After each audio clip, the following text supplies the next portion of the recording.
மீண்டும் தங்களுடைய इसको जरा गौर से देखिए। தரவுகளை आप एक हाथ से ஆராய்ந்து थोड़ा பார்த்தபோது देते हो, 1.5 லட்சம் பேர் கொரோனாவால் இறந்திருக்கிறார்கள் என்று குஜராத் அரசாங்கம் சொன்னது.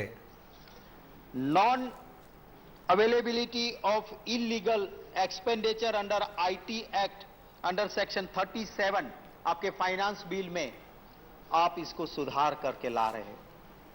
आप कह रहे हो ठीक है, कुछ चीजें मैं मानता हूं कि आप करो, मुझे दिक्कत नहीं है, पर आप अगर कहीं पे एक कॉन्फ्रेंस होगी, कहीं पे कोई कन्वेंशन डॉक्टर्स का होगा, आज तक जिसको फायदा मिलता था इसको आपने ट्रैवल, हॉस्पिटैलिटी और कॉन्फ्रेंसेस आप गिफ्ट को निकाल देना चाहते हो। I have no problem. आप मुफ्त पे डॉक्टर्स को कोई कंपनी कुछ ज्यादा माल दे रही है, आप इसको बिजनेस के उस फायदे में से निकाल रहे हो, आई हैव नो प्रॉब्लम। पर if we put our heads together, उसमें से कुछ अच्छा ही निकलती है। अगर डॉक्टर्स कहीं कॉन्फ्रेंस में जाएंगे, साथ बैठेंगे, अपना एक्सपीरियंस साझा करेंगे, तो इससे फायदा तो मेडिकल साइंस को मिलना ही मिलना है। तो आप इसको पुनः विचार कीजिए। ट्रैवल, हॉस्पिटैलिटी और कॉन्फ्रेंसेस जो है, ஆய்வரங்கங்கள் கருத்தரங்கங்கள் நடத்தும் போது அதற்கான செலவினங்களில் நீங்கள் பல மாறுதல்களை செய்திருக்கிறீர்கள். அவற்றை மீண்டும் பரிசீலனை செய்ய வேண்டும் என கேட்டுக்கொள்கிறேன். टैक्स आप याद कीजिएगा, जिन दिनों में வருமான आप इधर बैठते थे, आज जो सरकार அடிப்படை வரிகளில் எந்த விதமான மாற்றமும் இல்லை. मैं देख रहा था उस वक्त के उन नेताओं के भाषण, चाहे सुषमा स्वराज जी हो, चाहे अरुण जेटली जी हो, और वो कहते थे कि we are a developing country, और डेवलपिंग कंट्रीज में प्राइस बढ़ती बढ़ती है, कुछ होता है, और इसीलिए इंडिविजुअल इनकम टैक्स का स्लैब हर साल बढ़ना चाहिए। कम से कम जो சுஷ்மா ஸ்வராஜ், அருண் ஜேட்லி போன்ற பாரதிய ஜனதா கட்சியின் தலைவர்கள் இந்தியா ஒரு வளர்ந்து வரும் நாடு, இந்த நாட்டில் ஆண்டுதோறும் விலைவாசி உயர்ந்து வருகிறது, அதனால் வருமான வரியின் உச்சவரம்பு அதிகரிக்கப்பட வேண்டும் என்று கூறி வந்தார்கள். उधर आपने ही कहा था, तो क्या दिक्कत होगी? और वो कौन क्लास है? वो क्लास है जिसने कोरोना में सबसे ज्यादा सहन किया है। वो सर्विस करने वाले वो लोग हैं जो अपनी इनकम छिपा नहीं सकते हैं। सैलरी आती है, टैक्स डिडक्शन एट सोर्स, वहीं पे उसका पैसा काटा जाता है। उन लोगों को, उन मिडिल क्लास के மாத சம்பளம் பெறுகின்ற அந்த நடுத்தர नहीं सोचा है மக்களுக்கு வருமான வரி அவர்களுடைய சம்பளம் வரும்போதே பிடித்துக் கொள்ளப்படுகிறது. அவர்கள் கொரோனா காலத்தில் நாட்டிற்காக பல சலுகைகளை விட்டுக் கொடுத்திருக்கிறார்கள். எனவே அவர்களது வருமான வரி உச்சவரம்பை உயர்த்த வேண்டியது மிகவும் முக்கியமான ஒரு செய்தியாகும். और ये tax includes any surcharge, any cess. ये एक डेफिनेशन बदलने से एक बहुत बड़ा असर उन केसेस पे भी होना है जिनके अपील्स आज पेंडिंग है। और आपने जो फाइनेंस बिल में जो आप अमेंडमेंट लेके आए हो, this amendment has a retrospective applicability from assessment year 2005-2006। इससे क्या होगा? एक तो मैं तो बेसिकली उसे अगेंस्ट हूं कि टैक्स स्ट्रक्चर कभी भी रिट्रोस्पेक्टिव इफेक्ट से नहीं लाना चाहिए। आज मुझे कुछ வருமான வரியின் விகிதங்கள் சில சலுகைகளை நீங்கள் அளித்திருக்கிறீர்கள். அந்த வரி சலுகைகளை 2005-2006 நிதியாண்டிலிருந்து தருவதாக கூறியிருக்கிறீர்கள். இது சரியான முறை அல்ல, நான் இதை எதிர்க்கிறேன். और इसलिए मैं आपके जरिए वित्त मंत्री जी से गुजारिश करना चाहता हूं कि इसको जरा फिर से सोचें। जो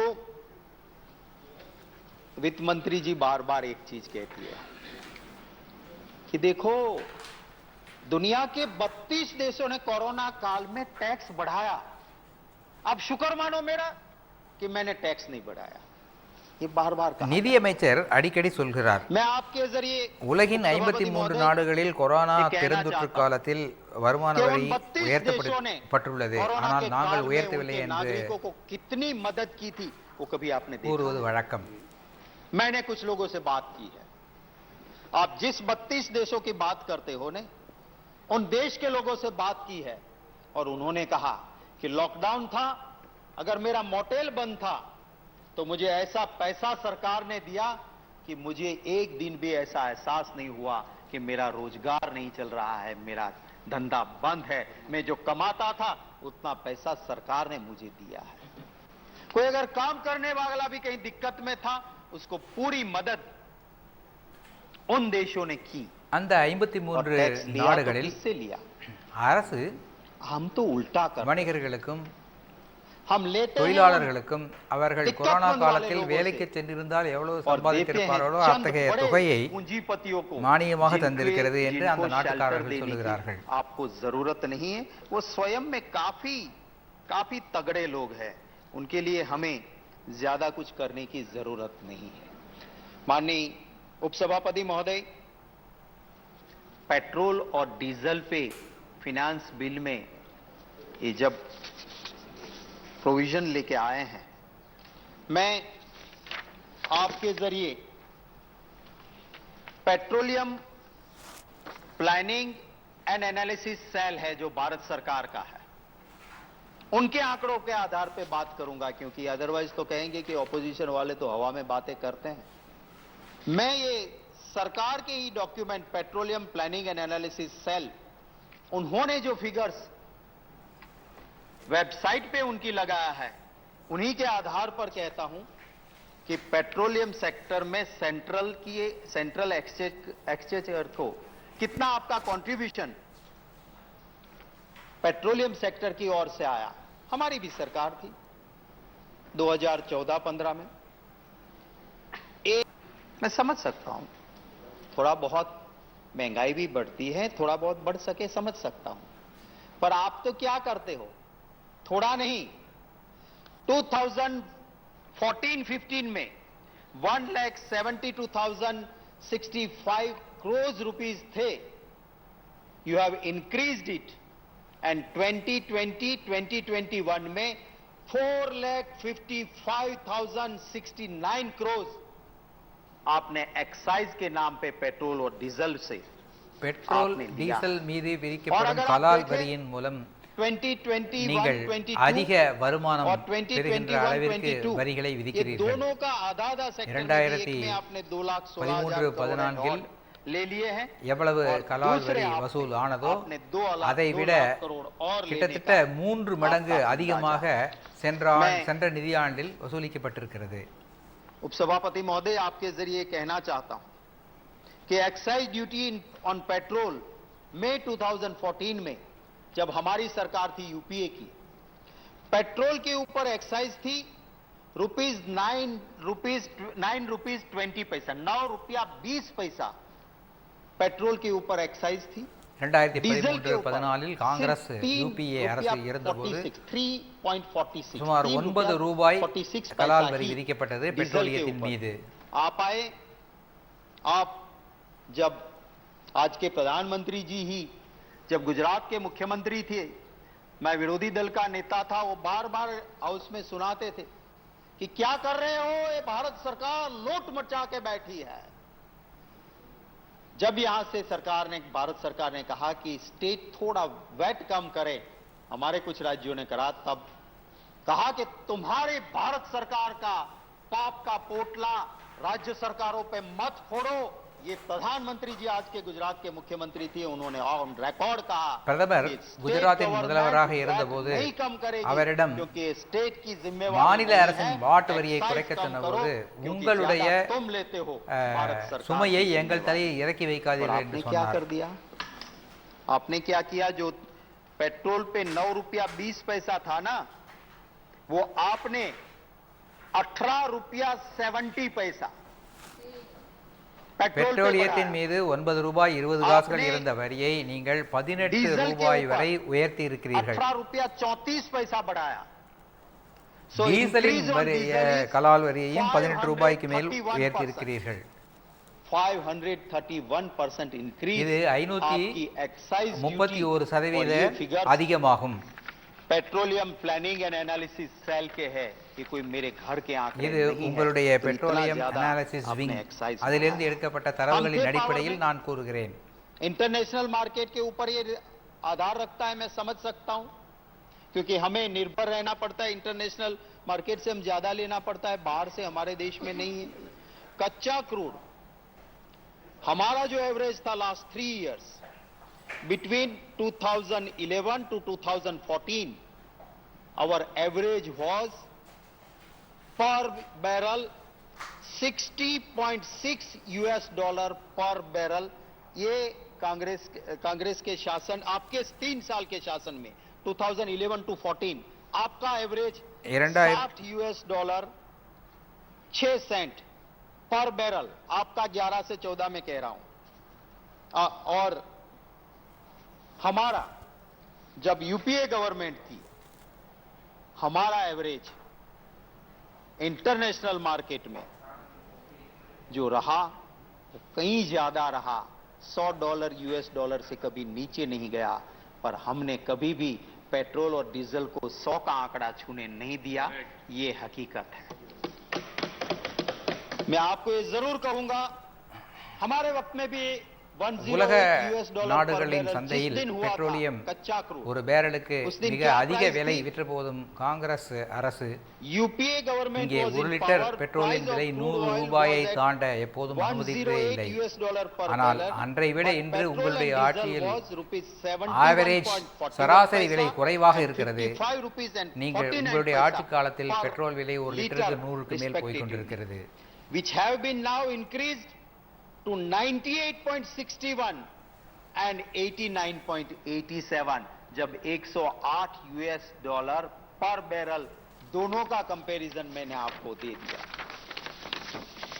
कुछ तो सोशल मीडिया में मैं एक शायरी तो भूल गया, पर कहां गई वो नारी जो होती थी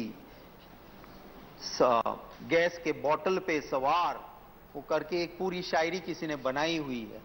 आज तो मंत्री है वो, और आज जो पेट्रोल और आज जो गैस का दाम बढ़ा है, मैं आपको यह भी कहना चाहता हूं कि इंटरनेशनल मार्केट में प्राइस क्या है. इंटरनेशनल मार्केट में जो गैस एलपीजी है उसकी प्राइस बढ़ी नहीं, उसकी प्राइस कम हुई है. $885.2 पर मैट्रिक टन एलपीजी की जो प्राइस थी हमारे शासन में बिटवीन 2012 2013 2014 ये प्राइस थी. और आपके शासन में कम होके इंटरनेशनल मार्केट में एलपीजी महंगा नहीं हुआ है. காங்கிரஸ் அரசு இருந்த காலத்தை விட இப்போது குறைவாகி இருக்கிறது. இருப்பினும் சமையல் எரிவாயுவின் விலை இந்தியாவில் மிகவும் உயர்த்தப்பட்டிருக்கிறது. कम हुआ है. और आपने किया क्या? जो 410 रुपये का गैस का सिलेंडर था इंटरनेशनल मार्केट में कम होने के बावजूद उसको आपने 1000 रुपये तक पहुंचाने का काम वो आपके शासन में हुआ है. ये हकीकत है. मैं माननीय उपसभापति महोदय, ये हम बार बार कहते हैं कि हमें इस देश में पॉल्यूशन को कम करना है. हम बार बार कहते हैं कि हमारी ये जिम्मेवारी है कि ग्रीन एनर्जी को हम प्रमोट करें, और इसको लेके हम இந்த நாட்டில் சூழல் மாசுபாட்டை குறைக்க வேண்டும் என்று நாம் பேசி வருகிறோம். அதற்காக கிரீன் எனர்ஜி அதன் பேரில் அதிக கவனம் செலுத்த வேண்டும் என்று கூறி வருகிறோம். आपने सोलर एनर्जी की जो आपकी कस्टम ड्यूटी थी उसको आपने कम नहीं की, आपने उसको बढ़ाने का काम किया. சோலார் எனர்ஜி தொடர்பான கருவிகளை இறக்குமதி செய்வதற்கான அந்த கஸ்டம்ஸ் வரி நீங்கள் அதிகப்படுத்தி இருக்கிறீர்கள், குறைக்கவில்லை. இவ்வாறு அதிகப்படுத்தப்பட்டால் கிரீன் எனர்ஜியை நீங்கள் எப்படி அபிவிருத்தி செய்வீர்கள்? पॉल्यूशन को कंट्रोल करने का काम कर पाओगे? मेरी वित्त मंत्री जी को आपके जरिए गुजारिश है कि आपके इस फाइनेंस बिल में सोलर सेल्स पे जो 20% करंट कस्टम ड्यूटी थी, your proposal in this bill is to increase it 25%. 20% आपका सोलर கஸ்டம்ஸ் வரியிலிருந்து இந்த इसके சோலார் ऊपर at present பேட்டரிகளின் custom duty விலையை is 20%. வரியை वित्त मंत्री 25% जी के इस நீங்கள் फाइनेंस बिल में உயர்த்தி இருக்கிறீர்கள். प्रपोजल है इसको इंक्रीज करके 40% करने की. अब किस दिशा में हम जा रहे हैं? आप कहोगे कि हमको तो मेक इन इंडिया बढ़ाना है, इसलिए हम इसको ज्यादा महंगा कर देंगे. जवाब आएगा एक्सपेक्टेड. இந்தியாவில் தயாரிக்கப்படும் பொருட்களை अगर நாம் आपको इस एनवायरमेंट के लिए பயன்படுத்த வேண்டும் என்பதற்காக வெளிநாட்டிலிருந்து இறக்குமதியாகும் பொருட்களின் வரியை कंपटीशन भी உயர்த்தி मेक इन நீங்கள் इंडिया कर சொல்வீர்கள். सकता है, वो ख्याल में रखते हुए हमें ये करना होगा. ये एक और प्रपोजल इस फाइनेंस बिल में रेशनलाइजेशन ऑफ सरचार्जेस की लेके आए हैं. मैं disinvestment of public sector companies according to section 79 of income tax को लेके आप एक फाइनेंस बिल में एक चीज लेके आए हैं. मेरा एक बेसिक बात आपको पब्लिक सेक्टर के बारे में, या तो आप जानबूझ के कर रहे हो या अनजाने में कर रहे हो, मैं नहीं कह सकता. पब्लिक सेक्टर प्रॉफिट मेकिंग नहीं हो सकता है, ये सर्विस ओरिएंटेड होता है, प्रॉफिट ओरिएंटेड. பொதுத்துறை நிறுவனங்கள் லாப நோக்கில் செயல்படும் நிறுவனங்கள் அல்ல. இது சேவை மனப்பான்மையில் இயங்குகின்ற நிறுவனங்கள். अगर बीएसएनएल भारत सरकार का नहीं होता तो वो एक छोटे से गांव में टेलीफोन कोई आपका बड़ा उद्योगपति दोस्त भी वहां नहीं पहुंचाता. वो भारत सरकार का पीएसयू था कि बीएसएनएल एक छोटे गांव में भी அரசு நிறுவனமான பிஎஸ்என்எல் இங்கு இல்லை என்றால் கிராமங்களுக்கு டெலிபோன் வசதி சென்றிருக்க வாய்ப்பில்லை. गांव के लोगों के लिए भी सुविधा रेलवे देगा. कल आप किसी चहीते उद्योगपति को ये दे दोगे, प्राइवेटाइजेशन हो जाएगा. ரயில்வே அரசு நிறுவனமாக இருப்பதால் தான் கிராமப்புறங்களுக்கும் ரயில்வே வசதி கிடைக்கிறது. இது தனியார் மயமாக ஆக்கப்பட்டால் கிராமப்புறங்களுக்கு இந்த வசதி கிடைக்காது. एमटीएनएल की क्या हालत कर रहे हैं? अगर ये आपका मर जाएगा तो 3 या 4 बड़ी कंपनी जो टेलीफोन ऑपरेट करती है वो ट्रीटी कर लेंगे, साथ मिल जाएंगे और 100 रुपया प्रति मिनट भी करना होगा, वो करके देश में लूट मचाएगा. ये तो आपका पीएसयू है, तो आप कंट्रोल में रख सकते हो. आप उस पीएसयू को क्या हालत कर रहे हो? आप बीएसएनएल को कहते हो कि तुम्हें இந்த பொதுத்துறை நிறுவனங்களை ஒழித்துவிட்டால், பிஎஸ்என்எல், எம்டிஎன்எல் போன்ற பொதுத்துறை நிறுவனங்களை ஒழித்துவிட்டால் 2-3 தனியார் கம்பெனிகளின் கையில் இந்த தகவல் தொடர்பு வந்துவிடும். அவர்கள் ஒரு ஒப்பந்தம் மேற்கொண்டு ஒரு நிமிடத்திற்கு 100 ரூபாய் என்று விலையேற்றினால் நீங்கள் என்ன செய்வீர்கள்? பொதுத்துறை நிறுவனங்கள் இயங்கினால்தான் இந்த துறை நம்முடைய அரசின் கையில் இருக்கும். आप दूसरों के साथ हरीफाई नहीं करोगे क्योंकि वहां दोस्त लोग हैं, वही कंपटीशन करेंगे. फिर बीएसएनएल जिंदा क्या रहे? तो ये आप जियो को जीने दो पर बीएसएनएल को मत मरने दो. मेरा तो यही कहना है. मैं इसी लफ्जों के साथ मैंने कुछ मुद्दे रखे हैं, उसको वित्त मंत्री जी इसके ऊपर गौर करेंगे. ये लफ्जों के साथ मेरी बात खत्म करता हूं. धन्यवाद. माननीय गोहिल जी. माननीय श्री सुशील कुमार मोदी जी. माननीय उपसभापति महोदय, मैं अप्रोप्रिएशन 2022-23 और फाइनेंस बिल 2022-23 के पक्ष में बोलने के लिए खड़ा हुआ हूं. उपसभापति महोदय, ठीक आज से 2 वर्ष पूर्व 24 मार्च 2020 को इस देश में लॉकडाउन लागू किया गया था और जो नेशनल डिजास्टर मैनेजमेंट 2 ஆண்டுகளுக்கு முன்பு இந்த நாட்டில் மார்ச் 20ஆம் நாள் பொது முடக்கம் அறிவிக்கப்பட்டது. एक लंबे समय तक देश को लॉकडाउन से गुजरना पड़ा. देश के लाखों मजदूर, उनकी फैक्ट्रियां बंद हो गई, उनको ट्रेनों में நீண்ட காலம் अपने गांव பொது முடக்கம் இருந்தது. தொழிற்சாலைகள் மூடப்பட்டன. देश को गुजरना पड़ा. வேலை இல்லாமல் तरह பலர் की बंदिशें தவித்தார்கள். लगाई गई. लेकिन उपसभापति महोदय, इस लॉकडाउन के खिलाफ में यद्यपि विपक्ष के लोगों ने गरीबों को भड़काने का प्रयास किया, இந்த பொது முடக்க காலத்தில் எதிர்க்கட்சி உறுப்பினர்கள் ஏழை மக்களை போராட தூண்டிவிட்டார்கள். लॉकडाउन के खिलाफ में कहीं सड़कों पर नहीं आया. सरती महोदय, फिर टीकाकरण प्रारंभ हुआ. मजाक उड़ाया गया. அதன் பிறகு தடுப்பூசி போடும் செயல் தொடங்கியது. அதனை அனைவரும் கிண்டலும் கேலியும் செய்தார்கள். 1.56 करोड़ लोगों को और टीका लग चुका है. இன்று கோடிக்கணக்கான மக்களுக்கு தடுப்பூசி போடப்பட்டுள்ளது. लेकिन किसी ने टीका के विरोध में कहीं कोई सड़कों पर नहीं आया. ஆனால் இந்த தடுப்பூசி போடுவதற்கு எதிராக யாரும் தெருவிலே வந்து போராடவில்லை. எதிர்க்கட்சிகள் தூண்டிவிட்ட போது மக்கள் அதனை பொருட்படுத்தவில்லை. ஆஸ்திரேலியா में जर्मनी में हजारों लोग सड़कों पर आ गए वैक्सीनेशन के विरोध में. लॉकडाउन के ஜெர்மனி, பிரான்ஸ் போன்ற வெளிநாடுகளில் ஆயிரக்கணக்கான மக்கள் தடுப்பூசிக்கு எதிராக தெருவில் இறங்கி போராடினார்கள்.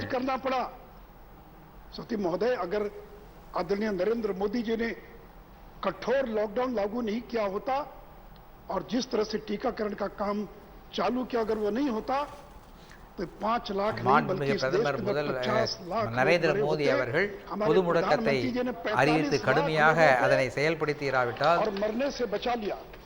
தடுப்பூசி போடும் இயக்கத்தை இவ்வளவு தெளிவாக நடத்தியிராவிட்டால் இங்கே கோடிக்கணக்கான மக்கள் இறந்திருப்பார்கள். बिल गेट्स जो माइक्रोसॉफ्ट के चीफ एग्जीक्यूटिव या एमडी है, उन्होंने भारत के बारे में क्या कहा? कहा India has delivered over 16 crore doses of कोविड-19 vaccine to nearly 100 countries thanks to Indian manufacturers.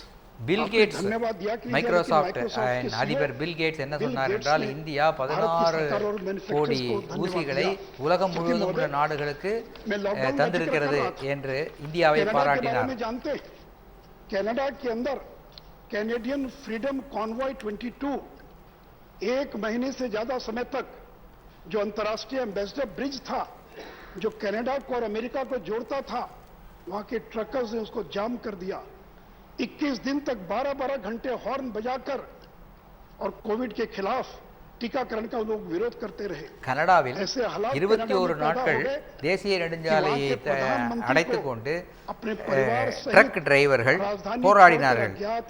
தடுப்பூசிக்கு எதிராக போராடினார்கள். ट्रकर्स को वैक्सीनेशन के खिलाफ नहीं रोक पाए तो सती महोदय, उनको इमरजेंसी लगानी पड़ी.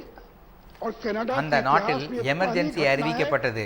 कि वैक्सीनेशन के विरोध में जो लोग सड़कों पर आए थे, उनको रोकने के लिए सरकार को इमरजेंसी लागू करनी पड़ी. सती महोदय, ये था कनाडा, ये था यूरोप. लेकिन सती महोदय, और ये वही कैनेडियन प्राइम मिनिस्टर जो भारत के अंदर किसान आंदोलन के समर्थन में बयान दे रहे थे, कह रहे थे कि मैं शांतिपूर्ण प्रदर्शनकारियों के साथ हूं, और जब अपने देश के अंदर இந்த கனடாவின் பிரதம மந்திரி இந்தியாவில் விவசாயிகள் போராட்டம் நடத்திய போது அமைதியாக போராட்டம் நடத்தும் அந்த விவசாயிகளுக்கு நான் ஆதரவளிக்கிறேன் என்று சொன்னார். ஆனால் அவருடைய நாட்டில் அந்த போராட்டம் நடந்தபோது அவர்கள் மீது வன்முறையை கட்டவிழ்த்து விட்டார்.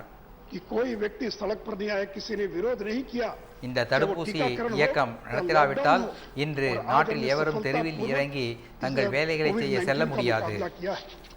चौथी महोदय, बार बार पूंजीपतियों की बात होती है.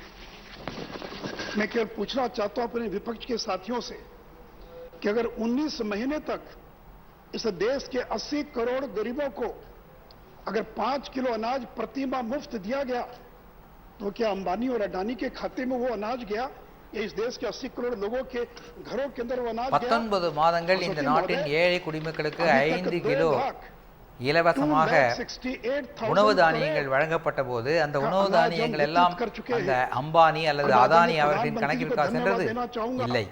அதை இந்த நாட்டின் ஏழை மக்களுக்கு சென்றது. இதை எதிர்க்கட்சியினர் நன்கு புரிந்து கொள்ள வேண்டும்.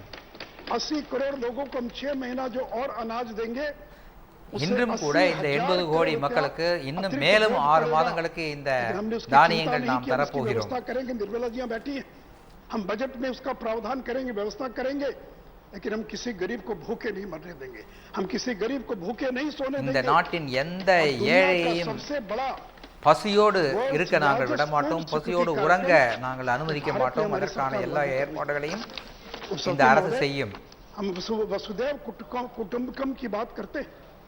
और सती महोदय, अभी यूक्रेन का जो संकट आया, हमने केवल भारत के 20,000 लोगों को ही इवैक्यूएट करने का काम नहीं किया, हमने 18 நாம் வசுதேவ குடும்பகம் பற்றி பேசுகிறோம். அண்மையில் உக்ரைனில் பிரச்சனை ஏற்பட்ட போது இந்தியாவை சேர்ந்த 20,000 பேரை மட்டும் அங்கிருந்து நாம் கொண்டு வரவில்லை, வேறு நாட்டு மக்களையும் நாம் கொண்டு வந்திருக்கிறோம். और 90 टन रिलीफ मटेरियल भी हमारी सरकार ने देने का काम किया है। सती महोदय, अफगानिस्तान से हमारे राजनीतिक संबंध नहीं है, फिर भी हमने 50,000 மெட்ரிக் டன் गेहूं ஆப்கானிஸ்தானோடு நமக்கு ராஜ்ய உறவுகள் இல்லை, இருந்தாலும் 50 கோடி டன் உணவுப் பொருட்களை ஆப்கானிஸ்தானுக்கு நாம் அளித்திருக்கிறோம்.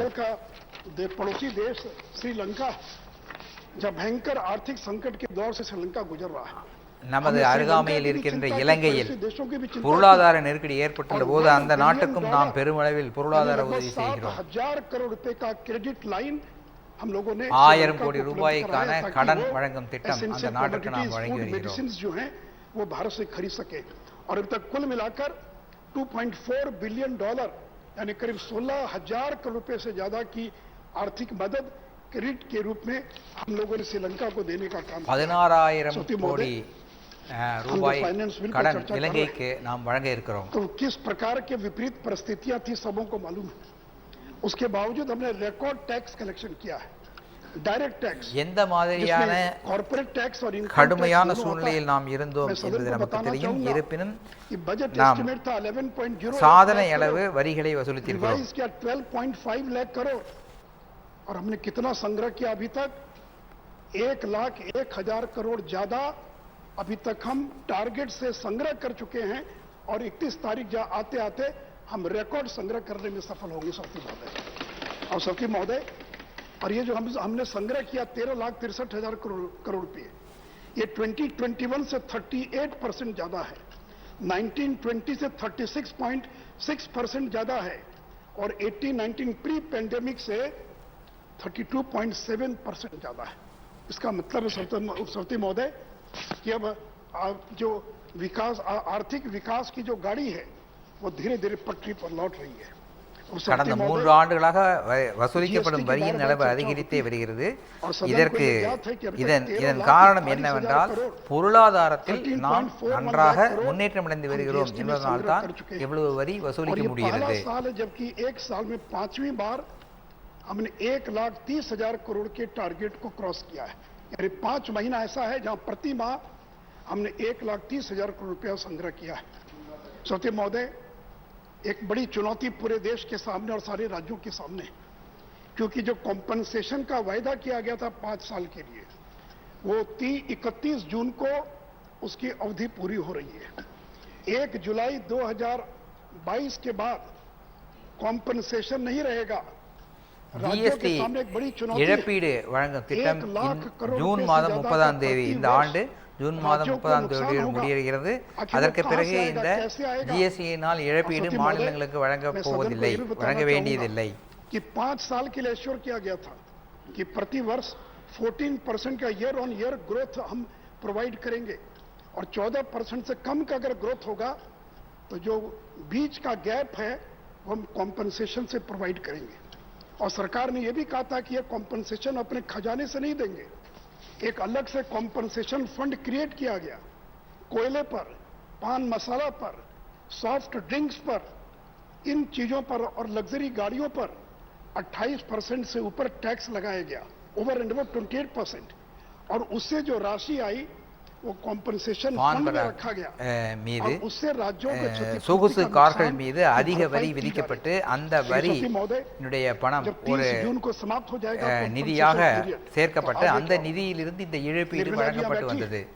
जीएसटी काउंसिल ने निर्णय लिया है कि इसको 2026 तक बढ़ा दिया जाए, लेकिन मैं सदन को बताना चाहूंगा ये जो कॉम्पनसेशन 26 मार्च तक बढ़ाया गया है, उस दौरान जो कॉम्पनसेशन ஜிஎஸ்டி கவுன்சில் இந்த இழப்பீடு வழங்குவதை 2024ஆம் ஆண்டு வரை நீட்டிக்க வேண்டும் என்று பரிந்துரை செய்திருக்கிறது. और कॉम्पनसेशन प्रोवाइड किया है, क्योंकि हमारे पास इतना सेस में पैसा नहीं था, राज्यों को जरूरत थी, और 1.1 lakh crore in the year 2021 and 1.59 lakh crore in the year 21-22, and a कुल 2,69,000 crore back to back government of India ने लोन लेकर राज्यों को राहत पहुंचाने का काम किया है और ये लोन 2,69,000 கோடி ரூபாய் கடன் வாங்கி और इसलिए जो மாநிலங்களுக்கு இந்த இழப்பீட்டு தொகையை மத்திய அரசு வழங்கி இருக்கிறது उसमें 54,000 करोड़ इंटरेस्ट है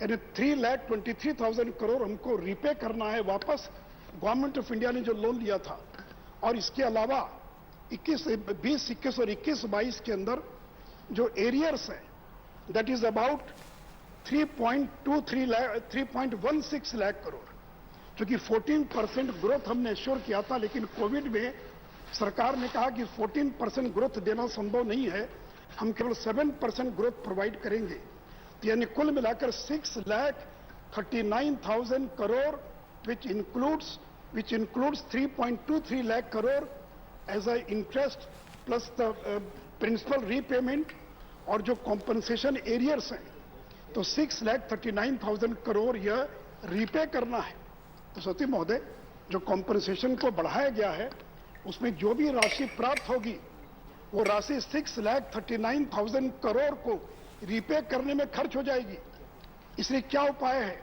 आखिर राज्य क्या करें केंद्र क्या करे सती महोदय बहुत कठिन दौर से हम गुजर रहे हैं और इस समय रेट रेशनलाइजेशन के लिए कमेटी बनी हुई है लेकिन कोविड के कारण जो क्राइसिस की स्थिति है इस समय कोई हम टैक्स को रिवाइज नहीं कर सकते हैं हम टैक्स को बढ़ा नहीं सकते हैं ये उपयुक्त समय नहीं टैक्स बढ़ाने का इसलिए जीएसटी काउंसिल को इस बात का विचार करना होगा और ये जिम्मेवारी केवल केंद्र की सरकार की नहीं और जैसा मैंने कहा केंद्र ने यह आश्वासन नहीं दिया था कि अपने खजाने से निकालकर हम 14% का ग्रोथ आपको कॉम्पनसेट करेंगे ये जो सेस की आमदनी होगी उसके द्वारा उसकी क्षतिपूर्ति की जानी थी इसलिए सती महोदय जीएसटी काउंसिल को यह निर्णय लेना है कि आगे आने वाले दिनों में राज्यों को होने वाला जो 1 लाख करोड़ रुपए से ज्यादा की जो क्षति है उसकी पूर्ति कैसे होगी इसका एक निर्णय लेना होगा सती महोदय मैं निर्मला जी को धन्यवाद देना चाहूंगा कि क्रिप्टो के बारे में जितने भ्रम थे वो सारे भ्रम आपने दूर करने का काम किया है और आपने 30% மக்களுக்கு இருந்த பிரமையை நீக்குவதற்கான முயற்சியை நிதியமைச்சர் நிர்மலா அவர்கள் செய்திருக்கிறார்கள் அதற்காக நான் அவருக்கு நன்றி தெரிவித்துக் கொள்கிறேன் mining not part of acquisition cost 1% TDS is for tracking the transaction और इसी प्रकार स्वती महोदय क्रिप्टो एनएफटी के बारे में भी माननीय निर्मला जी ने घोषणा की थी कि जो क्रिप्टो और एनएफटी के बारे में जो एडवर्टीजमेंट्स है उसको भी रिस्क डिस्क्लेमर जो है उनको देना पड़ेगा लेकिन स्वती महोदय मैं निर्मला जी से आग्रह करना चाहूंगा ये क्रिप्टो आखिर है क्या it is neither a commodity it is neither an asset it is not a good it is not a service तो ये है क्या इसका कोई इंट्रिंसिक वैल्यू नहीं है इसके पीछे कोई किसी कंपनी की ताकत नहीं है और सती महोदय मैं तो निर्मला जी से आग्रह करूंगा कि आपने जो 30% टैक्स लगाया है आप विचार कीजिए आगे आने वाले दिनों में क्या इस टैक्स को और ज्यादा बढ़ाया जा सकता है क्या सती महोदय ये क्रिप्टो ये गैम्बलिंग है जुआ है ये एक प्रकार की கிரிப்டோ என்பது ஒரு வகையான சூதாட்டம் எனவே இதன் மீது விதிக்கப்பட்டிருக்கும் 30% வரியினை இன்னும் அதிகமாக்க வேண்டும் என்று நான் நிர்மலா அவர்களிடம் கேட்டுக்கொள்கிறேன் सती महोदय इसलिए जापान ने 55% टैक्स लगाया है ஜப்பானில் இந்த கிரிப்டோ கரன்சி மீது 55% 45% जर्मनी 45% इसे मैं निर्मला जी से आग्रह करूंगा कि फिर विचार कीजिए कि हम आगे आने वाले निर्मला அவர்களிடம் நான் வேண்டுகோள் விடுக்கிறேன் भी ज्यादा हम टैक्स लगाने का विचार कर सकते हैं क्या இந்த வரியினை இன்னும் அதிகப்படுத்த வேண்டும் என்று கேட்டுக்கொள்கிறேன் कमाने वाले लोग उनको 30% से कोई फर्क नहीं पड़ने वाला है क्योंकि क्रिप्टो का जो CAGR है कंपाउंडेड एवरेज ग्रोथ रेट है बिटकॉइन का 115%, एथेरियम का 30%, बिनांस कॉइन का 151%. So investors are attracted by extraordinary profits. Shrimati महोदय अंकलेश्वर स्वामी अय्यर ने अपने एक आर्टिकल में लिखा कि crypto currency is no underlying value, not even a tulip of 17th century speculative bubble. 17वीं शताब्दी के अंदर यूरोप के एक देश के अंदर जो ट्यूलिप का जो फूल होता है, होड़ मच गई, हर आदमी ट्यूलिप खरीद रहा है, उसका दाम 200 गुना चला गया। और एक दिन अचानक जब बबल बस्ट किया तो हजारों लोग कंगाल हो गए। तो ट्यूलिप की तो कीमत कम से कम 1 रुपया होगी, लेकिन क्रिप्टो की कितनी कीमत है ये कोई नहीं जानता है। साथी महोदय, यूक्रेन ने लीगलाइज कर दिया क्रिप्टो करेंसी को पिछले 7 दिन पहले। Dubai adopts first virtual asset law, Dubai virtual asset regulatory authority, और बिडेन ने भी ऑर्डर किया उसके स्टडी करने के लिए। साथी महोदय, बड़े पैमाने पर फ्रॉड हो रहा क्रिप्टो करेंसी में, और एक स्टडी के अनुसार 2021 में मोर देन 14 बिलियन डॉलर जो है वो crypto criminals made a record 14 billion dollar haul in 2021। और आज ही टाइम्स ऑफ एक एक्सप्रेस में समाचार है कि केरल के अंदर अब्दुल गफूर नाम का एक व्यक्ति पकड़ा गया है जो क्रिप्टो करेंसी के फेक रैकेट में शामिल था, और 1200 करोड़ का वो रैकेट था जिसमें लोग पकड़े गए हैं। और अब तो जैसे ही अब 1 तारीख के पहले அவர் கிரிப்டோ கரன்சியில் அதிகமாக மக்களை ஏமாற்றுகிறார் என்று தெரிய வருகிறது। और 8 billion worth crypto asset expected to go out of country. तो महोदय, मैं निर्मला जी से आग्रह करूंगा कि और इसके बारे में विचार हो। और इतना ही नहीं तो ऑनलाइन गेमिंग के बारे में, कि ऑनलाइन गेमिंग के अंदर भी जो गैम्बलिंग हो रही है गेमिंग के नाम पर, मैं गेमिंग के विरोध में नहीं हूं, और एक अनुमान है कि 2.8 बिलियन डॉलर की इंडस्ट्री केवल फैंटेसी गेम की और 2022 के अंदर होगी। तो कैसे रेगुलेट किया जाए ऑनलाइन गेमिंग को, ऑनलाइन लेंडिंग को? आज ही समाचार है कि करीब 40 से ज्यादा digital lending application found to be run by Chinese nationals. तो बड़े पैमाने पर online lending, social media, edtech, ये जो नई टेक्नोलॉजी है इसको कैसे रेगुलेट किया जाए। और ये जो आईटी कानून बना हुआ सौती महोदय, ये 20 साल पुराना है। मैं सरकार से आग्रह करूंगा कि जो आईटी एक्ट है उसको नए सिरे से ड्राफ्ट किया जाए ताकि वर्तमान की चुनौतियों का मुकाबला कर सके। और फिर मैं निर्मला जी से भी आग्रह करूंगा ஆன்லைன் கேமிங், ஆன்லைன் லோன் அளிக்கும் சாஃப்ட்வேர்கள் இவையெல்லாம் முறைப்படுத்துவதற்கு இந்த சட்டத்தை திருத்த வேண்டும் என்று நான் கேட்டுக்கொள்கிறேன்। टू डिवाइस अ फ्रेमवर्क ताकि पब्लिक कंसल्टेशन में कि क्या क्रिप्टो है, क्या एनएफटी है, क्या किया जाना चाहिए, और वर्चुअल डिजिटल करेंसी की जो घोषणा की गई है उसके बारे में भी जल्द से जल्द विचार किया जाए। श्री महोदय, मैं इसके बारे में एक और बात कहना चाहूंगा।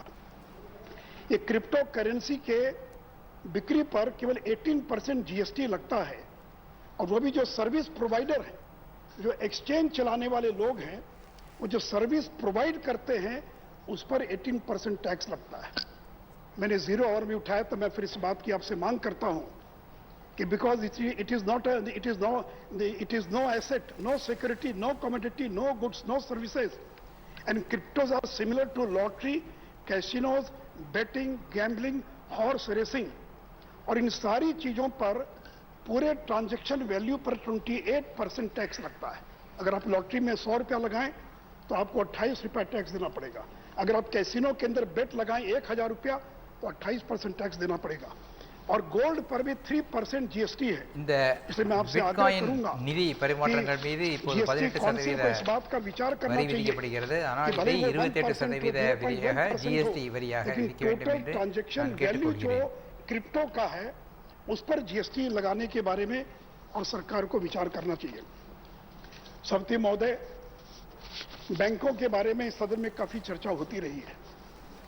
केवी कामत जो इंडियन बैंकिंग के रिटेल गुरु माने जाते हैं, उन्होंने पिछले दिनों एक लेख में लिखा, in more than 50 years I been in banking business में, 50 साल से बैंकिंग बिजनेस में हूं, I have never seen their balance sheets as clean and healthy as today in terms of bad assets. 50 साल में आज तक हमने बैंकों की इतनी बेहतर व्यवस्था को नहीं दिखा है। India's banking industry is in its best shape in terms of quality of assets and quantum of capital. एक rating agency Indian rating and research वो लिखता है, banking system health is at its best in decades. सती महोदय, मैं इस बात को स्वीकार करता हूं कि 2018 में एनपीए बढ़कर 5 गुना एनपीए बढ़ गया। हमारी आलोचना होने लगी कि 14 में आए और एनपीए 5 टाइम्स बढ़ गया, 2.16 लाख करोड़ से 10.36 लाख करोड़। लेकिन मैं सदन को बताना चाहूंगा, ये अगर एनपीए बढ़ा तो इसलिए बढ़ा कि आपने एग्रेसिव लैंडिंग का काम किया अपने 10 साल के कार्यकाल के अंदर। टेलीफोन पर लोगों को நாங்கள் ஆட்சிக்கு வந்தபோது இந்த நான் பெர்ஃபார்மிங் அசெட் என்பது 5 மடங்கு அதிகரித்திருப்பதை கண்டோம். அதற்கு காரணம் என்னவென்றால் 10 ஆண்டு காலத்தில் யூபிஏ அரசாங்கம் மிக கடுமையான கடன் வழங்கும் திட்டத்தை नरेंद्र मोदी जी की सरकार बनते ही செயல்படுத்தி வந்ததுதான் இதற்கு காரணம். की कमेटी बनाई, इसका रिव्यू किया और एनपीए को आइडेंटिफाई करना शुरू किया और हमने कानून को कड़ा किया। सरफेसी एक्ट में 3 महीने की जेल का प्रावधान किया। अगर कोई विलफुल डिफॉल्टर है तो वो कोई भी debarred from floating new ventures for 5 years। Narendra Modi அவர்களின் அரசு அமைந்த பிறகு ஒரு குழு அமைத்து இதை பற்றி நாங்கள் ஆராய்ச்சி செய்தோம். मार्केट में वो कोई नया சட்டங்களை கடுமையாக்கினோம். नहीं कर सकती है। इन सारी चीजों का क्या परिणाम हुआ सौती महोदय? 31 मार्च 2018 को जहां एनपीए 11.18% 2018 ஆண்டு மார்ச் 31ஆம் தேதி அன்று இதன் விளைவாக 2021 में घटकर it has been reduced from 11.18% to 6.39%। ये नरेंद्र मोदी की सरकार 11.12%-லிருந்து 6% குறைந்திருக்கிறது। और सती महोदय, बैंकों को कैपिटल की आवश्यकता थी। बैंकों की हालत जब खराब होने लगी तो हमने बैंकों को कैपिटल देने का काम किया और सती महोदय कुल मिलाकर 3,26,000 crore 3,36,000 crore this government is provided to the banks as a capital infusion. 18 में जब हालत खराब थी एनपीए कारण में 90,000 करोड़ इन्फ्यूज किया, 19 में 1,06,000 करोड़। लेकिन मैं सदन को बताना चाहूंगा, निर्मला जी यहां बैठी, इन द ईयर 21-22 हमने बजट में प्रोवाइड किया था 15,000 करोड़ हम इन्फ्यूज करेंगे कैपिटल के रूप में, लेकिन केवल 4,600 करोड़ की आवश्यकता पड़ी। 10,000 करोड़ की बचत हो गई और 23-24 में बजट में कोई प्रोविजन नहीं किया। हमको कोई भी बैंक्स में कैपिटल इन्फ्यूज करने की कोई आवश्यकता नहीं पड़ेगी। स्वाति महोदय, यह है कि आज बैंकों की स्थिति तो इतनी बेहतर हुई है और बैंकों की आमदनी बढ़ गई। स्वाति महोदय, एसबीआई की आमदनी 20,000 करोड़ प्रॉफिट इन 2021, जहां 16-17 में 1,300 करोड़ का लॉस था। बैंक ऑफ बड़ौदा 18-19 में लॉस था 8,000 करोड़, अब प्रॉफिट है 828 करोड़। पंजाब नेशनल बैंक 2,000 करोड़ का प्रॉफिट 2021 में, जहां 8,000 करोड़ का लॉस था 1920। லாபம் அதிகரித்திருக்கிறது। யூபிஏ அரசாங்கத்தின் போது நஷ்டத்தில் இயங்கி வந்த और चुनाव में कहा जाता था कि मोदी வங்கிகள் இப்போது லாபத்தில் இயங்குகின்றன। नीरव मोदी, नरेंद्र मोदी, जितने मोदी सारे के सारे मोदी चोर आपने भगा दिया। நீங்கள் लेकिन सत्य महोदय, தேர்தலின் போது எதிர்க்கட்சிகள் நீரவ் மோடி, நரேந்திர மோடி இவர்கள் அனைவரும் திருடர்கள் என்று சொல்லி வந்தார்கள்। विजय माल्या, नीरव मोदी और मेहुल चोकसी जो 22,585 करोड़ विजय मल्लैया, नीरव मोदी, चोकसी आदि पैसे को जिन्होंने साइफन किया था, डाइवर्ट किया था, मैं सदन को बताना चाहूंगा, out of that 22,585 crore 19,111 crore की प्रॉपर्टी अटैच की जा चुकी है। 19,000 கோடி மதிப்பிலான சொத்துக்கள் அட்டாச் செய்யப்பட்டிருக்கின்றன, जब्त किया जा चुका है और 15,113 करोड़ की संपत्ति बैंकों को वापस सौंप दी गई है। और इतना ही नहीं सभापति महोदय, बैंकों ने 15,113 करोड़ की जो संपत्ति उनको वापस मिली उसको बेचकर 8,000 करोड़ बैंकों ने पैसा प्राप्त कर लिया है। सभापति महोदय, कोई बचकर नहीं जाएगा नरेंद्र मोदी के सामने, चाहे वो विजय माल्या हो, नीरव मोदी हो और मेहुल चोकसी हो। और सत्य महोदय, हमने तो कार्रवाई कर दिया। प्लीज सत्य महोदय, हमने तो कार्रवाई कर दिया। और आपकी क्या स्थिति सत्य महोदय? इसी सदन में एक प्रश्न के उत्तर में बताया गया कि 128 केसेस पेंडिंग हैं 6 राज्यों के अंदर जब बैंक फ्रॉड के केसेस हुए और सीबीआई ने मांग किया कि हमको कंसेंट दीजिए, परमिशन दीजिए, क्योंकि आपने जनरल कंसेंट विड्रॉ कर लिया, 1.5 साल हो गया आपने कंसेंट देने से इनकार कर दिया। और सती महोदय 21,000 करोड़ 128 केसेस ये पेंडिंग है 1.5 साल से। राज्य सरकार कंसेंट नहीं दे रही है। प्रफुल्ल पटेल साहब बैठे, बात कीजिए अपने मुख्यमंत्री जी से। सबसे ज्यादा 101 मामले जिसमें 20,312 करोड़ यह महाराष्ट्र में पेंडिंग है। पंजाब के अंदर 298 करोड़ और बंगाल में 6 केसेस पेंडिंग है, एक का भी कंसेंट नहीं दिया। 293 மகாராஷ்டிரா, பஞ்சாப், மேற்கு வங்கம் ஆகிய மாநிலங்களில் இதேபோல வங்கியில் நடந்த மோசடிகளை விசாரிப்பதற்கான அனுமதியை மாநில அரசுகள் இன்னும் வழங்கவில்லை। पीएसबी का कोई कहीं कोई चुकी वो तो कंसेंट की जरूरत ही नहीं है। ये तो जिन राज्यों ने कंसेंट विड्रॉ कर लिया जहां पर कि पूछने की आवश्यकता पड़ती है। सती महोदय महाराष्ट्र के अंदर ये मनोज जायसवाल कौन है, ये अभिजीत जायसवाल कौन है, अभिषेक और मुन्ना राजीव जायसवाल कौन है, जिनका 1.5 साल से कॉर्पोरेट पावर लिमिटेड जिनका 4,000 करोड़ का बैंक फ्रॉड आपने परमिशन नहीं दिया। यस बैंक के सीएमडी राणा कपूर जिसका 1,500 करोड़ का कंसेंट 1.5 साल से पेंडिंग है, आपने क्यों नहीं दिया सती महोदय। और एबीजी शिपयार्ड की बात आई, आपने 14 महीने तक कंसेंट नहीं दिया, जबकि बैंक्स ने फाइल कर दिया था कंप्लेन। एफआईआर करने में 14 महीने इसलिए लगा कि महाराष्ट्र की सरकार ने 14 महीना लगा दिया, लेकिन उनको कंसेंट नहीं दिया। और जब जाकर कंसेंट दिया तब जाकर सती महोदय पिछले 2 वर्षों के अंदर जिस प्रकार से हमारी सरकार ने काम किया है, इंडिया का एक्सपोर्ट रिकॉर्ड आजादी के बाद के सारे रिकॉर्ड हमने तोड़ दिया।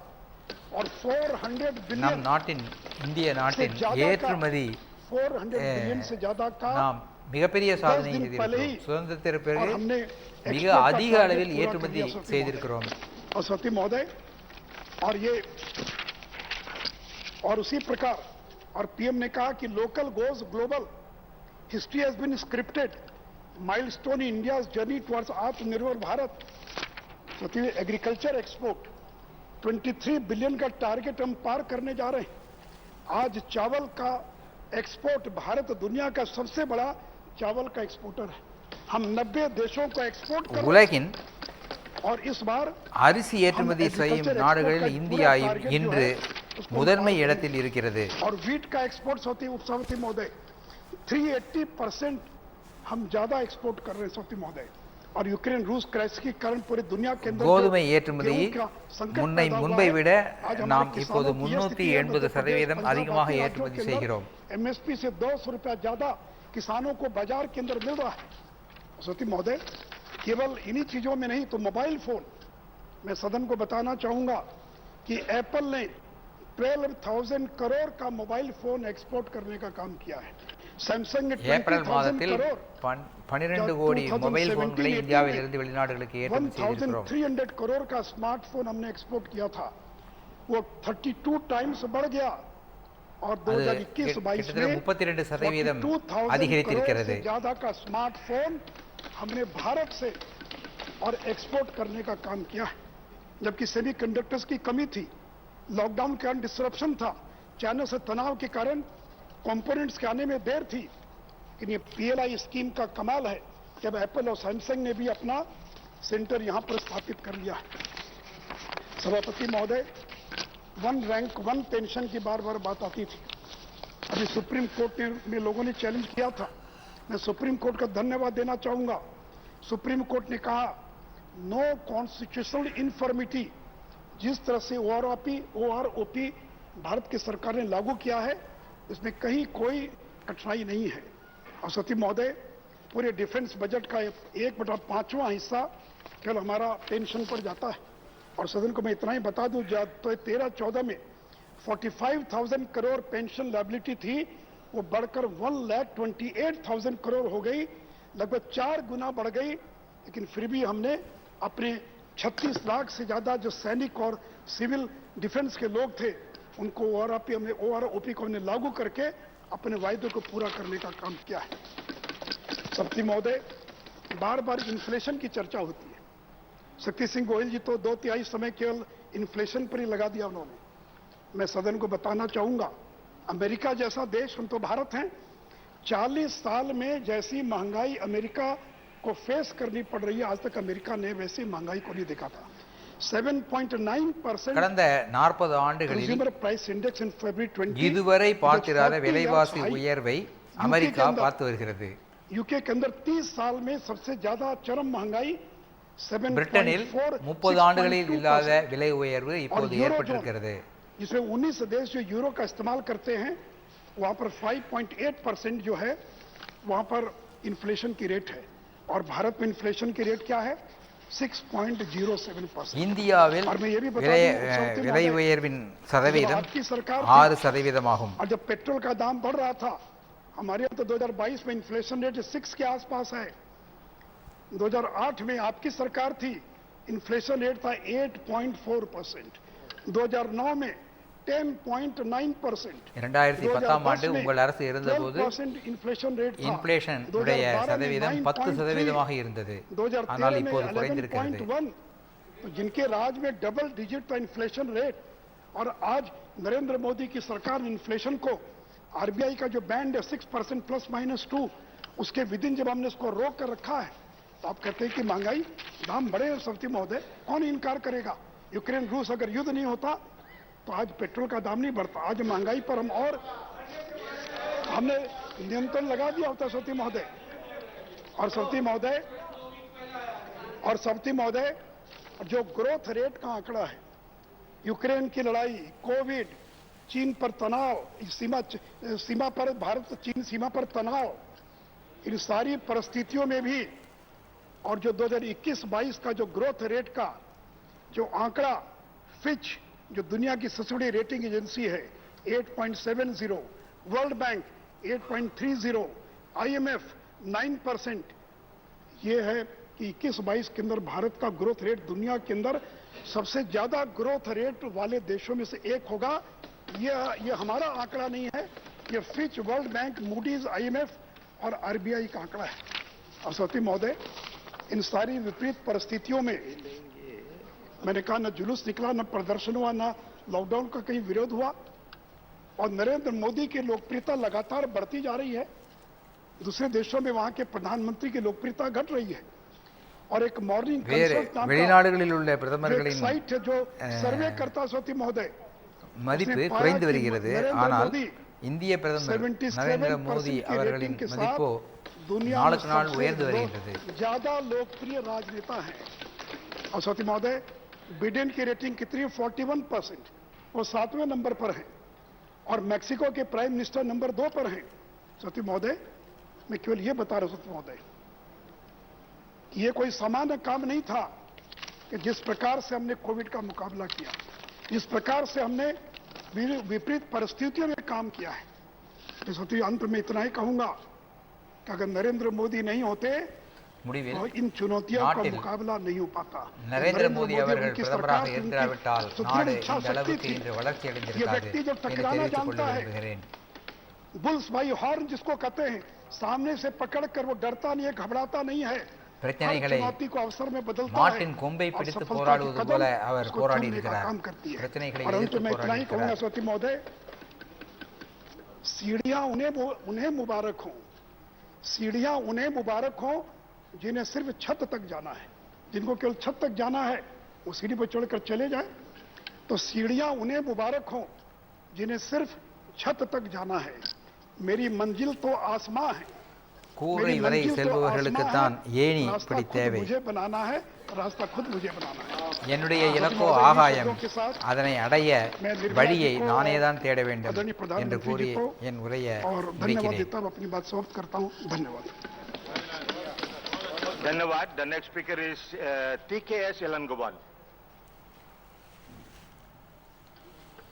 Thank you, Honorable Vice Chairman, sir.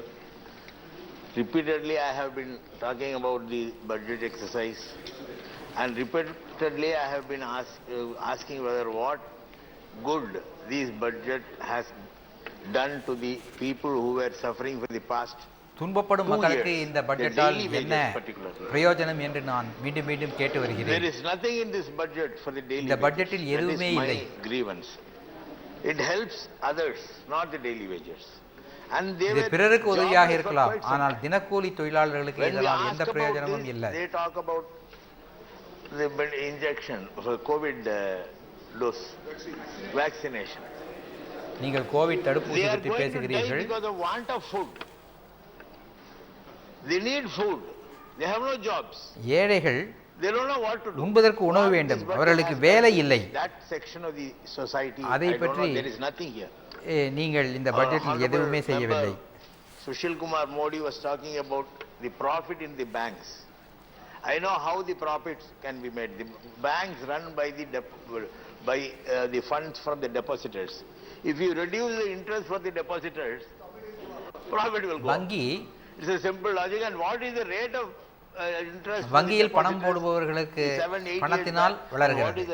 அவர்கள் போடும் பணத்திற்கு நீங்கள் வட்டியை குறைவாக கொடுத்தால் வங்கியின் லாபம் அதிகரிக்கத்தான் செய்யும். Profit in a bank is a simple logic. And I don't know how many வங்கிகளின் லாபம் அதிகரிக்கிறது என்று சொன்னால் அவர் மக்களுக்கு கொடுக்கின்ற வட்டி வீதம் குறைவாக இருக்கிறது என்பதுதான் பொருள். Individual banks. I know. I think I have heard that the pension funds from the employees, they were all transferred to the profit just to show that there is a profit.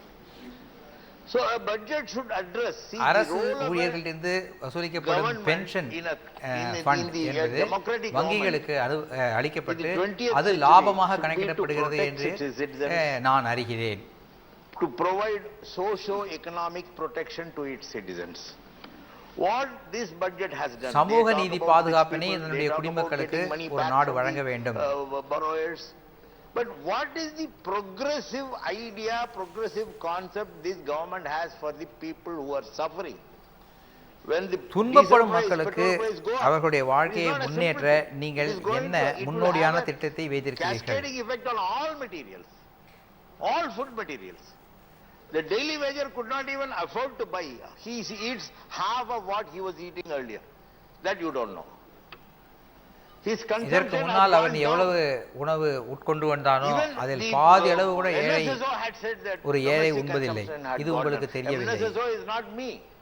It's not Congress party or DMK party. It is a government's organization. They had said that the domestic consumption had gone down. Why? Because people cannot afford to buy anything. See, for a small vendor from a village, if he wants to take his things for sale to the nearest town, he uses moped, a small moped. ஒரு சிறிய வியாபாரி தன்னுடைய பொருட்களை ஒரு கிராமத்திலிருந்து அருகாமையில் இருக்கிற நகரத்திற்கு எடுத்துச் செல்ல வேண்டும் என்றால் அவன் தன்னுடைய மொபட்டை யூஸ் பண்ணுகிறான். But there is no buyer. So he has to come back. He will also suffer. See, look at the மக்களிடத்தில் பணம் இல்லாதால் அவன் கொண்டு செல்லும் பொருட்களை யாரும் வாங்குவதில்லை. அதனால் அவன் விற்பனையாகாமல் வெறுங்கையோடு திரும்பி வருகிறான். The duty of the government is to ensure that the people does not suffer. What is the மக்கள் துன்புறாமல் இருக்க என்ன செய்ய வேண்டுமோ அதை கவர்மெண்ட் செய்ய வேண்டும். வறுமை கோட்டுக்கு கீழ் வாழ்பவர்களை காப்பாற்றுவதற்காக அரசு என்ன செய்கிறது? அதற்கு இந்த பட்ஜெட் என்ன ஏற்பாடுகள் செய்திருக்கிறது? ஒன்றுமில்லை. This budget has failed in providing any good thing for the common man, the poorest of the poor. ஏழைகளும் ஏழை ஒரு சாதாரண மனிதனுக்கு எந்த விதமான உதவியும் இந்த பட்ஜெட் செய்யவில்லை. Gross domestic product, GST and other things. But நீங்கள் கிராஸ் டொமஸ்டிக் ப்ராடக்ட், GST போன்ற பெரிய பெரிய விஷயங்களை பற்றி எல்லாம் பேசுகிறீர்கள். ஆனால் ஏழை மக்களுக்கு எந்த விதமான உதவியும் இந்த பட்ஜெட் செய்யவில்லை. Poorest of poor of this country. Defense, okay. I don't say that there is nothing good in this budget. இந்த பட்ஜெட்டில் எதுவுமே சரியில்லை நான் என்று சொல்ல மாட்டேன். பாதுகாப்பு துறைக்கு நீங்கள் ஒதுக்கியிருக்கிறீர்கள், நல்லது. And with a population like India which has more than 70% of poor, 70% மேல் ஏழை மக்களை கொண்டுள்ள இந்திய நாட்டிற்கு நீங்கள் இந்த பட்ஜெட்டில் செய்தது என்ன? Let them live. You don't know. You can vaccinate people and save their lives. But you have to try to stop people from dying without food. What your government has done, there is nothing in this budget. மக்களுக்கு தடுப்பூசி போட்டு அவர்கள் சாகாமல் நீங்கள் காப்பாற்றலாம். ஆனால் பசியிலிருந்தும் அவர்களை காப்பாற்றுகிறீர்கள். அவர்கள் சாகாமல் பார்த்துக் கொள்ள வேண்டும். Food materials for his use. One thing, sir. In 2019, this government had said, repeatedly I am telling you, there will be 150% of product cost for agriculture will be provided as MSP.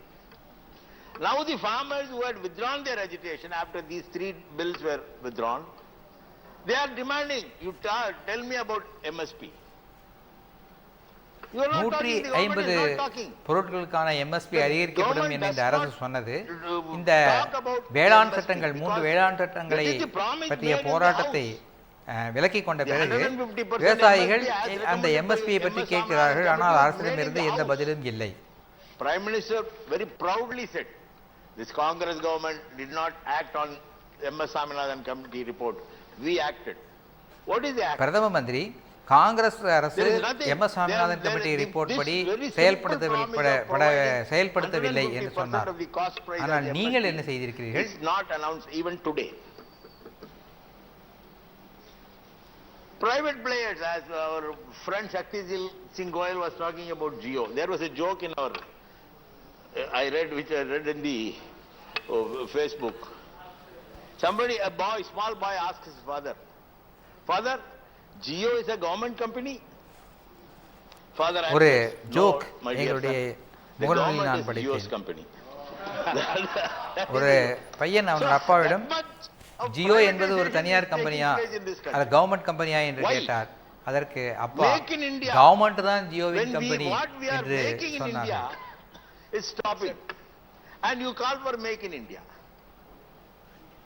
இந்தியாவில் நாம் தயாரித்த பொருட்களை நிறுத்திவிட்டு எல்லாவற்றையும் இந்தியாவில் தயாரிக்கிறோம் என்று நீங்கள் கூக்குரல் இடுகிறீர்கள். Factually wrong. They want to do something which will not do good to the poor but do good to the rich. And நீங்கள் செய்ய விரும்புவதெல்லாம் ஏழைகளுக்கு நன்மை பயக்கும் செயல் அல்ல, பணக்காரர்களுக்கு நன்மை செய்யும் செயல்கள். Features, but in practice nothing is promising. Every year we are deteriorating. Our poor still stand as poor. With these words I conclude, sir. Thank you. Thank you. The next speaker is Dr. Amar Pradhan. Patnaik. I'm sorry. Patnaik.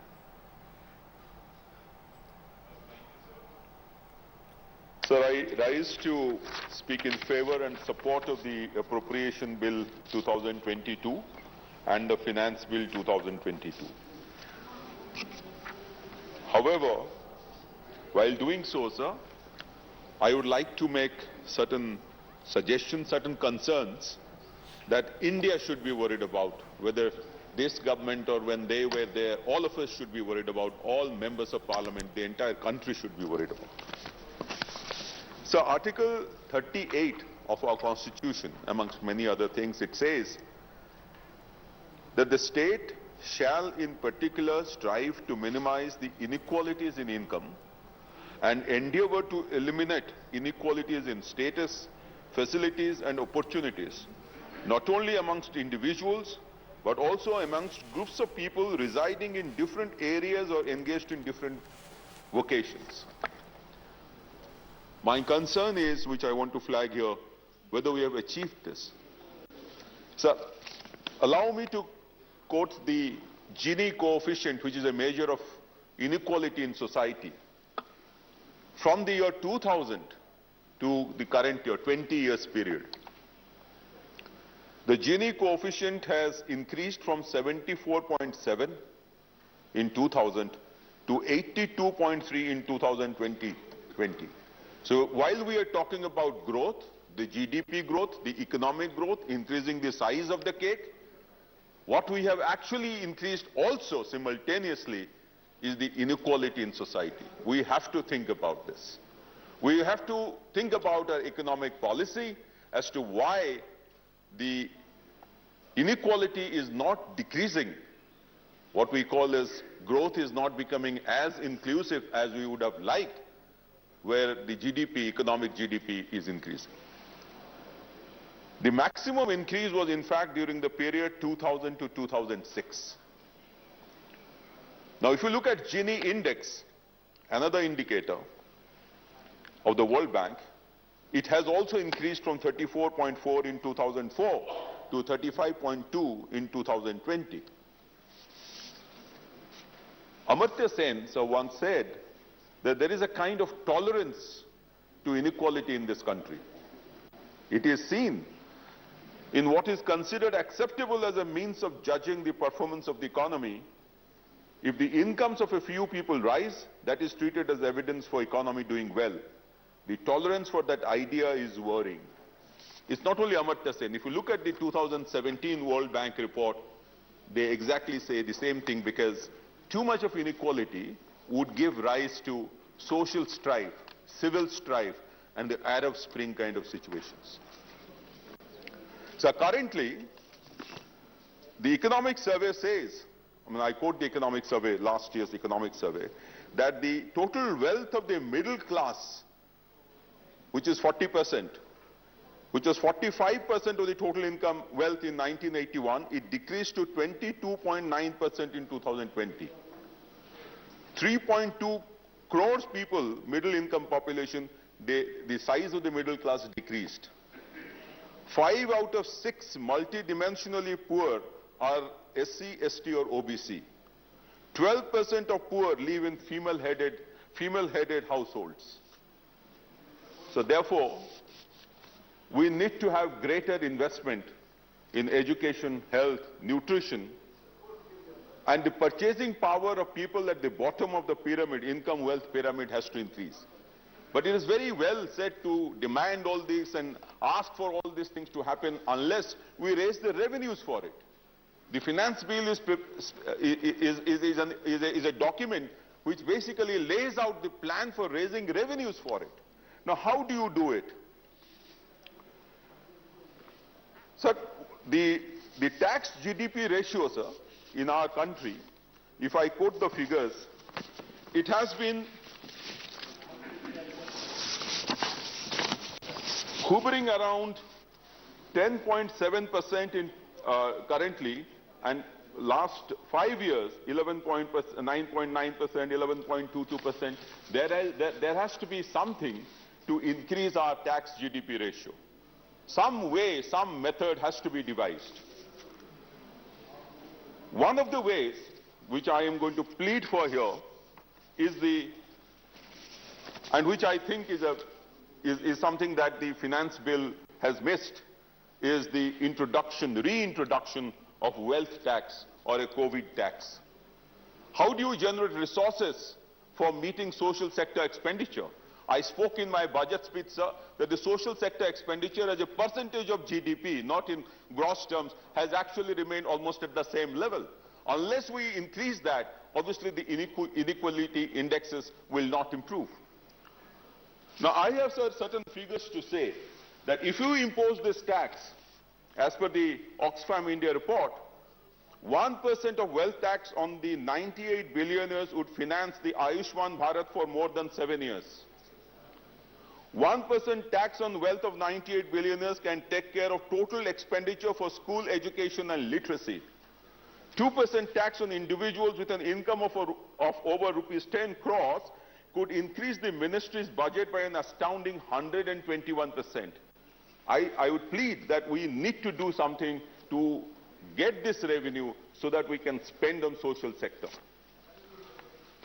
This is on the appropriation account in macro terms. Now let me go to the finance bill, which has significantly good things in terms of capping the long-term capital gains tax at 15%, the SOCO's notice being made mandatory before you readjust the taxes after a reassessment. There are many good things. The dispute resolution panel. But I think the biggest concern, as Sushil Modi ji was also saying, about the digital assets. While the definition is not clear and the regulations are not there, therefore naturally it is understood that the taxation guidelines are not very clear. He had made suggestions to increase the taxes. I leave it to that, but before that, very importantly, one has to reach the definition. What constitutes a virtual digital asset in an age in which technology is literally generating new virtual private digital assets almost every year, every second. There is a confusion over there as to the set-off of loss on VDA with capital gains on transfer of VDA. Now, if it happens during the same year, whether the set-off should be happening or not, on the same kind of VDA. Now that's something I think needs clarification. On the TDS, the problem is of traceability. If the buyer may not even be able to identify the seller at all, the buyer may not be able to identify the seller. In that case, how do you collect that particular tax? And also the cost of acquisition. So I think the virtual digital assets ecosystem has to be defined in a much bigger and much broader way. Honorable Finance Minister had already clarified. I think we have to act very fast in this now that the tax has been imposed already. I will talk about the unexplained cash credit. I think it's a very good thing. Only problem is whether the trade payables, bank borrowings and credit card payments would be included or not, because currently it looks as if they would get included. The faceless assessment scheme, sir, which everyone is talking about, and I'm sure each one of us who has been paying income tax has faced some kind of technical glitch or not. I think that still requires attention from the government to solve that. But more importantly, no acknowledgement is even given of a successfully filed submission. I think that is very important. Many taxpayers have told me about it. Now I come to the cess and surcharge, sir. So the cess and surcharge has increased 5 times during the last 10 years. 5-fold. 0.9% of GDP it was. In 2011 and 12, it has gone to 1.7% of GDP.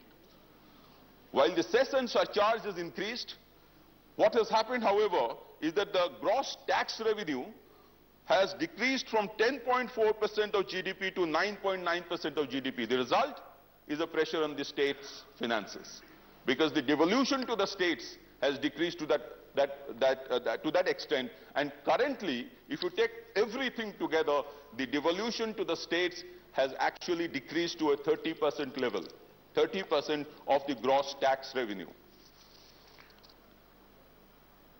Now, the CAG had recommended, the Comptroller Auditor General of India had recommended that the education cess and the health cess that is collected, there should be proper procedure for allocating it.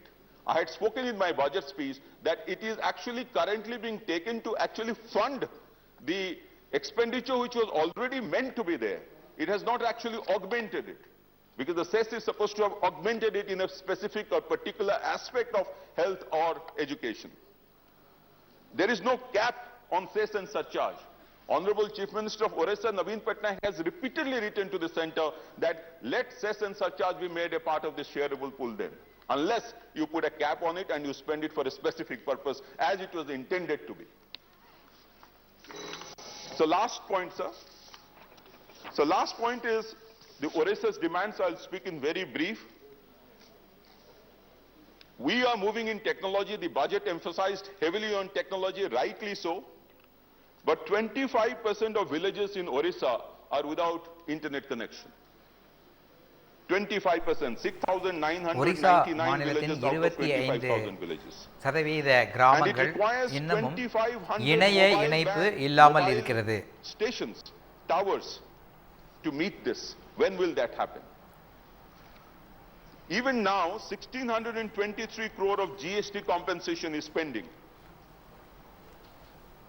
16,200 கோடி GST இழப்பீடு தொகை இன்னமும் ஒரிசா மாநிலத்துக்கு வழங்கப்படாமல் இருக்கிறது. Post harvest operations is still pending to be given, and there is no clarity as to whether Government of India would lift 15 lakh metric ton of fortified parboiled rice.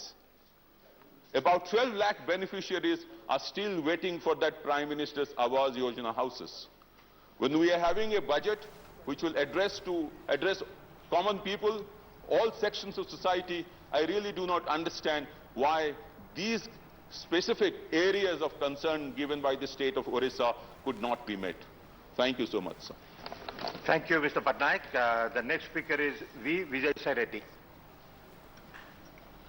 Thank you, Deputy Chairman, sir. Vice Chairman, sir. Thank you. Sir, I raised to support the appropriation bill and also finance bill 2022, despite some anomalies, which I would like to bring it to the notice of the Honorable Finance Minister through you, sir. Sir, the first point is tax exemption limit. Sir, between 2014 and 2022, the cumulative inflation has increased by 48%, whereas the tax exemption limit has remained the same at 2,50,000 rupees since BJP government has come to power. Sir, I bring it to the notice of the Honorable Finance Minister that there has to be a parity between the taxation and inflation and maintain the minimum exemption. Sir, the parity between the taxation and inflation is needed because of the falling income, raising inflation and stagnant tax relief. வருமானம் குறைவதாலும் விலையேற்றத்தாலும் இந்த வருமான வரியில் சில தளர்வுகள் அறிவிக்கப்பட வேண்டும். Sir, Finance Minister Madam, 2018 and 19, the Employees Provident Fund interest rates since then have been falling, and 18-19 it is 8.65%, and as of today 21 and 22 it has come down to 8.1%. The current rate of 8.1% is lowest interest rate which is being paid to the Provident Fund subscribers in the last 44 years. விகிதம் இன்று 8.1% குறைந்திருக்கிறது. அவர்கள் அவர்களுடைய சேமிக்கும் பழக்கத்தை இது வளர்க்காது. எனவே இந்த வட்டி விகிதத்தை அறிவிக்க வேண்டும். Where tax is levied on maturity, on payment of maturity, which is really deplorable, and I request the Honorable Finance Minister to look into it and exempt the scheme payment that is received by the subscriber on maturity. No tax reforms has been made to make வரி விதிக்கப்படுகிறது. இது மிகவும் தவறான கொள்கை. இதை விலக்க வேண்டும். By the NDA regime, sir. Sir, COVID treatment. The expenditure that is reimbursed for COVID treatment of the family head or the family members is deductible, and it is a welcome move by the government, sir. However, the point what we have to realize now is why this? Because the reimbursement occurs when there is no insurance coverage. So there is a need to encourage the health insurance which can be made affordable to masses, and it can be made affordable by the masses only if GST at the rate of 18% is reduced to nil. I request the Honorable Finance Minister may say that it is not in our hands. It is in the hands of the state and GST Council. But that is not the reply, sir, what we expect from the Honorable Finance Minister. Though the authority lies with the GST Council, it is the BJP government which is responsible for that, and it can take up the issue because there are so many states where the BJP is in power, and they can take up the issue in the GST Council and reduce the GST on insurance from 18%. Insurance மீதான GST வரியினை குறைப்பதற்கு அரசு நடவடிக்கை எடுக்க வேண்டும். And public sector banks and Honorable Finance Minister Madam, by amending the provisions of carry forward losses, you have made the setting off of losses, sir. Under section 79, you are enabling the disinvestment more easier. Sir, the disinvestment of where some of the PSUs are being sold by part, and some of the PSUs are being sold in one go altogether to private parties. Sir, disinvestment process of 18 PSUs out of 36 PSUs is complete in some respect or other. The sale of PSBs or GIC, IDBI is already privatized 2 of the PSBs, sir, and 1 general insurance company also is being privatized. Sir, today and tomorrow, All India Bandh is called for only for against the privatization. So we, the state government of Andhra Pradesh, is supporting the Bandh and opposing the privatization of public sector undertakings. பொது நிறுவனங்களை தனியார் மயமாக்குதலை ஆந்திர அரசு எதிர்க்கிறது. ஆகவே இன்றும் நாளையும் நடக்கின்ற அந்த பொது வேலை நிறுத்தத்திற்கு அது ஆதரவு அளிக்கிறது. Develop the critical infrastructure and provide affordable goods and services, and third, generate lakhs of employment, jobs, creation of jobs. Sir, it is these PSUs, and I refer to the Visakhapatnam steel plant, during the pandemic has helped the public at large, and which is being privatized now. And who will take care of the public if you start privatizing all the public sector undertakings which are generating profit or likely to generate the profits? Sir, Vizag, coming to Vizag steel plant, Andhra Pradesh is the biggest victim of central government decision to privatize PSU, sir. And the state government has been agitating பொது நிறுவனங்களை தனியார் மயமாக்குதலில் அதிகமாக for the last 1.5 years. நஷ்டம் அடைந்தது ஆந்திர பிரதேச அரசு And தான். BJP is the ruling dispensation is not able to hear anything sitting in Delhi. What the people of the state who are crying there in Visakhapatnam, sir. Sir, central government wants to privatize VSP, that is Visakhapatnam steel plant, for the simple reason that it is incurring losses. மத்திய அரசு Visakhapatnam steel பிளான்ட்டை தனியார் மயமாக்க வேண்டும் என்று கூறுகிறது. ஏனென்றால் அது நஷ்டத்தில் இயங்குகிறது. And for the current year it is 1,000 crore profit, sir. And sir, what has இந்த been invested by இந்த நிதியாண்டில் 1000 கோடி ரூபாய் லாபம் சம்பாதித்திருக்கிறது. எனவே அது நஷ்டத்தில் இயங்கவில்லை. அதை ஏன் தனியார் மயமாக்குகிறீர்கள்? Against investment of 5,000 crores for the last decades, how much it has got back? It has got back by way of dividends about 51,000 crores when it was earning profits. Just because in the recent past it has incurred the losses, and the decision to privatize Visakhapatnam steel plant is really deplorable against the interest of பல வருடங்களாக அது லாபம் சம்பாதித்தது. கடந்த சில ஆண்டுகளாகத்தான் நஷ்டத்தில் இயங்குகிறது. இதற்காக அதனை தனியார் மயமாக்கும் என்ற முடிவினை நான் எதிர்க்கிறேன். அதை பரிசீலனை செய்ய வேண்டும். And revive the public sector undertakings rather than privatizing them, sir.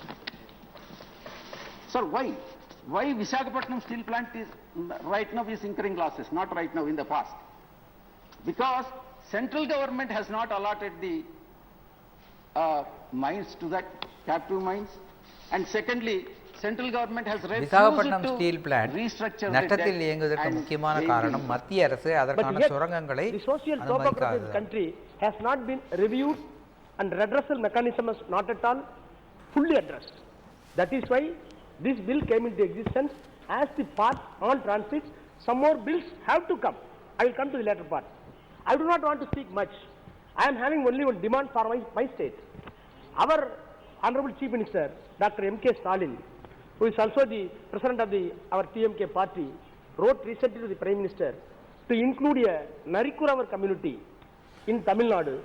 Tamil Nadu முதலமைச்சர் டாக்டர் மு.க. ஸ்டாலின் அவர்கள் அண்மையில் Identifications are not only unique, பிரதமருக்கு ஒரு கடிதம் something எழுதினார். distinct. Narikuravar They have been completely neglected in பிரிவினரை terms of education and other தாழ்த்தப்பட்ட life சாதியில் facilities. Even சேர்க்க வேண்டும் basic என்று amenities கோரிக்கை are not விடுத்து at all our provided to them. அந்த Their land is கடிதத்தை poor. எழுதினார். The education is literacy rate is almost 0.01%. அவர்களுடைய There is no representation government literacy service rate that is என்பது almost. பூஜ்ஜியமாக So இருக்கிறது. these மிக ஏழ்மை communities நிலையில் were almost இருக்கிறார்கள். neglected so far. இவர்கள் பல over ஆண்டு காலமாக 20 years. ஒதுக்கப்பட்ட In 1965, பிரிவினராக the state இருக்கிறார்கள். of Tamil Nadu demanded this Narikuravas community should be included in the tribal list. On the basis of the state government's demand, in 1969, when our leader, 1965 இந்த நரிக்குறவர்களை Karunani was chief minister of Tamil scheduled Nadu, tribe லிஸ்டில் இணைக்க Again, வேண்டும் the என்று attempt was Tamil Nadu அரசு கோரியது. drawn by the central government on the basis of the recommendation made by the state government. The local committee was constituted, and it was referred to the joint parliamentary committee whether these two communities can be included in the tribal list. So JPC gave the recommendation, local commission gave the recommendation, director of tribal affairs gave the recommendation, yet இவர்களை national commission for tribals gave the recommendation. What else you tribal need? கம்யூனிட்டியில் National இணைக்க commission, வேண்டும் என்ற state அந்த government, your கோரிக்கையை director, your மாநில அரசு, ministry, your cabinet, all Lokur recommended. Commission, The பாராளுமன்றத்தின் Narikuravas joint community in Tamil parliamentary Nadu, committee Kuruvas ஆகிய community in அனைத்தும் Ooty, Nilgiri, பரிந்துரை in my செய்திருக்கின்றன. constituency, they have to be included. In spite of that, so fruitful results. Of course, In 2016, the credit may go to this government. In 2016, bill was brought to include these communities on the recommendation of the DMK government. But for the reasons best known to you, the bill was lapsed.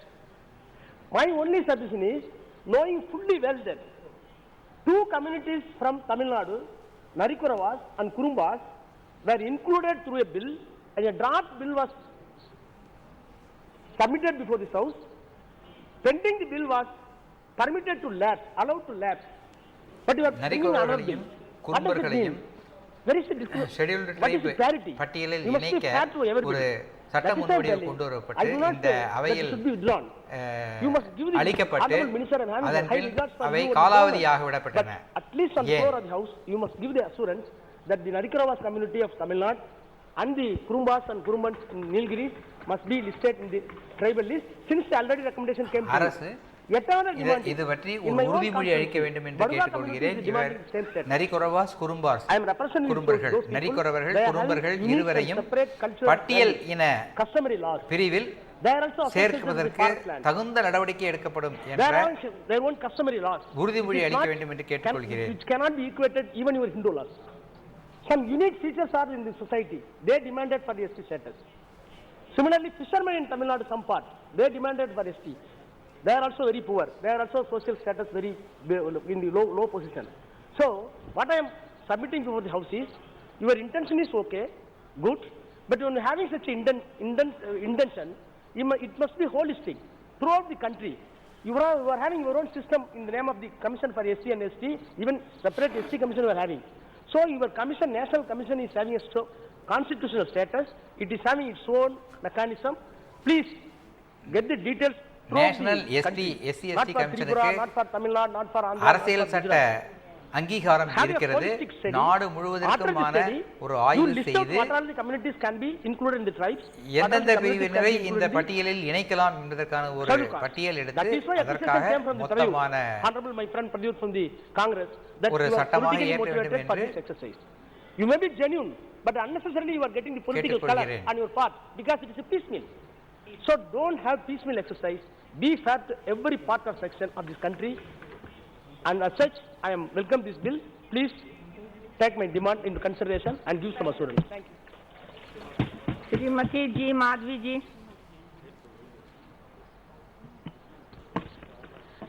Thank you very much, Madam. Thank you for the opportunity to speak on such an important bill. Scheduled tribes have been one of the most deprived and neglected section of India for thousands of years. After the country got independence, our constitution makers provided constitutional protection to the deprived classes to get rid of the discrimination.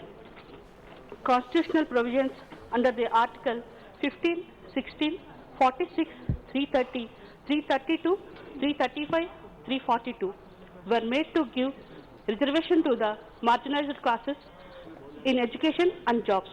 But despite many social security schemes by the government, scheduled tribes are living in a desperation and poverty. Now that our country is preparing to celebrate the 75th anniversary of its independence, there is an urgent need to take to concrete a meaningful steps to bring the above mentioned section into a mainstream of the country's development. Madam, it is a progressive bill as it ensures that tribal Dorlang community recognition under Article 342 of the Constitution. It will attract several benefits, including reservation in jobs and education, scholarships after passing class 10, national overseas scholarships for the studies, national fellowships, soft loans, and free residential and food facilities in the student hostels for the communities. There is no denying that societies must not only feel a collective responsibility for injustice done to the communities, but also attempt to atone for it in concrete ways. The bill is significant steps in the direction to establish the tribal rights. Madam, tribal youth in India are facing inequality in terms of educational and attainment, employment opportunities, healthcare infrastructure and facilities, stigmatization, lack of proper awareness, and ecological constraints. Both the tribal men and women suffered from vulnerability during the pandemic. While the men are suffering from the loss of jobs and economic sustenance, the women are suffering from the burden from the family's economic conditions, nutrition, hunger problems, and domestic violence. Unlike initiatives taken by the other countries like Australia, Costa Rica, New Zealand, the initiatives taken by the India government are very few. Without the help of the SGHS and cooperative efforts at all the villages level, it is very difficult to conceive that the tribal could not handle the precociousness during the pandemic. Tribals are the most vulnerable to food insecurity, malnutrition, and illness. In 2019, India ranked 1 or 2 out of 117 countries in the Global Hunger Index and fall under the serious hunger category. COVID-19 and subsequent lockdown have threatened the livelihood of the tribals. Tribals are having inherent diseases, and these researchers need to study deeply for the permanent eradication. Imparting employability training skills to the tribal migrants will improve their skills and empower them to look for other income generation opportunities. The skill mapping approach will help the assessment of jobs as per their unique skill set. Employment creation via startups and small medium entrepreneurship should be encouraged by the engaging tribals to make local products. The promotion of the tribal products in collaboration with public figures will quickly push sales. Ekalavya model residence schools have been started with the support of Government of India. The objective of the Ekalavya model residence schools to provide the quality middle and high level education to the scheduled tribes students in the remote areas, not only to enable them to avail to reservation in higher and professional education courses and as jobs in the government and public and private sector, but also have access to them best opportunities in education at par with non-ST population. The ministry has sanctioned 28 Ekalavya model residence schools for the state of Andhra Pradesh, out of which 7 EMRs of Visakhapatnam and 2 for the East Godavari are not yet functional. Efforts should be made to make all EMRs functional for the comprehensive physical, mental and social development of all the students enrolled in each and every EMRS. I would like to request the central government to consider setting up the special educational zones in the scheduled areas for better educational facilities for the students from the tribal community. Especially EMRS schools cannot cater to all the students. This creation for special educational zones would be special educational zone சிறப்பு கல்வி பகுதியாக அறிவித்து அங்கு கல்வியை ஊக்குவிக்க வேண்டும் என்று நான் கேட்டுக்கொள்கிறேன். There has been successful decrease in the funds released to the state of Andhra Pradesh under the scheme of grant Article 275(1) of the Constitution. Andhra Pradesh மாநிலத்திற்கு இந்த scheduled tribes திட்டத்தின் கீழ் வழங்கப்படும் நிதி ஆண்டுக்கு குறைந்து கொண்டே வருகிறது. அதை அதிகரித்து அளிக்க வேண்டும் என கேட்டுக்கொள்கிறேன். To support the state government in the bridging gap of the tribal population, create must ensure the release of funds, especially for the states in the 5th schedule having more tribal population like state of Andhra Pradesh. In AP, state government too recently has specific ST sub-plan of rupees 6,145 crores, and such a system can be also followed at a national level. I would like to bring to the notice of this House the support of the Honorable Chief Minister of Andhra Pradesh has extended the tribal community, especially for the women. The Deputy Chief Minister of Andhra Pradesh is a woman from the tribal community, and also he provides all the schemes, especially development of the women. I would like to request the government to support the tribal communities in all states, especially ensure the budget allocation on the welfare programs do not get lapsed and are implemented effectively. Furthermore, I would like to request the government to ensure the public sector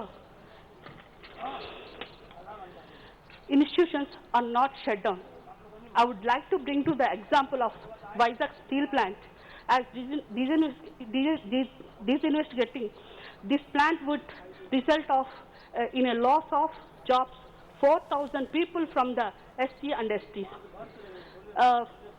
If the government, Vizag steel instead of plant starting new institutions, மூடப்படுவதால் தனியார் மயமாக்கப்படுவதால் scheduled try கம்யூனிட்டியின் 4000 தொழிலாளர்களுக்கு வேலை பறிபோகும் அபாயம் உள்ளது. எனவே இதனை தனியார் மயமாக்க வேண்டாம் என்று நான் வேண்டி கேட்டுக்கொள்கிறேன். comprehensive development of tribal community not to close down the institutions. For this, with these suggestions, I support the bill. Thank you for giving me this opportunity. Thank you. Shri Dr. Pratima Mandal ji. So no, I am not doctor, only Pratima Mandal. अच्छा, ओह, लेकिन यहाँ doctor लिख दिया आपको. Thank you, madam. So I rise to speak on the Constitution Scheduled Tribes Order Amendment Bill 2020-22. So the bill seeks to include Darlam community as a sub-tribe of Kuki of Tripura into the Scheduled Tribes list. But the problems lying at the core cannot be solved by just including more categories into the list. The government has to make progressive changes in order to ensure development for scheduled tribes population. And this I say so because scheduled tribes fall under the category of India's poorest people, with 5 out of 10 falling into the lowest wealth bracket. And this poverty-stricken state leads to all sorts of problems that they face, be it lack of education, dependency on forest produces, or resulting to minorist activities. Here I would like to take the opportunity to mention that under the leadership of our Honorable Chief Minister Mamata Bandyopadhyay, Government of West Bengal has been largely successful in abolishing minorist activities by bringing about development in the district. Not only this, districts with highest population of scheduled tribes like Birbhum, Bankura, Jhargram, Purulia and others have reflected a significant rise in education and employment levels. And some women from scheduled tribes, scheduled caste communities are receiving 1,000 rupees per month under Lokhir Bhandar scheme as a symbol of women empowerment. And people above the age of 60 years are also receiving 1,000 rupees per month under Joy Johar scheme for scheduled tribes and Taposhili Bondhu for scheduled caste. This has to be ensured in all the areas dominated by scheduled caste and scheduled tribes across the nation. Sir, madam, the unending measures related to land for tribal population began with the increasing pressure on extracting minerals from these areas. This led to displacement of the people from their own homeland. The growth led to springing up of industries by depleting forests and thus worsening the scenario. Currently, the status of our tribal men and women affected by rampant industrialization is not even being studied, and this clearly depicts the lack of concern from the government's end. The railway connectivity project in the northwest areas are being opposed by numerous group of tribal people because they are fearful of being uprooted from their own cultural habitat and with no secure means of livelihood. In the consumption, which in turn is like to bring buoyancy in revenues rather than going for the fiscal squeeze which is required to take India to the next level. Sir, I want to make one thing very clear. Some of our opposition members accused the Prime Minister has not taken keen on the poor and others. There is no development like that. எதிர்க்கட்சி உறுப்பினர்கள் சிலர் நம்முடைய பிரதமர் ஏழைகளின் மீது ஏழைகளின் துன்பத்தை நீக்குவதற்காக எந்த செயலையும் செய்யவில்லை என்று குற்றம் சொன்னார்கள்.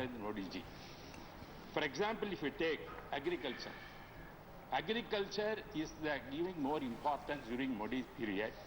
He allocated lot of money, and also the agriculture workers, the rural area, is getting lot of incentives, and they have given the money for them, putting in their accounts to purchasing to give. Modi அவர்கள் வேளாண் துறையில் பல நற்செயல்களை செய்திருக்கிறார்.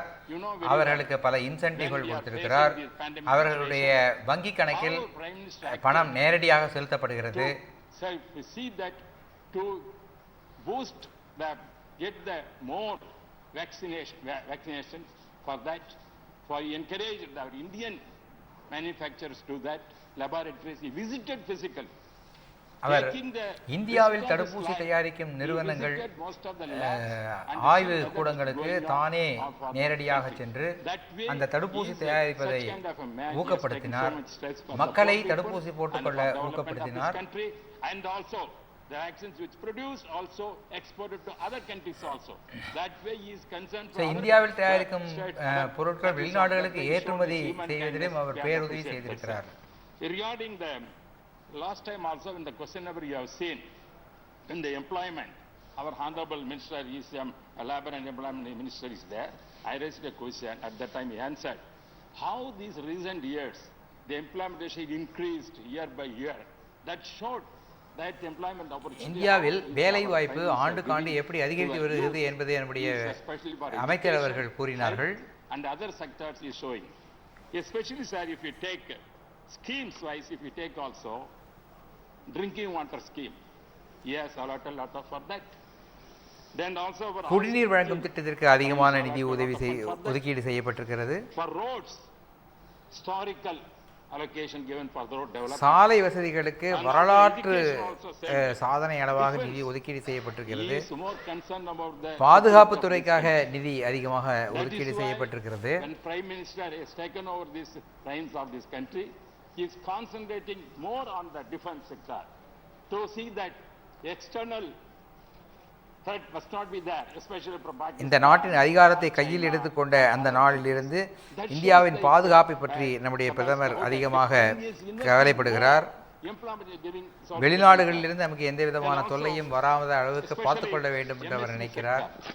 MS sector is given more than 9% of that thing has been increased to give them lot of employment opportunity. Sir, I want MSME செக்டாரையும் பிரதமர் அவர்கள் ஊக்குவித்திருக்கிறார். Edapadi Palaniswamy as a chief minister at that time, he lot of welfare schemes for socio-economic schemes. தமிழ்நாட்டில் எடப்பாடி பழனிசாமி அவர்கள் முதலமைச்சராக இருந்தபோது தமிழ்நாட்டு மக்களுக்கான நலத்திட்டங்கள் பலவற்றை அவர் எடுத்து செய்தார். But our Ilango said this government is not caring about the poor people. உறுப்பினர் இளங்கோ அவர்கள் இந்த அரசு ஏழை மக்களுக்காக எதுவும் செய்யவில்லை என்று சொன்னார். Socio economic development interest. Sir, I want to put one question to the honorable members. When they present the budget in Tamil Nadu, what's of the budget that Tamil Nadu implement? அவர்கள் தமிழ்நாடு மாநிலத்தின் நிதிநிலை அறிக்கையை சட்டசபையில் சமர்ப்பித்த போது தமிழ்நாடு மக்களுக்கான எந்த நலத்திட்டத்தையும் அறிவிக்கவில்லை.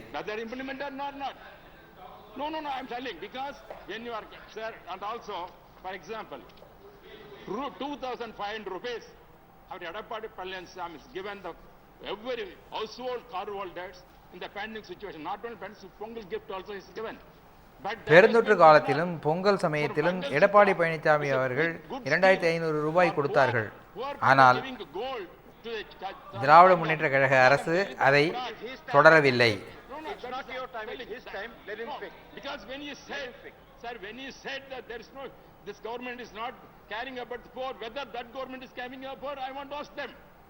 Thali ke Tangam, there is a good scheme for the education. Gold for the Thali is a very good scheme. தாலிக்கு தங்கம் வழங்குவது என்பது மிகவும் அருமையான ஒரு திட்டம். அந்த திட்டத்தையும் இவர்கள் காலி செய்து விட்டார்கள்.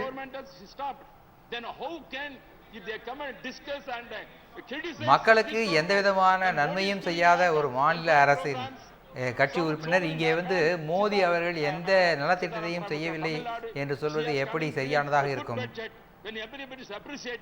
Why has to go on telling there is socio-economic neglected this same word that MK has gone telling, which they neglected this kind of programs. That is why what we are seeing that, sir. This is another thing, sir, regarding education. Sir, our country needs 5 sectors we have to consolidate. One is agriculture, second is education, third is health, fourth is defense, வேளாண் துறை, கல்வி, பாதுகாப்பு, I appreciate that. Social activity போன்ற துறைகளில் இந்த அரசு கவனம் செலுத்த வேண்டும். We require giving a lot of importance, which our government is ready to is coming forward. But I request financial minister, one problem is facing self-financing institution trust. What our trust recently said, our Andhra friend have said just now, Reddy has said, Trust Act, when the Congress was in power, they brought an act betting all 85% of the trust money be spent same here. They cannot save it. Otherwise, income tax won't accept. But now, sir, pandemic situation has come. Most 2/3 of the institutions in India run by the trusts. When trust is not having money, they are not saving. How they give the salary to the people? Therefore, that class is affected. தனியார் பல்கலைக்கழகங்களை நடத்தும் அந்த நிறுவனங்களுக்கு ட்ரஸ்டுகளுக்கு இந்த பெருந்தொற்று காலத்தில் எந்த விதமான வருமானமும் இல்லாத போது அவர்கள் எப்படி வரி செலுத்துவார்கள், அவர்கள் எப்படி தங்களுடைய ஊழியர்களுக்கு ஊதியம் தருவார்கள்? Therefore, I am requesting the Honorable Finance Minister look into this. How the Trust Act is not a correct one. It's going to affect the so. எனவே அந்த காங்கிரஸ் அரசு இயற்றிய அந்த ட்ரஸ்ட் சட்டத்தை இருந்து இந்த தனியார் பல்கலைக்கழகங்களை காப்பாற்றுவதற்கான நடவடிக்கை எடுக்க வேண்டும் என்று நிதியமைச்சரை கேட்டுக்கொள்கிறேன். Which created the Congress government, that must be rectified this present government, seeing the situation, sir.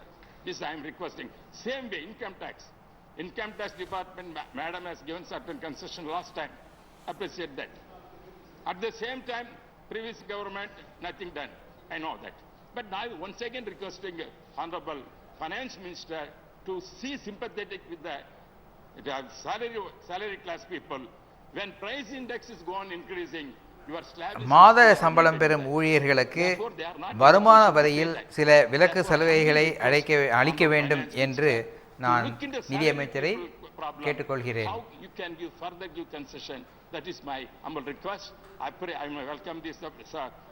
நான் இந்த பட்ஜெட்டை ஆதரிக்கிறேன். இது ஒரு நல்ல பட்ஜெட். சமூக பொருளாதாரத்தை காப்பாற்றுவதற்காக தரப்பட்ட budget.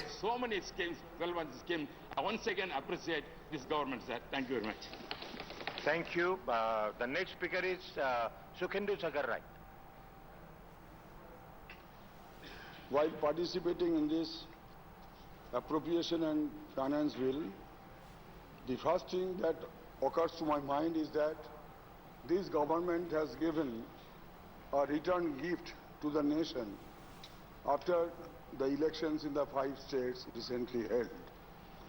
First of all, the petrol and diesel prices have risen 6 times in 7 days. 5 மாநில தேர்தல் முடிவுகளுக்கு பிறகு தேர்தலில் அவர்களுக்கு வாக்களித்த மக்களுக்கு இந்த அரசு ஒரு நல்ல பரிசாக திரும்பி கொடுத்திருக்கிறது. முதலாவதாக பெட்ரோல் டீசல் விலை உயர்த்தப்பட்டிருக்கிறது. Oil prices are up by 25 to 40%. 11% hike in prices of essential medicines, and it will be further மருந்துகளின் விலை ஏற்றப்பட்டிருக்கிறது. coming months, according to reports. So rise in prices of cereal, fruits, vegetables is driving up the காய்கறிகள், பழங்கள், தானியங்கள் இவற்றின் விலையும் அதிகரிக்கவிருக்கிறது. Rupees 25 per liter, and jet fuel prices have also increased by 18%. Everybody knows in this country that jet fuel எரிபொருள் விலையும் அதிகரிக்கப்பட்டிருக்கிறது. particularly diesel is increased. There will be cascading effect on all the essential commodities because of இந்த விலை உயர்வு அனைத்து பொருட்களின் விலையையும் உயர்த்தும் அளவிற்கு ஒரு விளைவு இந்த எரிபொருள் விலை உயர்வால் ஏற்பட்டிருக்கிறது என்பதை அரசு உணர வேண்டும். Rupees 19,000 crores in revenue for keeping petrol and diesel prices on hold during elections in 5 states, because the government did not want to rationalize the price during election because of the political reasons, and after 5-6 months it has been doubled, tripled and going up every day. So my submission to the government would be that it needs to be ensured that these losses are not entirely transferred to the common people. So far the finance bill is concerned, it was passed in Lok Sabha after accepting 39 amendments to the bill that was tabled. Why was there so many amendments? Was it because of poor drafting? Was it because of careless proofreading? Or failure to complete stakeholder consultations and feedback gathering ahead of introducing bills in Parliament? Because everything done in a hush-hush manner, and all on a sudden it is tabled in the Parliament, either in this House or on this House. So far finance bill is concerned, it was tabled naturally in the other House. So government is emptying out the piggy banks, the borrowings from small savings. The borrowings from small savings are designed to support household and pensioners, not to finance the government's deficit. In 2021, the government budgeted to borrow 2.4 lakh crore from small savings, but ended up borrowing more than double of this figure. For 22-23, the government has budgeted for 5.6 lakh crore, a figure bound to increase that is lower than last year revised estimates. Sir, poor allocation for marginalized groups. This year's budget has allocated rupees 70 crore for the rehabilitation of those involved in the manual scavenging under the self-employment scheme for rehabilitation of manual scavengers. This is 30% less than the last year's allocation of rupees 100 crores. Shockingly, even this 100 crore was revised down to rupees 43.31 crores. Why is not the government able to utilize the allocations made towards manual scavenging? Is there no seriousness in ensuring that people are not forced to risk their lives and dignity like this? Instead, the government tells us in this House that no workers have died due to manual scavenging. It's a shame on the part of the governmental authorities. Sir, the central government has SREAS, an umbrella program comprising 4 highly important higher education programs, namely National Fellowship for SC, National Overseas Scholarships for SCs, Top Class Education for SC students, and free coaching for SC and OBC students. But this House will be shocked to know it saw a combined allocation of only rupees 364 crore. Sir, so far the women and children are concerned, the general budget has decreased from 0.71% of the GDP of the revised estimates for 21-22 to 0.66 in the estimates of 22-23, according to an analysis of the All India Democratic Women's Association. I don't know how far it is true, but government will be in a position to tell this House that what is the truth all about. Sir, at rupees 92,736 crore, the children budget has also dropped from 2.46% of the expenditure this fiscal to 2.35% in the next fiscal. Between April to December 21, only 48% of the approved budgets for midday meals had been released. For ICDS, it was 52%. The allocations for midday meals are 11% lower than the budget estimates for the previous year. Sir, so far the education is concerned, the budget allocation made last year for education saw a 6% decrease from the budget allocation made in 2021. கல்வித்துறையை பொறுத்தவரையில் நிதி ஒதுக்கீடு செய்தது 6% சென்ற ஆண்டை விட இந்த ஆண்டிற்கு குறைவாக நிதி ஒதுக்கப்பட்டிருக்கிறது.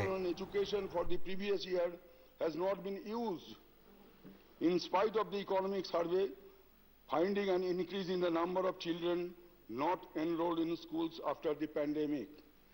So ironically, the total expenditure in education is less than 1% of the GDP, whereas the cash-strapped states, they are contributing 3 to 4 times than the center.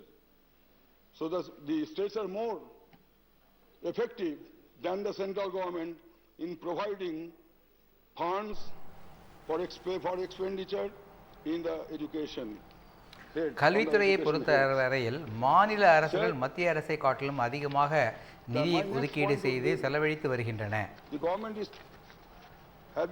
has claimed the government has made tall claims about resource mobilization. But according to me, the main target of this government for resource mobilization is only to sell out the public properties, lock, stock and barrel. அரசின் சொத்துக்களை விற்பனை செய்வது மட்டுமே இலக்காக இந்த அரசு கொண்டிருக்கிறது. Public sectors like airport, port, rail, bank, insurance, and even mini Ratna companies of the public sector. Sir, I am coming to one or two provisions of the Constitution. Sir, Article 36 of the Constitution, which deals with the directive principles of state policy. This should be a Gita or a Quran or a Bible for any government in running the government or the governance of the country. Sir, ये संविधान का बात है भाई, समझिए पहले फिर बोलिए, बंगाल भी बोलिए, गुजरात भी बोलिए. Sir, my next point I am submitting to you. Article 38, sub-article 2, it says, and I quote, the states shall, in particular, strive to minimize the inequalities in income and endeavor to eliminate inequalities in status, etc. அரசு Then, ஊதியம் வழங்குவதில் உள்ள ஏற்றத்தாழ்வுகளை களைய வேண்டும், சமூகத்தில் உள்ள ஏற்றத்தாழ்வுகளை களைய வேண்டும் என்பது அரசியலமைப்பு சட்டத்தில் தரப்பட்டுள்ளது. are so distributed as best to serve the common good. And next, clause C, that the operation of the economic system does not result in the concentration of wealth and means of production to the common detriment. And what is happening? When the Modi government came to power or the BJP government came to power, I stand myself corrected. When the BJP government came to power in 2014, there were 103 billionaires. And they had 22 lakh crores of wealth at that point of time. And in 2021, that is last year assessment, 142 millionaires, they rose from 103 to 142. And these 142 billionaires are having 53 lakh crores wealth. And what is our budget, total budget coverage? Only 35 lakh crores. So government budget coverage is 35 lakh crores and 142 billionaires, they are having 53 lakh crores of assets. So this is the inequality which is not only detrimental to the common good as enshrined in the Constitution under the head of directive principles of state policy. Therefore, I urge upon the government to follow the constitutional provisions in letters and spirit rather than to sell out everything to the big corporates, the crony capitalists. It seems to mobilize resources, this government has become bankrupt or insolvent, and the insolvency and bankruptcy code may be made applicable for the government also, because the figures I have mentioned before you, it is crystal clear from the figures that the government has totally surrendered to the crony capitalists, and all the economic policies of the government, they are being dictated upon by the crony capitalists, and this government is only இந்த அரசு பெரும் முதலாளிகளிடம் so this is a தன்னுடைய அரசினை அடகு வைத்து விட்டது. agency of the crony capitalists. So this is இந்த பெரும் முதலாளிகளின் ஒரு ஏஜென்சியாக இந்த அரசு மாறிவிட்டுள்ளது.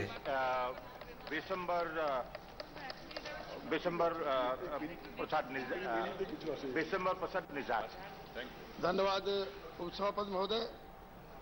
विनियोग विधेयक 2022-23 के लिए मैं समाजवादी पार्टी के राष्ट्रीय अध्यक्ष माननीय अखिलेश यादव जी, प्रोफेसर रामगोपाल यादव जी की तरफ से बोलने के लिए खड़ा हुआ हूं। जहां आज पूरे देश में बैंकों की हड़ताल है, आज हम सदन में विनियोग विधेयक पर चर्चा कर रहे हैं। पूरे देश का लाखों बैंक एम्प्लॉय जो है जो सरकार की गलत नीतियां हैं, निजीकरण को लेकर के जो है आज बैंक 2 दिन की हड़ताल में है। हम अपनी पार्टी की तरफ से उनका सपोर्ट करते हैं, मांग करते हैं कि जो बैंक की இன்று வங்கி ஊழியர்கள் வேலை நிறுத்தத்தில் ஈடுபட்டிருக்கிறார்கள்.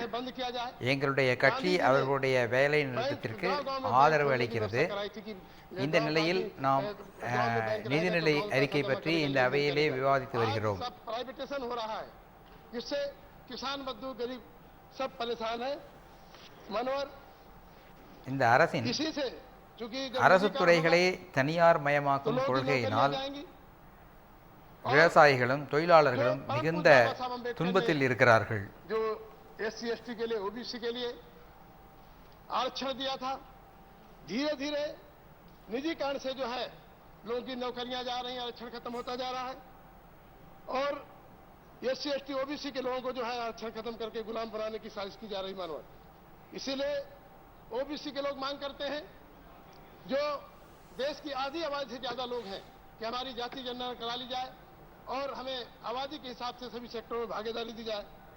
मानो अभी हम देख रहे हैं लगातार बात चल रही है, अभी डीजल पेट्रोल के दाम जब उत्तर प्रदेश में चुनाव था, 5 राज्यों में चुनाव था, तो 1 महीना डीजल पेट्रोल के दाम नहीं बढ़े। सरकार यही कहती थी कि ये अंतर्राष्ट्रीय बाजार पर निर्भर है। 5 மாநிலங்களில் தேர்தல் நடந்து முடியும் வரை ஏறத்தாழ 4 மாதங்களுக்கு பெட்ரோல் டீசல் விலை உயரவில்லை. ஆனால் முடிவுகள் வந்ததும் தினந்தோறும் பெட்ரோல் டீசல் விலை உயர்ந்து கொண்டே இருக்கிறது.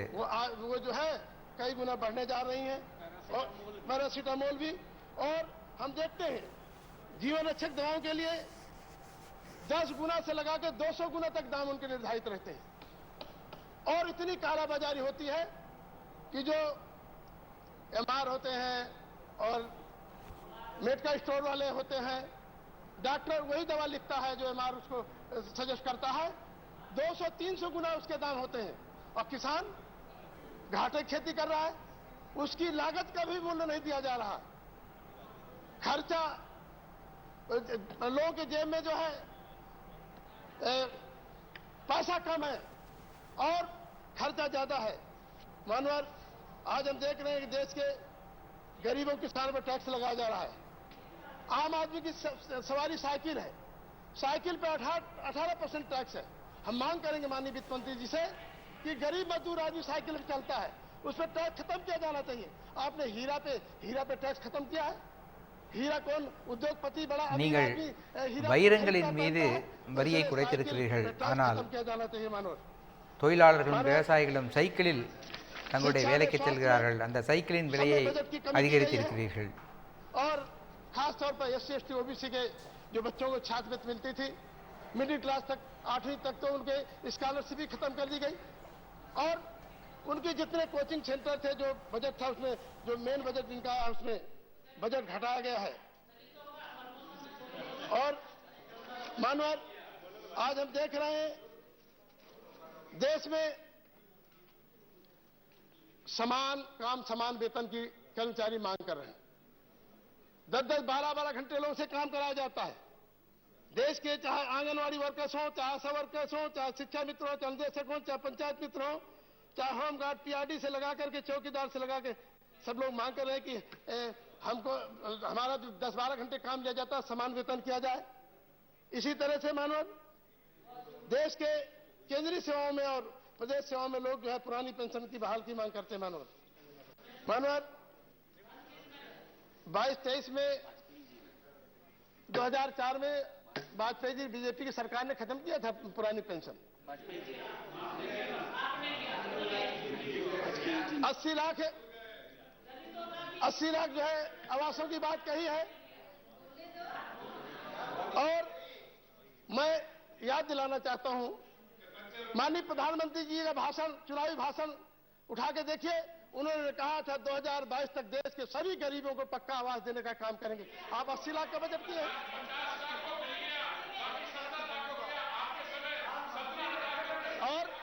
और हम बताना चाहते हैं मकान 1,20,000 का मिलेगा।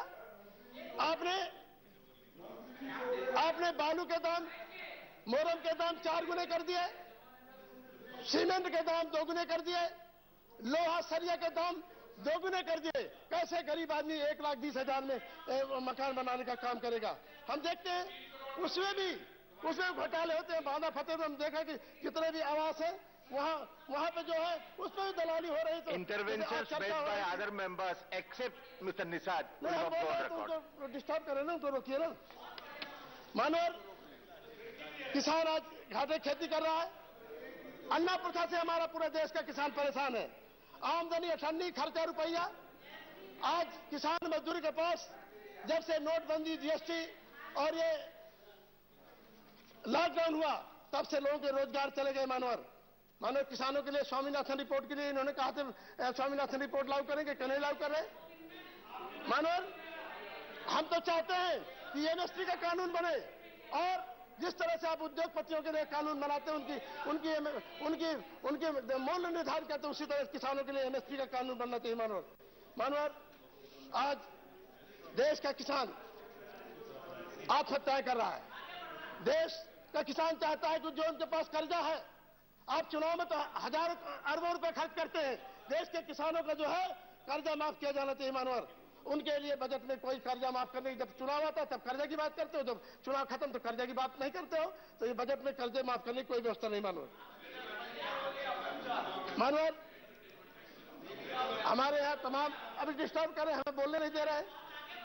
जब इनका मौका है तो बोले। शहर को एड्रेस करिए, बोलते जाइए। मैं आपसे बाकी कुछ रिकॉर्ड में नहीं जाएगा, सिर्फ आपका जाएगा। विनती करना चाहते हैं कि आज देश का किसान नौजवान, जब से नोटबंदी लॉकडाउन हुआ, देश के बहुत हालत खराब है। आज किसान नौजवान आत्महत्या कर रहे हैं। इलाहाबाद में 3 बच्चों ने आत्महत्या कर ली। लोग डिग्री जला रहे हैं इनकी सरकार में, नौकरियां नहीं मिल रही लोगों को, और ये लोग एक शोर मचा रहे हैं। केवल इन्होंने सरकारी मशीनरी से, ईवीएम से पूरे उत्तर प्रदेश में तो अखिलेश यादव जी को जला दिया था। केंद्र की सरकार ने बेईमानी से जो है उत्तर प्रदेश में सरकार अखिलेश की बनाने से रोकने का काम किया है। उस पर आप कहते जवाब आज उत्तर प्रदेश में हताशा नहीं आता है। तो मानो हम ये हल्ला कर रहे हैं, शोर मचा रहे हैं, का जवाब मैं दे रहा हूं। तो मानो आज जरूरत है किसान की आमदनी बढ़ाने का, उनकी लागत के अनुसार उनको जो है उनका एमएसपी कानून बनाने का। उनकी हम यही मांग करें कि बजट में जो है किसानों के लिए जो है खाद बीज उनके सब्सिडी दी जाए और किसानों को निःशुल्क सिंचाई, निजी ट्यूबवेल की सिंचाई फ्री की जाए। इस तरह से तमाम ये मांग करते हैं कि वित्त मंत्री निवेदन करेंगे किसानों के लिए जिससे आत्महत्या न करें। बहुत बहुत धन्यवाद। धन्यवाद। The next speaker is Praful Patel. Thank you, Mr. Vice Chairman, sir. I will be as constructive as possible without getting into this blame game on either side. We must look at the situation in the country for the last 2 years, especially with the COVID pandemic. It has been something very unsettling, not only for the country but for the whole world. And I must say that we must compliment both the government of India as well as all the states, irrespective of party affiliations, how everybody has collectively fought this pandemic, and we have not entirely come out of it, but relatively the impact to India has been much softer than what one had expected. In fact, in the March of 2020, when the pandemic started, and for the first 3 months when the country was under complete lockdown, and the uncertainty which was prevailing all over the world, we didn't know what was the pandemic about, what is the cure about it, and then we just barely came out of it. We had a second wave, and then fortunately the third wave was a little bit of a milder one. But nonetheless, I think the pandemic has been a very unsettling moment for the country. And we are, some of the figures do reflect that things are much better. GST collections, as many a speaker have mentioned, and the finance minister mentioned in a budget speech also. But purely going by GST numbers and being very happy that we have achieved 1,30,000 crores for at least 5 months in this current fiscal year, while it is a good sign, but also it does not reflect the true state of the economy. There are many sectors, and I'm sure the finance minister is aware of it, which have still a lot of stress and they need to be addressed and they need to be addressed timely. GST வரி வசூலிப்பு மட்டுமே ஒரு நாட்டின் வளர்ச்சியை காட்டும் ஒரு அறிகுறியாக நாம் எடுத்துக்கொள்ளக்கூடாது. நாட்டின் வளர்ச்சியை பல துறைகளில் நாம் பார்த்து அறிந்து கொள்ள வேண்டும். MSME package which was announced last year. Well, I must say that while some of the benefits have reached some of the industries, but I am sure that there have been a lot of fatalities, mortalities in this sector, also in the MSME sector. Many a small company have closed down permanently, which needs to be addressed, and I'm sure it is a matter of concern. The most destabilizing factor after the pandemic has come the Ukraine war. And I think when she delivered a speech on the 1st of February, Madam Finance Minister was not aware that this could be a situation which will arise a few days later. And the Ukraine war has demonstrated that suddenly, have you seen, the prices of fuel were going up, but they have really hit the roof, and Petroleum Minister is also sitting here in the House. He will acknowledge what are the special circumstances. We are comparing the current fuel price increase with something which happened during 2008-9. While we are comparing it, I don't think it is apple to apple exactly, because in 2008-9 there was no Ukraine conflict. There was some different situation. At the same time, the rupee then was around 40 rupees a dollar. Right now the rupee is at around 77 rupees to a dollar. So there is going to be a major impact on the finances of the government of India, no matter how good we want to portray the numbers. Because these numbers, while 400 billion of exports have been achieved, very creditable, very laudable, but we must also understand that the balance of payments, we are also going to face an equally higher deficit because of the higher import fuel bill, which will lead to still a disparity between the exports and the imports, and that will be close to almost $200 billion this year. So I'm sure Finance Minister $400 billion அளவிற்கு ஏற்றுமதி செய்திருக்கிறோம் என்று நாம் மகிழும் இந்த நேரத்தில் பெட்ரோலிய பொருட்களின் இறக்குமதியால் $200 பில்லியன் மேல் அதிக செலவு ஏற்படும். எனவே இந்த ஏற்றுமதியினால் ஏற்படும் லாபம் பெட்ரோலிய பொருட்களின் விலை உயர்வால் மாற்றம் அடையும் என்று நான் நினைக்கிறேன். That reflects that because of the uncertainty of the Ukraine war and the current economic climate, there is going to be a challenge for her to meet some of those numbers also.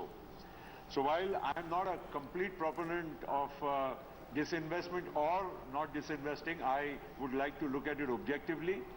But at the same time, I think your numbers on all heads of the budget are going to be impacted hugely because of this current situation which has arisen after the Ukraine நிதிநிலை அறிக்கையில் நீங்கள் ஒதுக்கியிருக்கும் நிதி ஒதுக்கீடுகள் பல துறைகளுக்கான நிதி ஒதுக்கீடுகள் இந்த பெட்ரோலிய விலை உயர்வினால் மாற்றமடைய நேரும் என்பதை நான் உங்களுக்கு தெரிவித்துக் கொள்ள விரும்புகிறேன்.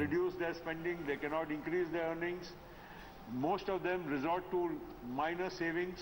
Most of them go to banks.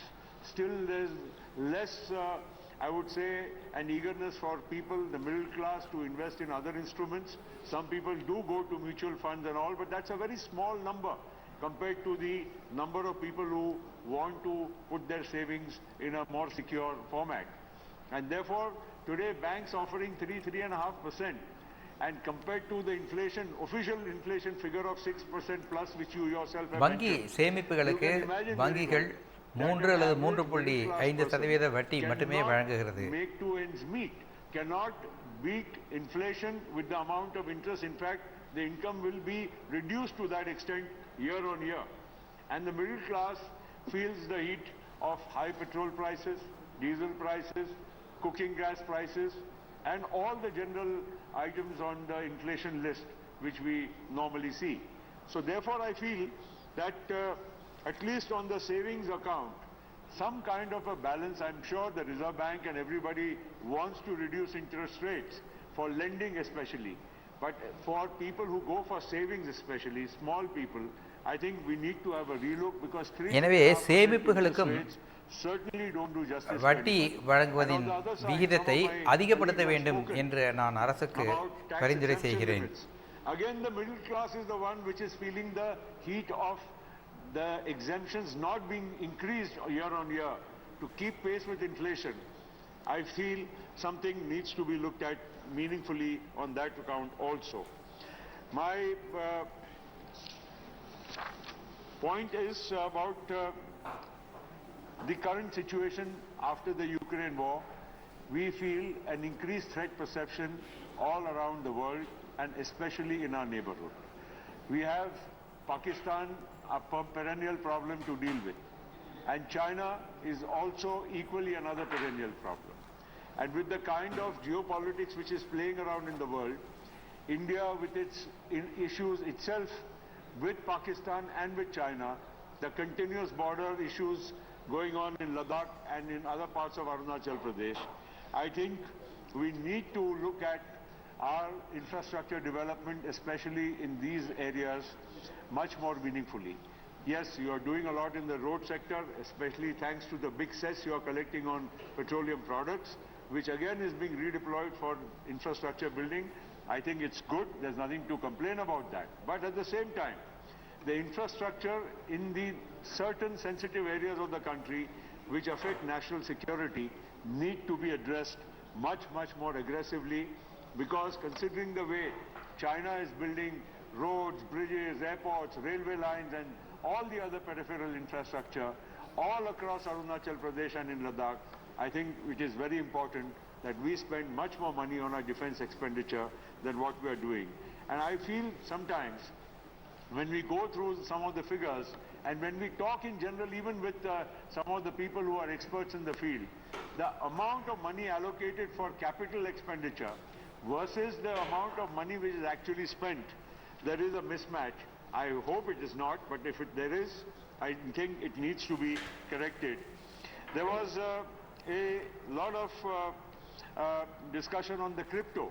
Ma'am, I would like to state very clearly that I share the sentiments expressed by my colleague Mr. Sushil Modi and many other colleagues.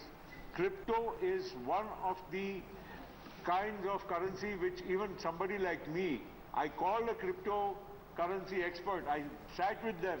I tried to understand with all the wisdom at my command, and I failed to understand anything about cryptocurrency till date. Crypto currency பற்றி நண்பர் சுஷில் மோடி சொன்னவற்றை நான் ஏற்கிறேன்.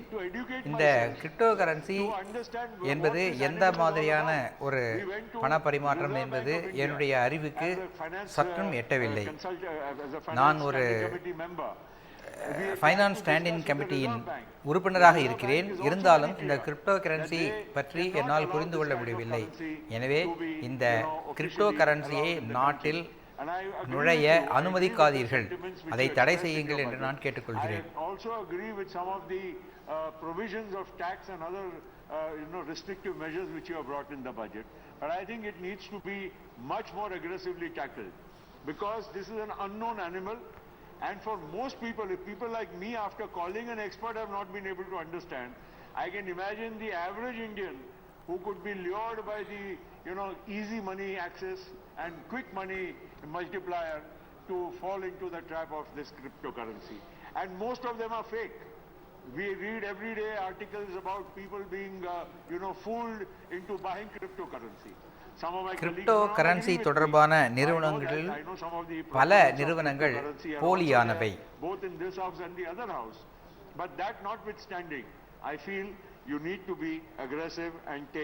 ஆகவே crypto கரன்சியின் மீது கடுமையான நடவடிக்கை எடுக்க வேண்டும் என்று நிதி அமைச்சர் அவர்களை கேட்டுக்கொள்கிறேன்.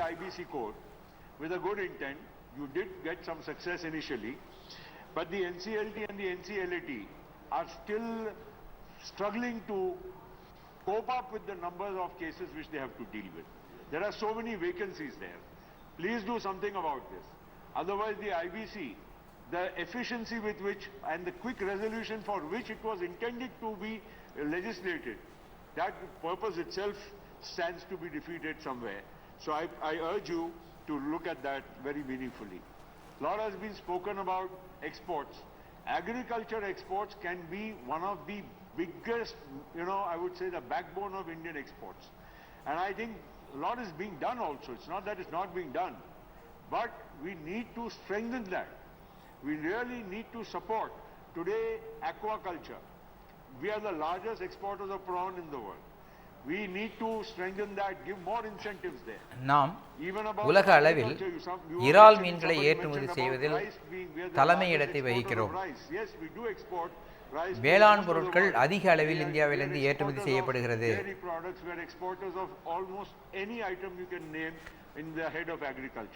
But I think, are we doing enough to promote agriculture exports?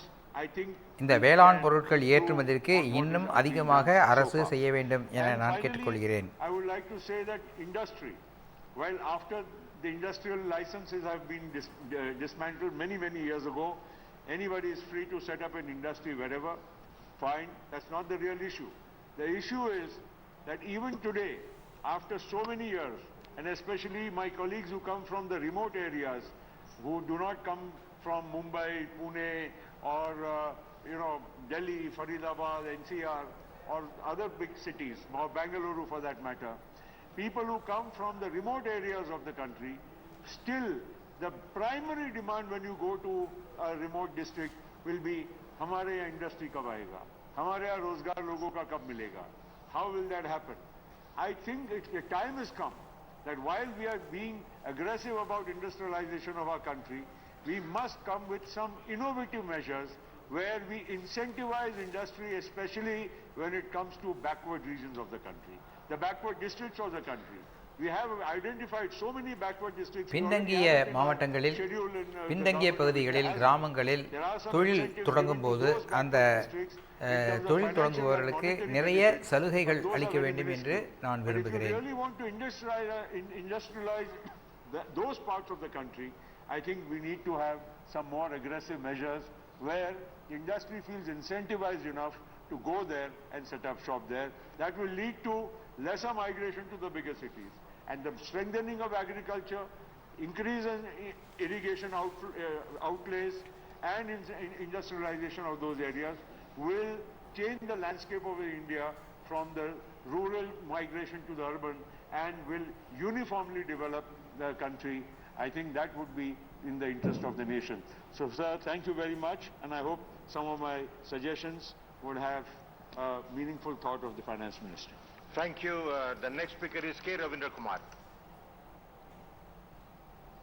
Sir, Deputy Chairman, sir, thank you for giving this opportunity. Union budget is for the entire country. It is because its proposal requires the states, the constituents of the Union of India to undertake and execute certain financial commitments for the development of the country, along with the path scripted in the Union budget. The Union budget for 2022-23 has been framed to pull the economy out of the ill effects of COVID-19 pandemic through increased capital expenditure. However, I would like to point out the inadequate allocations for health, education, agriculture, including research, MNREGA, etc. We need to increase investments in human capital alongside physical infrastructure. Necessary funds should be made available under these heads as we do go along in due course. Similarly, Honorable Finance Minister announced in her budget speech 22-23 that under PM Vidya scheme, a further Vidya scheme for a further 188 TV channels would be launched for enabling supplementary education to classes 1 to 12 with the slogan of one class, one TV channel. However, we see that the allocations towards PM Vidya scheme in the budget documents, allocations was a mere lakhs of rupees. How it is possible? More allocations of funds are required for this. In this context, with the given limited time, I would like to touch upon two aspects: the broad principles of the Union budget for 22-23 and the philosophy and the state of finances in my state of Andhra Pradesh. Firstly, about my state, the report of the Controller and Auditor General of India on the budget of AP 2020-21 was presented in the State Assembly only 4 days back, that is on 25th of this month. It revealed a set of very disturbing facts that should be serious concern for this August House and the Union government as well.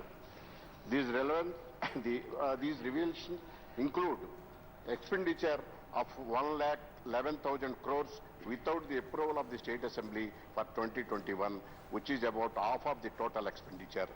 Transactions of rupees 48,234 crores, which is about 1/3 of the total budget expenditure, without proper accounting and documentation and in violation of the Treasury Code, not informing the State Assembly. Borrowings of rupees 38,312 crore. Diversion of about 30% of central funds to unintended items of expenditure. Utter mismanage between budget allocations and actual expenditure, and particularly for the welfare of backward sections, scheduled caste, women and minorities. Grossly inadequate capital expenditure, which is essential for development of the state. Heavy reliance on borrowings in the name of the welfare schemes, etc. The questionable transactions of 48,234 crores is about 730 times that of the alleged Behar border scam. This misappropriation is deeply troubling, and this is for only one financial year. 48,230 crores were misappropriated from the budget. Elaborating on various misdeeds of the AP government, the COG has observed that there are in violation of the provisions of the Constitution, which stipulate that not even a rupee can be spent without authorization by the state legislature. The COG also noted that much misdeeds promote financial indiscipline and even probable misappropriation, stating that it is rare in the history of auditing of public finances in the country. The COG refused to certify 1/3 of the financial transactions by the government of AP for 2021, perhaps for the first time in the history of the country. This August House needs to know why it is happening in a major and important state like Andhra Pradesh and what it amounts to. Sir, our country has been suffering the consequences of externally sponsored terrorism for a long time. The dictionary meaning of terrorism is that it is calculated and unlawful use of violence and intimidation, especially against civilians in the pursuit of political aims. Going by this definition and the modus operandi of the present Andhra Pradesh government, there is a financial anarchism in Andhra Pradesh to serve the political interest of the ruling establishment in the state. With the all responsibility, I venture to say, so because the irresponsible financial mismanagement, including utter indiscipline and gross violation of the Constitution and the attendant consequences, has all the element of anarchism. The consequences being a serious threat to the future of the people of the state. Andhra பிரதேசத்தில் ஆளுகின்ற அரசு நிதி விவகாரங்களில் பெரிய முறைகேடுகள் செய்திருக்கின்றன. ஆந்திர பிரதேச சட்டமன்றத்தின் அனுமதி பெறாமல் மிகப்பெரிய அளவில் செலவுகள் செய்திருக்கின்றன என்று அந்த மாநிலத்தின் ஆடிட்டர் ஜெனரல் ரிப்போர்ட் தெரிவிக்கிறது. Without the approval of the State Assembly and the expenditure not certified by the COG, the state government only said it was only a book adjustment. These defences did not seem to have been accepted by the COG. The arrest of this financial anarchism in AP, the central government should seriously consider imposing financial emergency in the state under Article 360 of the Constitution of India in the interest of the state of AP.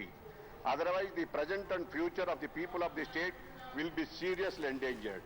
We cannot keep quiet when the AP government has unleashed a serious attack on our Constitution and our Parliament in the form of violation of the acts made by it, like the Fiscal Responsibility and the Management Act and recommendations of the Finance Commission regarding the disclosure of borrowings, etc. Regarding allocations for my state of AP, the High Court has clearly stated that only Amaravati can only be the capital of the state. In my view, the state government did not choose to go and appeal to the Supreme Court on the judgment passed by the Division Bench of Andhra Pradesh High Court at present, but discussed the judgment of Division Bench of Andhra Pradesh High Court in the State Legislative Assembly and undermined the judiciary, particularly AP High Court, which is not warranted. The Honorable High Court categorically declared that the Andhra State Legislature has no legislative competency to enact any law for shifting the organs of the state, since the capital of Amaravati has been established pursuant to the Article 4 of the Constitution of India, read with 6 and 94 Clause 3, Clause 4 of the Andhra Pradesh Reorganization Act, which was enacted by the Parliament and issued mandamus directing the government of Andhra Pradesh to develop the Amaravati capital region by providing all infrastructure facilities, etc. Instead of implementing the same, the state government made an attempt to attribute some motives to the High Court in the name of discussion on the powers of the legislature. However, it is high time to develop Amaravati capital. So I urge the central government and the Honorable Finance Minister to ensure substantial allocations for the development of the capital of Amaravati. The earlier Telugu Party government has allotted lands to 43 institutions of the Union government and its PSUs in Amaravati capital region. I appeal to the Honorable Prime Minister and the Finance Minister and the concerned ministers to do the needful for quick launches of these institutions. Sir, Vizag steel plant, with regard to the great concern of the people of Andhra Pradesh, the disinvestment proposal and privatization with regard to the Vizag steel plant, I request the Honorable Finance Minister to drop such proposal and continue as it is. Sir, I want to make it a political, with regard to the point with regard to cess and surcharge. The 18th Constitutional Amendment provides for all central taxes except the surcharge and cess to be shared between the centre and the states. That means cess and surcharge will not be a part of the divisible pool. Till 2015-16, surcharge and cases were just 5 to 6% of the gross tax revenue. Now it has increased more than 9% of the GTR, gross tax revenue. So the intention of imposing surcharge and cess instead of imposing taxes to avoid sharing of the tax with the states, this has to be relooked and reviewed. So, sir, finally, I appeal the government to do the needful and save the people of Andhra Pradesh from the financial anarchism of the state government and secure their future, if necessary, by invoking Article 360C, by imposing financial emergency in the state of Andhra Pradesh. Thank you, sir. Thank you. The next speaker is Said Jafar Alam. Jafar Islam. Sorry. Thank you very much sir. फिर से मुझे opportunity दिया हमारी party के leadership और आपका दोनों का धन्यवाद करता हूं। मैं यहां खड़ा हूं फाइनेंस बिल और अप्रोप्रिएशन बिल के समर्थन में, आज मैं खड़ा हूं बोलने के लिए सर। सर, जब हम बात करते हैं बजट के बारे में, मैं कई लोगों को सुन रहा था। I heard many speakers, many of our colleagues who are very learned members, they have spoken about budget, they have given their opinion. But एक चीज बहुत कॉमन देखा सर, मैं बड़े अफसोस के साथ कह रहा हूं कि सब ने इसको बजट एक्सरसाइज को के जो ऑब्जेक्टिव है और जिस बैकड्रॉप पे बजट को बनाया जाता है उसके बारे में चिंता किसी ने नहीं की। देखिए, बजट एक्सरसाइज जो इस तरह से सरकार ने किया, सरकार की कोई इंटेंशन होती है, किस सर्कमस्टांसेस में जो है वो बजट बनाया गया है और उसका क्या इंटेंशन है। आप पिछले 7 सालों में देखिए सर, और खासकर पिछले 2 सालों में जब FY 20 का जब बजट पेश किया गया था और उसके बाद जो FY 21 का नंबर देखिए और FY 22 का नंबर देखिए, तब समझ में आएगा कि बजट जो है सरकार बनाती है एक अजम्पशंस को लेकर बनाती है सर, लेकिन सरकार का जो कंपैशनेट अप्रोच हमारी सरकार का है और जो बेसिक प्रिंसिपल आदरणीय प्रधानमंत्री जी ने कहा है और जो उन्होंने दिखाया है, डेमोन्स्ट्रेट किया है कि he will not do things beyond his means and he will never punch above his weight. What does that mean, sir? It means कि सरकार के पास जितने आइडेंटिफाइड रेवेन्यूज है, रिसोर्सेज है, उसका प्रॉपरली एलोकेशन करना चाहिए और एप्रोप्रिएटली एलोकेशन, जब रिसोर्सेज एलोकेशन होंगे तो उसका मकसद क्या है sir? Welfare of the state, जो हमारी सरकार कर रही है। उसके साथ साथ to safeguard the interest of the country, वो हमारी सरकार कर रही है। पिछले 7 सालों में जिस तरह से देश दुनिया के नजरों में उभर कर आया है सर, जिस तरह से हमारी इकोनॉमी तेजी से दौड़ रही है, आज मुझे अफसोस के साथ कहना पड़ रहा है कि कभी कहा था कैनेडी ने, एक बार कहा था कि where winners have many fathers but losers have none, he is an orphan.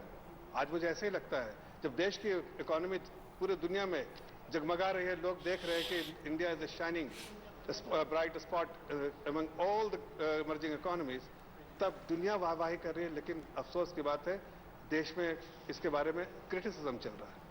जबकि लोगों ने, मुझे अच्छा लगा प्रफुल्ल पटेल जी ने कहा कि पिछले 2 सालों में जिस तरह से, जिस बैकड्रॉप पे, जिस सिचुएशन உலகம் முழுவதும் இந்திய பொருளாதாரத்தை அனைத்து நாடுகளும் அனைத்து நாட்டு மக்களும் புகழ்ந்து வரும் நேரத்தில் இங்கே இந்தியாவில் இந்த அவையில் மக்கள் இந்தியாவின் வளர்ச்சியை பாராட்டாமல் அதனை இகழ்ந்து பேசும் நிலையை கண்டு எனக்கு மிகவும் வருத்தமாக இருக்கிறது.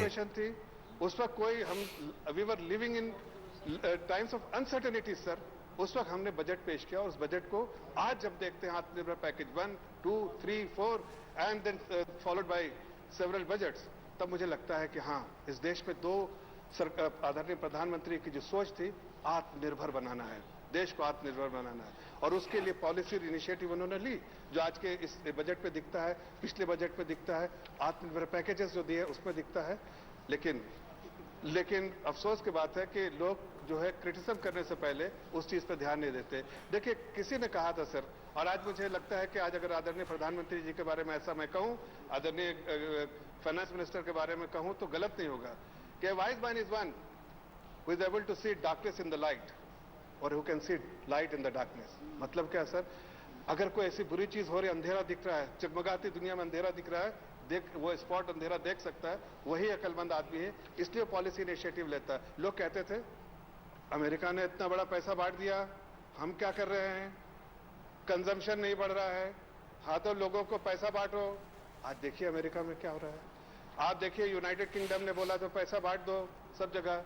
हमने क्या किया सर, हमने कल्याणकारी योजनाएं निकाली सर, वेलफेयर स्कीम, लोगों को राशन पहुंचाया जिसकी जरूरत थी। हमने डीबीटी ट्रांसफर भी किया है, ऐसा नहीं है, हमने डीबीटी ट्रांसफर भी किया है। हमने बहुत सारे ऐसे इनिशिएटिव लिए हैं जिससे वेलफेयर ऑफ द स्टेट, जो लोग आम नागरिक को मजबूत करने का काम किया है। लेकिन हमने किसी और को फॉलो नहीं किया, इसलिए कि हमारा एक प्रिंसिपल था, never punch above your weight. जितनी हमारी सलाहियत है, देश को उसी सलाहियत पे रखना है और उससे आगे बढ़ना है, उस ताकत को मल्टीप्लायर इफेक्ट देना है। इसलिए प्रधानमंत्री जी ने इंफ्रास्ट्रक्चर को फोकस दिया। इंफ्रास्ट्रक्चर के मतलब जाहिर है मल्टीप्लायर इफेक्ट लेके आती है। अगर इंफ्रास्ट्रक्चर में 1 रुपया इन्वेस्ट करते हैं सर, तो जाहिर है वो 1 रुपया नहीं रहता है नेशनल जीडीपी में।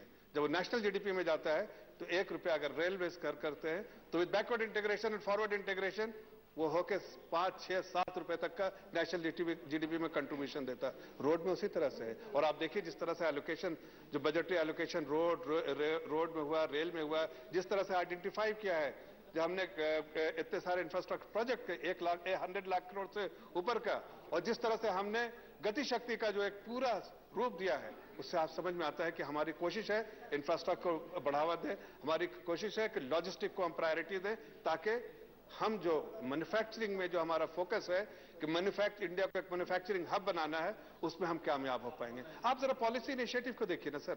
मैं तो कहता हूं कि लोगों से आके देखना चाहिए कि सरकार ने कैसे इनिशिएटिव लिए। देयर आर बहुत सारे ऐसे लोगों ने रिपोर्ट्स बनाए हैं। आई थिंक मैं लोगों से रिक्वेस्ट करूंगा, अपने लर्नड मेंबर्स से और अपने कॉलीग्स से यहां पर, कि उन सब रिपोर्ट्स का कभी कभी पढ़ लेना बुरा नहीं है सर।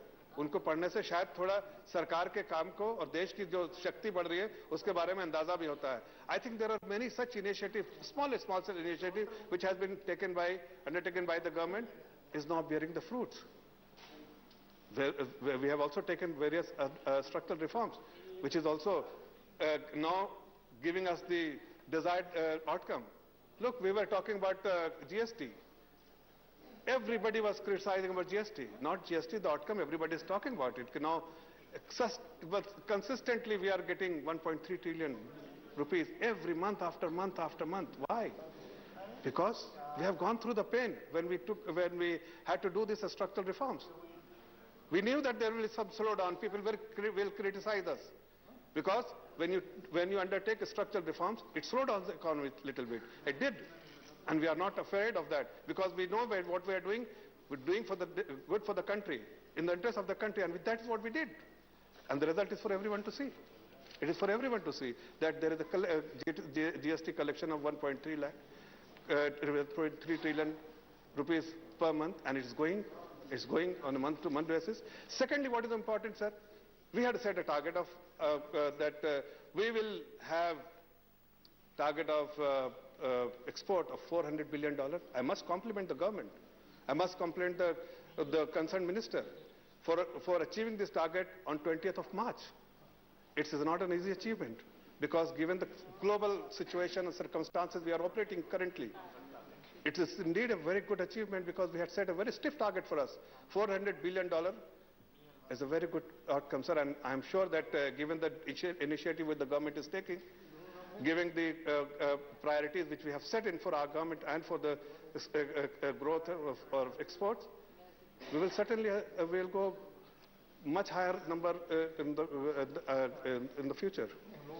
Sir, आप देखिए लोग कंपेयर करते हैं हमारी सरकार के बारे में, हमारे बजट के बारे में क्रिटिसाइज करते हैं.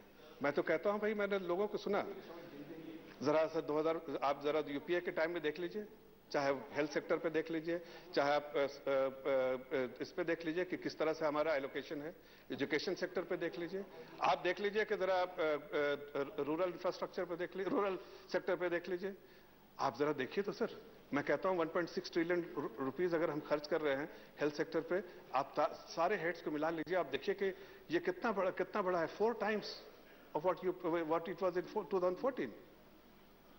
Because we are extremely sensitive and sincere about people of this great country. We want their welfare. We understand.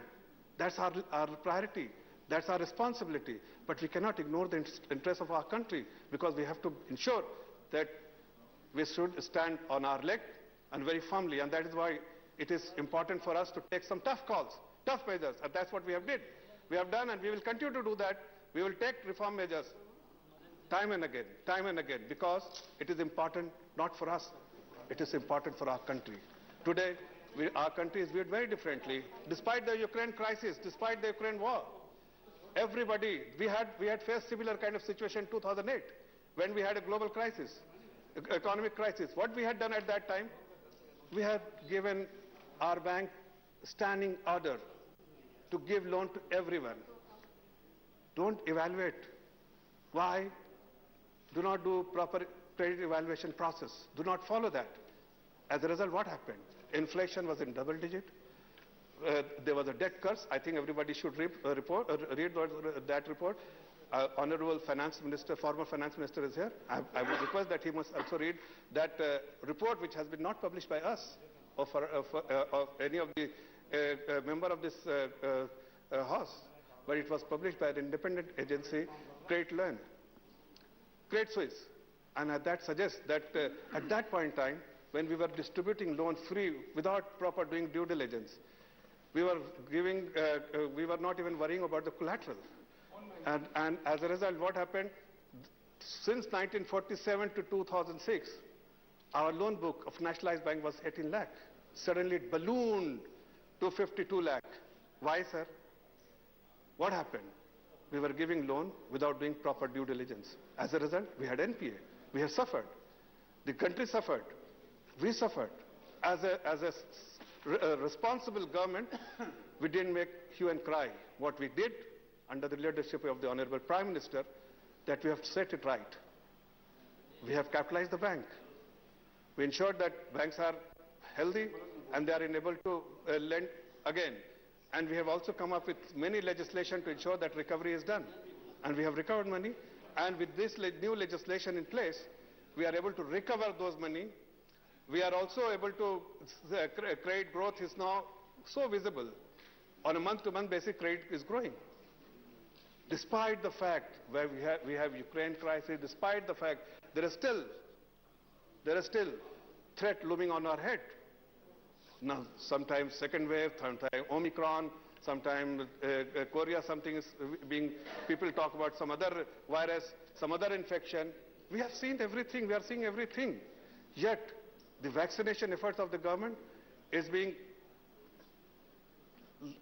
talked about across the globe, unlike in the country, where people still, despite what we have achieved, is unachievable for many people, for many countries. Yet, people are still criticizing. We are feeling safe. You are feeling safe. Everybody is feeling safe because of the government's initiative. What we have to do? We have to criticize the government. put government in the dock. We are not afraid of putting us in the dock. But also you have to evaluate your own performance. What was the size of the GDP in 2014? What is the size of the GDP now? What was where were we in 2014 and where are we now in terms of our standing in the global economy? See the landscape, global landscape where we stand today. We are ahead of United Kingdom. We are very close to, we are almost on a neck to neck with Japan. We are knocking the door of other Germany. We will be, by 2030, we'll see, we'll be third largest economy and the biggest market in the world. Because we have our strength and we are capitalizing our strength. This government feels that our strength needs to be capitalized for the welfare of the people and for the betterment of the country. Not for a particular family, not particular community, but for society as a whole. And that is what the budget is. And that is what budget is meant for us. And people are talking about we have not done that, we have not giving subsidy, we are not reduced the subsidy. Sir, I would like to bring the attention of every single member of this house that when we present the budget is presented, it is only a budget. And when the government is a compassionate like us, our government, then we see the revised estimate you need to see. And then you see the final allocation, what has been made. We have where the poor needed, the marginalized section of the society needed support, it is us, we have supported it. Didn't we open our coffer for them? Okay, we did.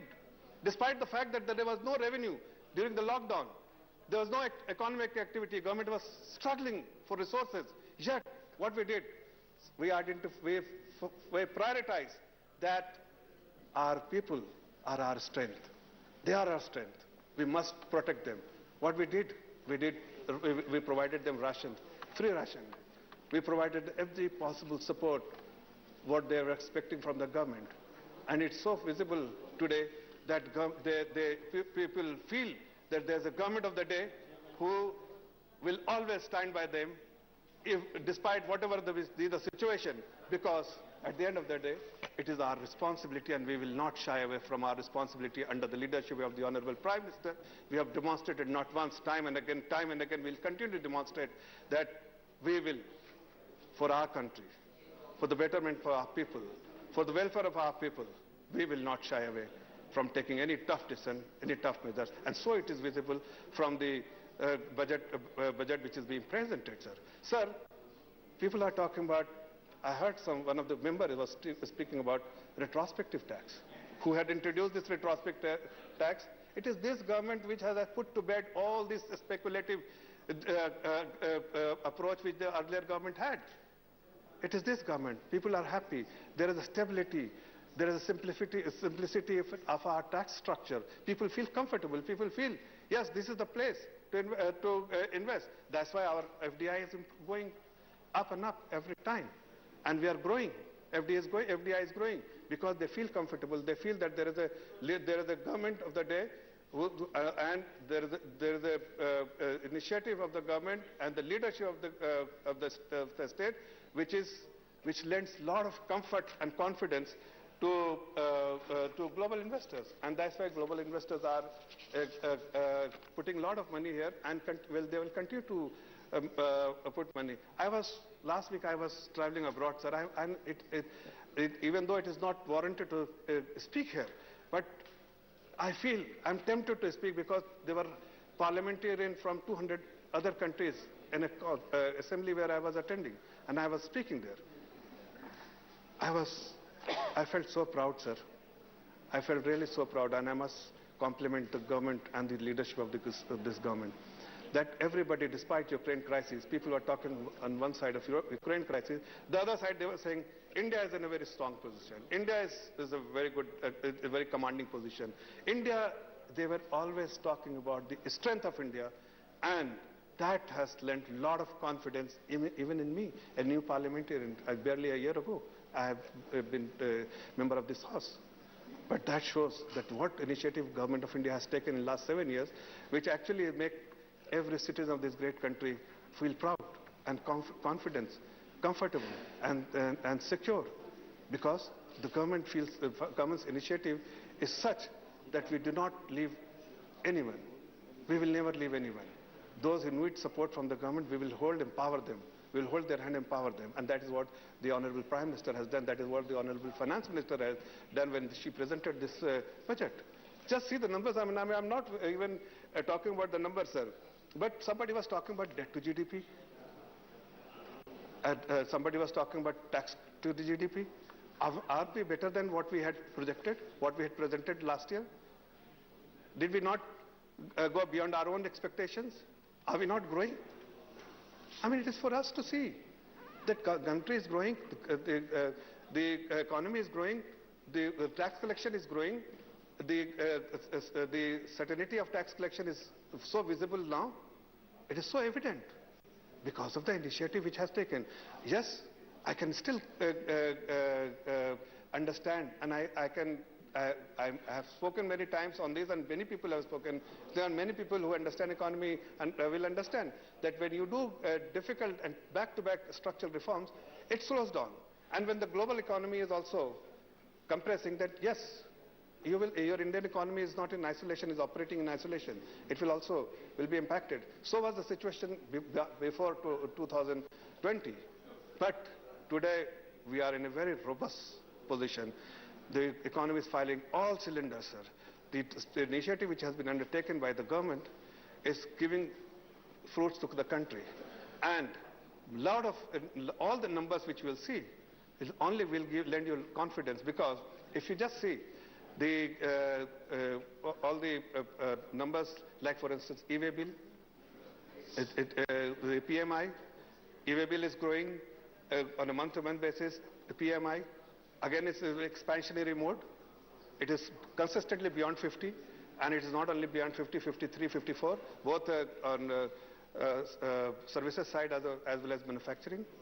And again, government intention is that we want to make it India as a hub for manufacturing, and that is what the initiative they have taken, that those who have China Plus One policy will definitely engage India and put their money and they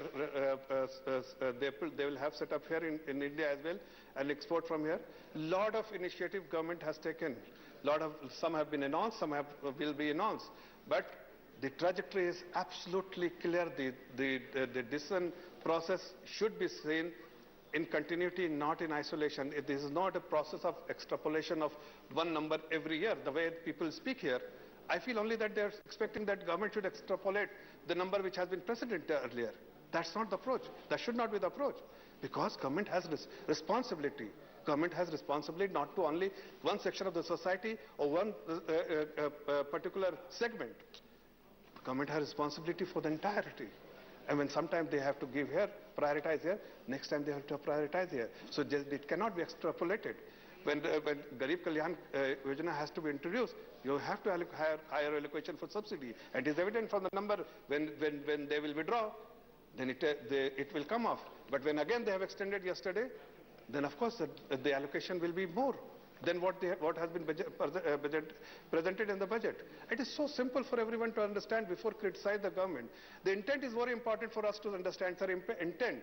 It is so evident. Anybody who will evaluate or analyze the budgetary approach of our government, they will see. The honorable former finance minister sitting here last time when he was speaking about the budget, he criticized about unemployment. And I must tell him, the number we had picked up was a weekly number, not the monthly number, and I would request him, what he had presented and what it was two different numbers. And it was very important for all of us to understand what number is being presented, whether the House is being misled or whether the number is not actually being presented the way it should have been presented. Because if you take a particular number, slice it the way you want to slice, of course it will give a different perspective, a different color.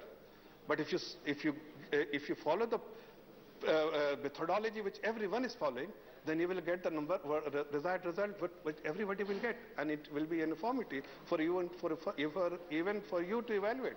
And I think the day it was presented, I can always request them to go back and see CMEI number on a monthly and a month-on-a-month basis, and we have, prior to pre-COVID, what the unemployment rates are, we have gone much better than.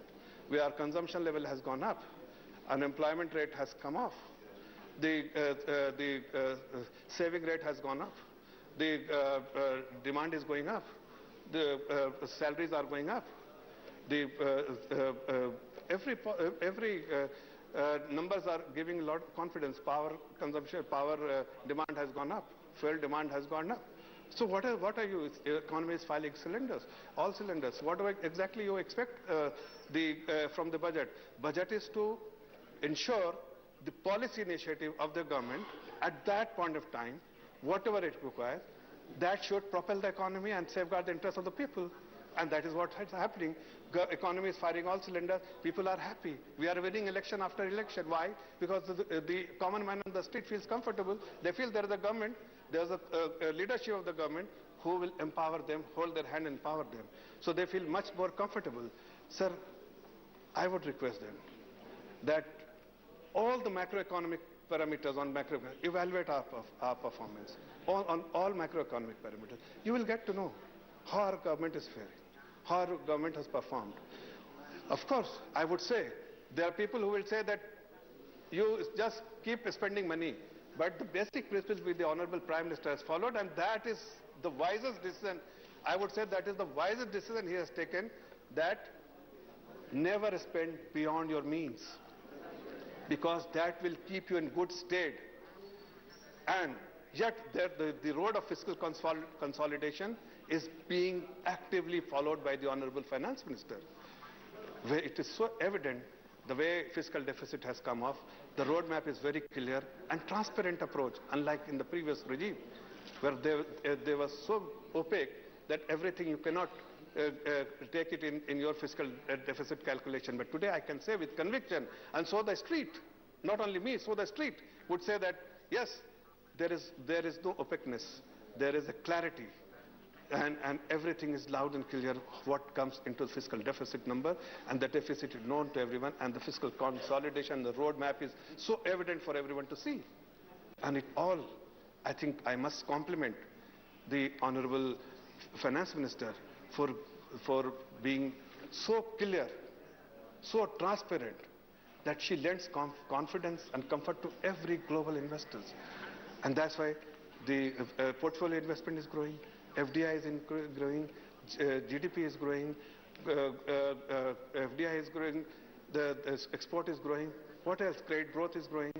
And even though our focus yet that one cylinder we still not has really fired to its potential is the private investment. The government has taken initiative, burden on the shoulder of the government, that yes, they will make all the commitment which needs to ensure that the economy is booming. So 7.5 trillion rupees has been committed, all-time large, 18 years, highest in 18 years in terms of percentage of GDP. Please wind up now. 2.9% of the GDP which has been allocated, budgetary allocation for... Party has 4 more speakers. Yes, sir, but I'm concluding, sir. For 2.9% of GDP is huge. It's the highest in 18 years. Why? Because the government feels that it is, if we start investing, spending money, they not only support the economy, but it will also give confidence to private investors, and they will also start investing together with us. And it is slowly seen, because the trade growth number also suggests that private investment is coming back slowly. Secondly, sir, last thing I will say, tax collection to GDP is 10.9%, as against our budgeted number for 2020 FY22 was 9.9%.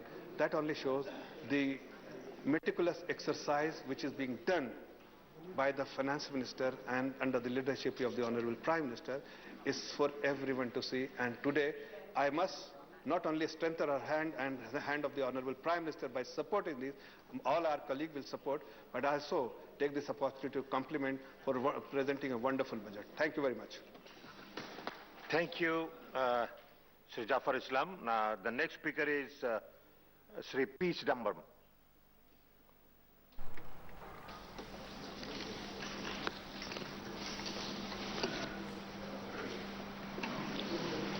Mr. Chairman, thank you very much for calling me to speak on behalf of the Congress. I'm happy that the appropriations bill and the finance bill are taken together. I believe it gives us a fairly wide canvas to speak on the economic and financial situation of the country. On the finance bill, I have a few points, and I'll be very brief on each point, knowing that I have very few minutes left. The Income Tax Act has 298 sections if you do not count the sections with suffixes like A, B, AA, double B, etc. And it has 14 schedules. The finance bill has 125 sections, clauses, of which 84 pertain to amendments to the Income Tax Act. And the Honorable Finance Minister has moved 39 amendments to the 125 amendments in the amendment bill. Now, honestly, every member is to search his heart and say whether anyone understands these things. I did not. I spent a lot of time trying to understand, and I can't say I understand it. This is a legacy வருமான வரி சட்டத்தில் பல பிரிவுகள் இருக்கின்றன. 128 பிரிவுகளுக்கு மேல் இருக்கின்றன. இந்த நிதி நிலை அறிக்கையில் 120 பிரிவுகளுக்கு மேல் உள்ளது. அதில் ஏறத்தாழ 100 பிரிவுகளுக்கு மேல் வருமான வரி தொடர்பான வரி மாற்றங்கள் பற்றிய பிரிவுகள். அதையும் லோக்சபாவில் விவாதிக்கும் போது அதிலும் 39 மாற்றங்களை நிதியமைச்சர் கொண்டு வந்தார். இது ஏன் இப்படி நடக்கிறது என்பது எனக்கு புரியவில்லை.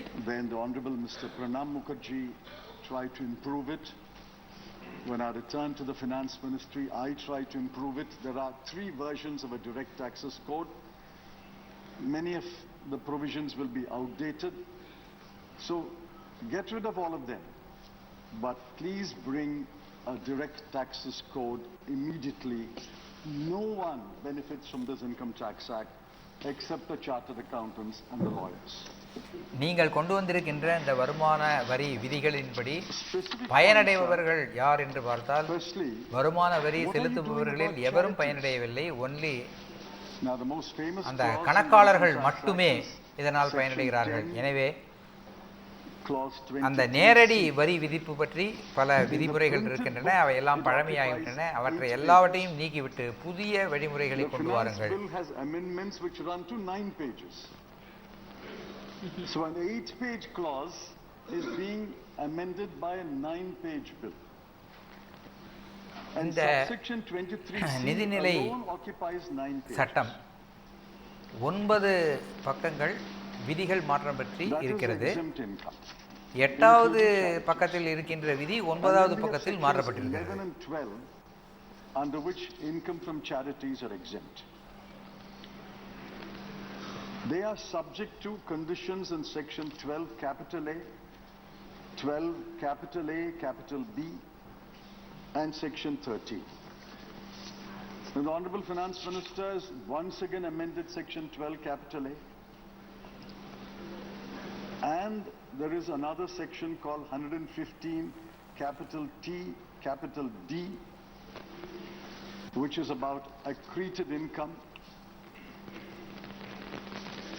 Now, a day will come when a charity or a religious institution, which is a charity, or an institution, a trust, which is a charity, will say, let's get out of these clutches of this Income Tax Act. If we have an income, let's pay the tax at 10% or 20% or 30%, whichever is the applicable rate. Let's get out of the Income Tax Act. Most charities today, most trusts today are crippled by these provisions and the repeated amendments year after year after year. Please clean up these provisions If you believe that charities and trusts have a place in this country, let them function with a பொது reasonable degree நல of நிறுவனங்களுக்கு independence and விதிக்கின்ற light regulation. வரி முறைகள் This is ஆண்டுக்காண்டு no way மாற்றப்பட்டே to encourage வருகின்றன. charities இதனால் and அந்த trusts. நிறுவனங்கள் நல்ல If I நிறுவனங்கள் was starting a பொது நல charity நிறுவனங்கள் or a மிகவும் trust, I would துன்பப்படுகின்றன. say I'll pay my tax. தயவு Just செய்து leave இதை me out of the எல்லாவற்றையும் income tax மாற்றி act. சரியான வரி And விதிப்பு this whole முறையை கொண்டு concept of வாருங்கள். accreted income is very regressive. If the exemption is cancelled under 12A or 12AA, if it's cancelled, the entire income which had been exempt for the past several years is now deemed as accreted income, and on that accreted income you'll have to pay a tax. I think these are gross provisions. These are burdensome provisions. This is not the way to encourage large charities, large trusts. Yes, if there are misconducting charities and trusts, take action. But don't stifle, don't throttle the throat of charities and trusts by these provisions. The next provision is this novel concept called faceless assessment. Sir, earlier there was an assessing officer. He knew the assessee's history. He has the entire records with him. The assessees may have been an assessee for the last 30 years or 40 years or 50 years. He knows his history and then he will deal with the assessment. There are enough provisions to ensure that no income escapes assessment. Today we introduced a faceless assessment. We don't know who the assessing officer is. We don't know where he is. We don't know whether he has all the past records of the last 20 or 30 years. We don't know what assistance he gets. How is this an improvement? Of course, some people will argue a faceless assessment is a great improvement. According to me, this is a regressive provision. Numerous people have complained to me that this faceless assessment has put them through enormous hardship because we don't even know who's hearing the matter, who's deciding the matter, what records he has. The amusing part is the National Faceless Assessment Center has 3 units. There is an assessment unit, there is a technical unit, there is a verification unit. I ask honorable members, if you have the time and the inclination, go through those provisions. By the time an assessment is completed, if there are queries, submissions, clarifications, it will go from unit to unit to unit. From faceless center to the assessment unit, back to the faceless center, to the technical unit, back to the faceless center, to the verification unit, back to the faceless center, back to this faceless assessing officer. This is completely regressive.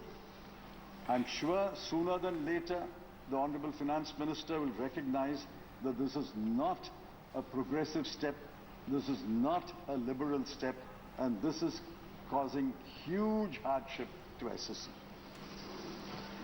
The next provision I want to draw the Honorable Finance Minister's attention is section 149(1)(b).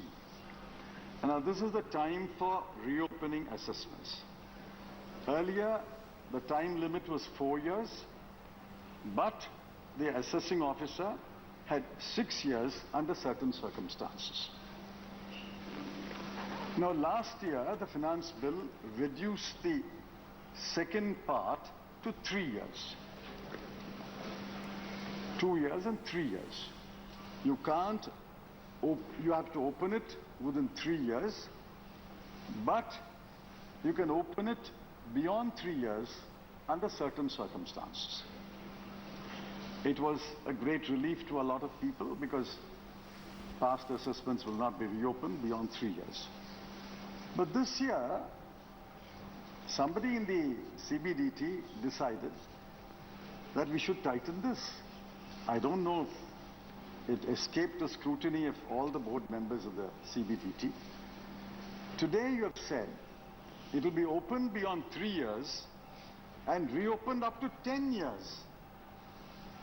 If the income that has escaped assessment is in the form of an asset, or is it in the form of an expenditure related to an occasion, or is it relatable to an entry in the books? Now I spent about 10 minutes trying to think of what else can they have.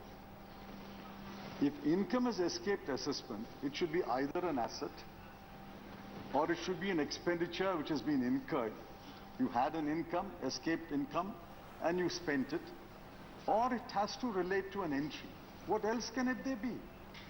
So virtually in every case, you will reopen it beyond 3 years, up to 10 years, if the assessing officer or now the National Faceless Assessment Center decides, in his case, we will reopen beyond 3 years. Now this amendment is regressive. This defeats the purpose for which you reduced the time limit to 3 years. Please reconsider this assessment. This amendment is going to cause huge hardship and a huge amount of litigation. Now finally, sir, what shape the Finance Act as amended and as amended by the Lok Sabha will take, nobody can visualize until our publishers, Universal Publishers, publishes the book. Nobody can understand what it is. So we are all waiting for the Income Tax Act as amended and as amended last year and as amended this year to be published so we can make sense of it. But believe me, I speak as a lawyer, and I also know several chartered accountants have asked me to say this in the House. You cannot today apply the Income Tax Act as amended this year. You will have to have all the books of every year, because there are sunset clauses, there are prospective clauses, there are retrospective clauses. For some assessment years, last year's amendment will apply. For some assessment years, 2 years ago, amendment will apply. For some assessment years, the prospective amendments will apply.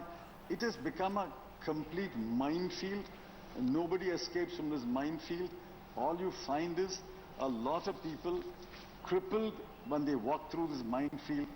Please, I appeal on behalf of the House and on behalf of all the taxpayer community, please replace this. Let us assume it is a legacy issue. Please replace this with a clear, clean, simple direct taxes code. I must compliment the Finance Minister for introducing 139 8 capital A, which is what is called an updated assessment within a period of 2 years, although it is severely restricted. You can update your assessment only if you offer to pay more tax. If you are asking for reduction of tax, you can't update your assessment. If you're asking for a refund, you can't update your assessment. Now, whoever thought of this, there was a simpler way. Why do you have to touch your nose by taking your hand through your around your neck? You can touch it straight. All that they have to do is say, put the number of times you can file a revised assessment, which is now any number of times, limited to say 2.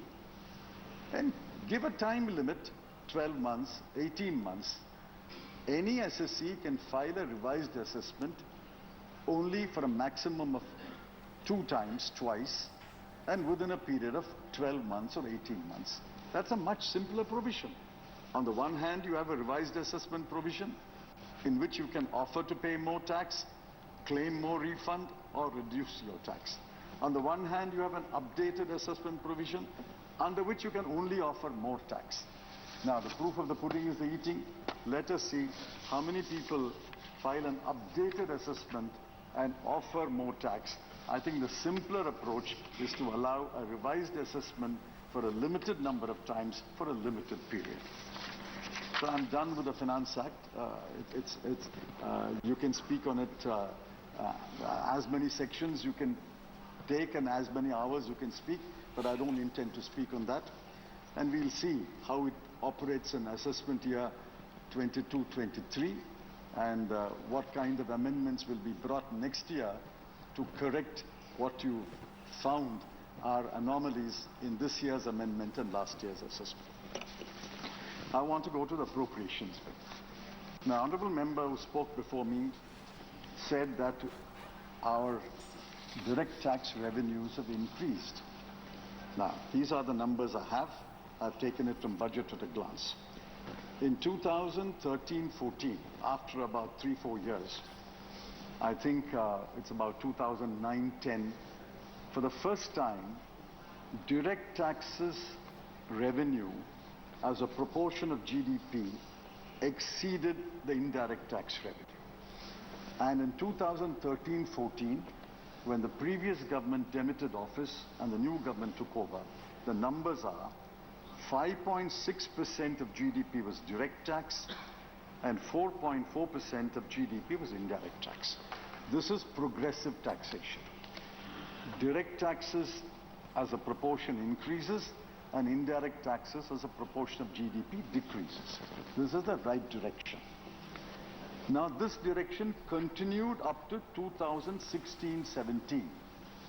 In 2016-17, sadly, indirect tax as a proportion of GDP crossed direct tax as a proportion of GDP.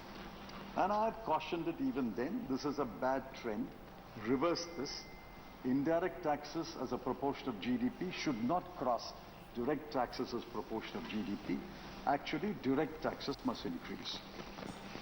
Now, this year, 2021-22, according to a budget at glance, both have become equal, 5.4% and 5.4%.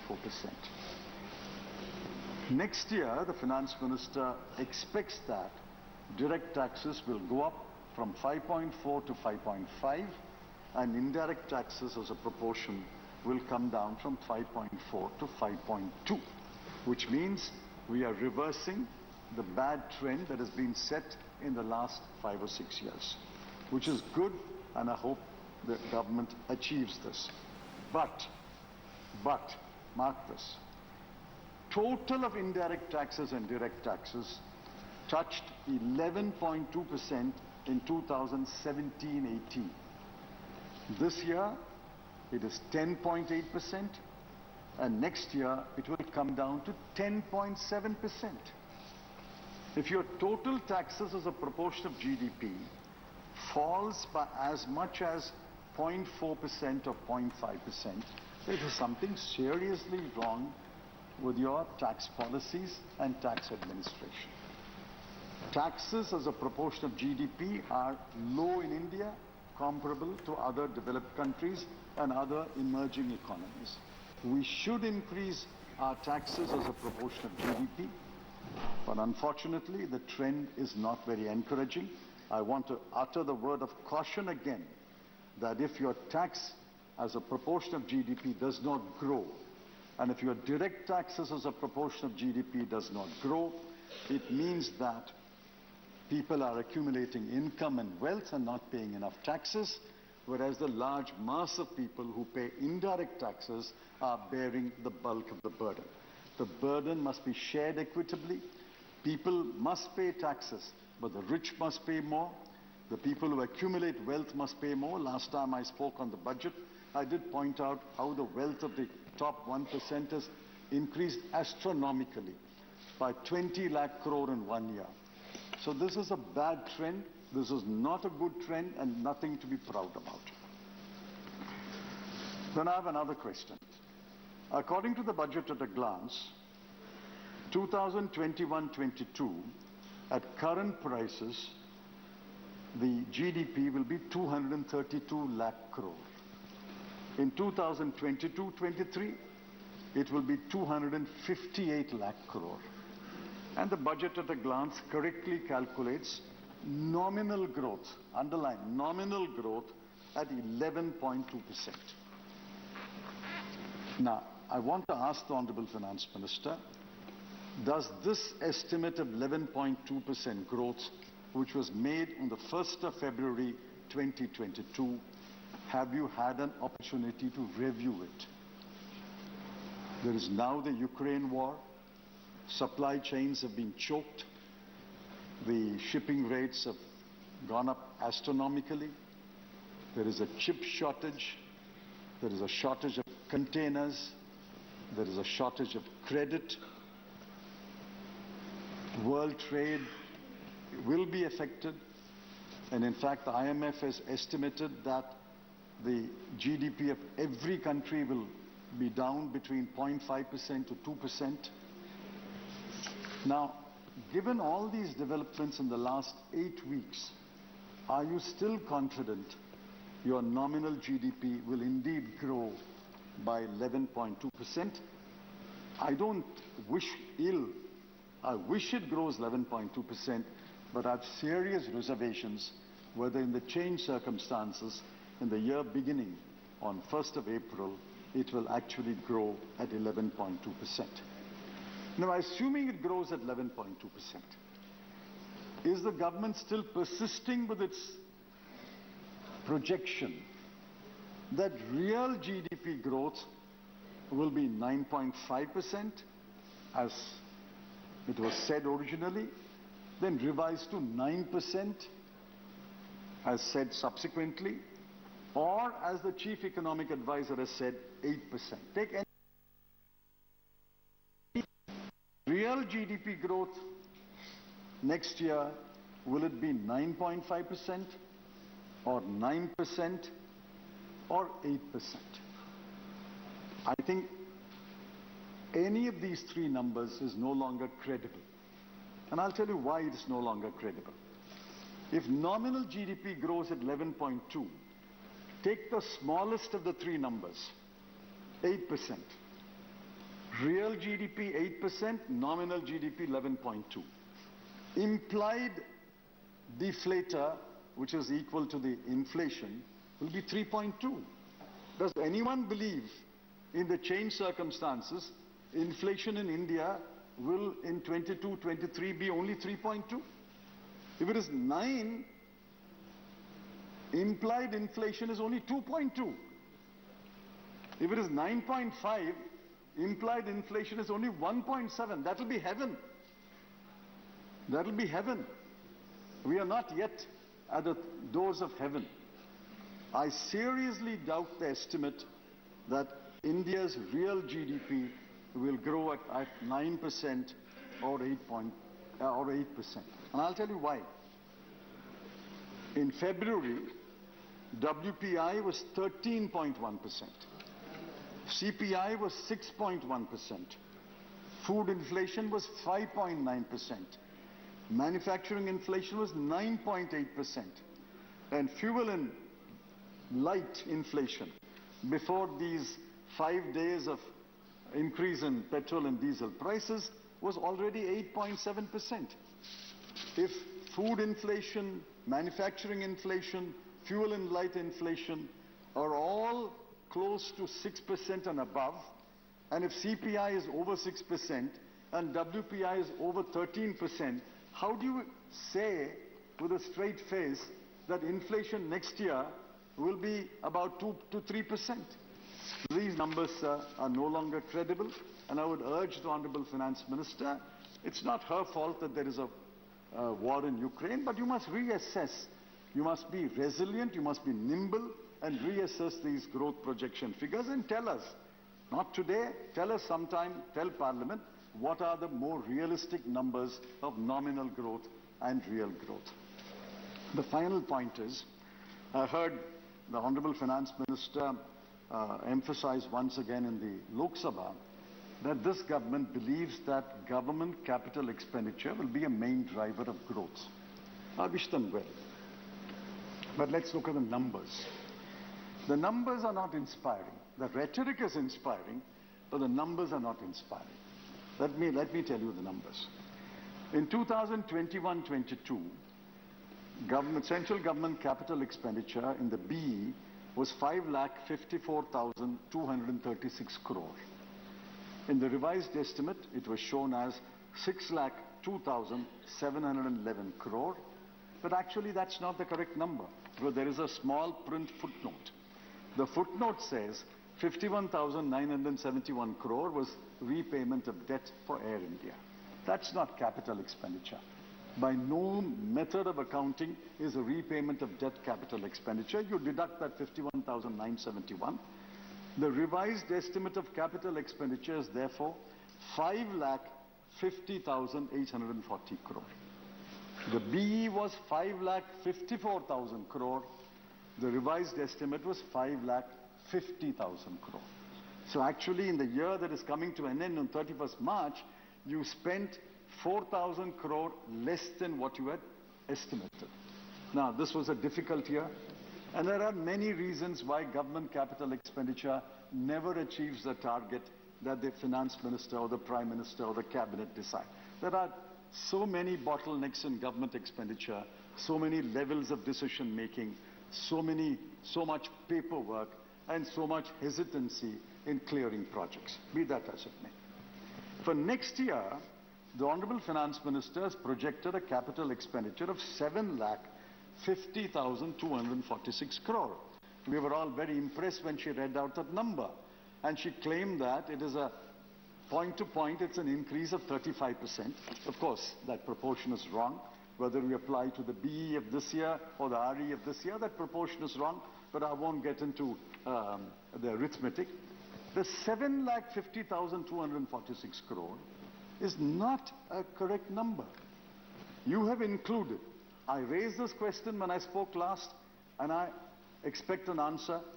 Have you included, let me rephrase it, have you included in 7,50,246 crore the 1 lakh crore that you will allow the states to borrow additionally for their capital expenditure?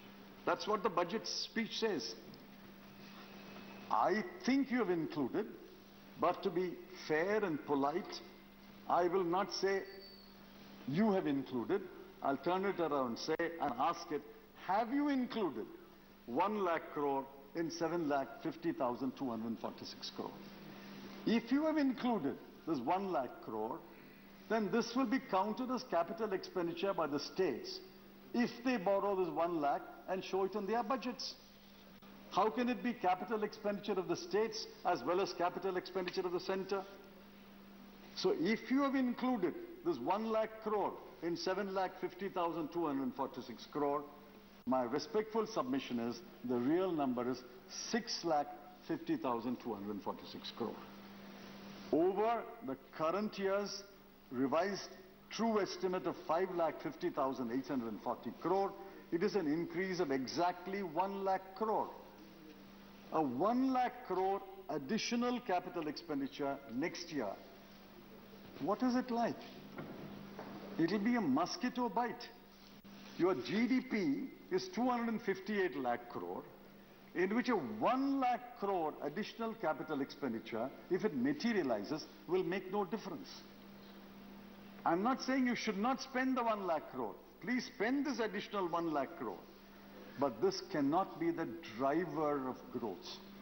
The driver of growth can only be if private investment is the main driver. Household savings, people's savings, channelized into private investment can only be the true driver of economic growth.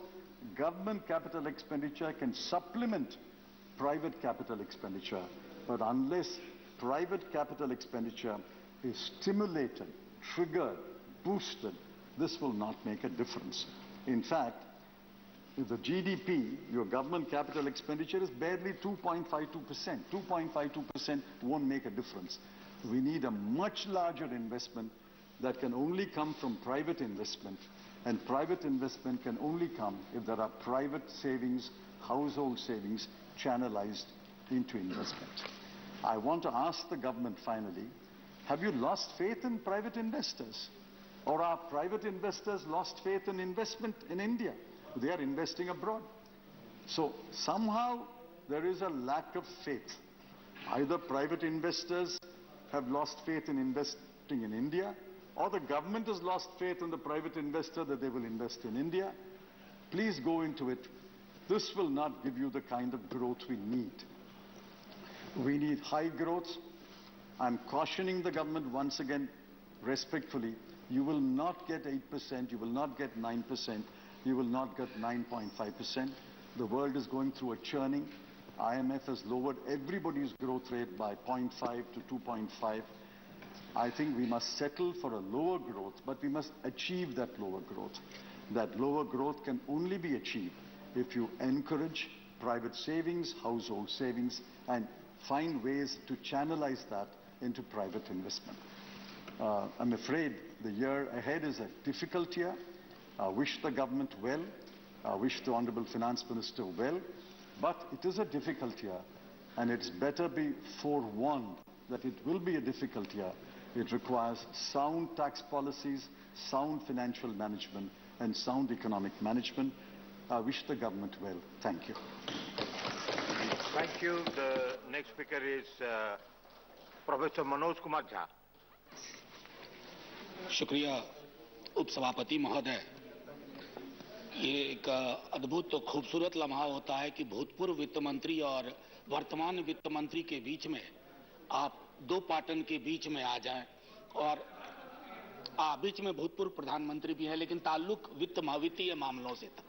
इसलिए माननीय उपसभापति महोदय, macro economics पे पहले भी बहुत कुछ कहा जा चुका है, ग्रीन शूट्स पे भी। मैं कुछ जो अधिकांश रिपोर्ट्स आई हैं इन दिनों एक अच्छे बेसलाइन के साथ, मैं चाहता हूं कि मैं उस रिपोर्ट की कुछ चीजों को आपके माध्यम से माननीय फाइनेंस मिनिस्टर के सामने रखूं, इस आग्रह के साथ कि अगले वर्ष इसी वक्त में जब हम फाइनेंस और अप्रोप्रिएशन बिल पे बात कर रहे हों तो मैं उनसे पूछ सकूं कि पिछले बार के सूचकांक में और इस बार के सूचकांक में कितना फर्क आया या नहीं आया।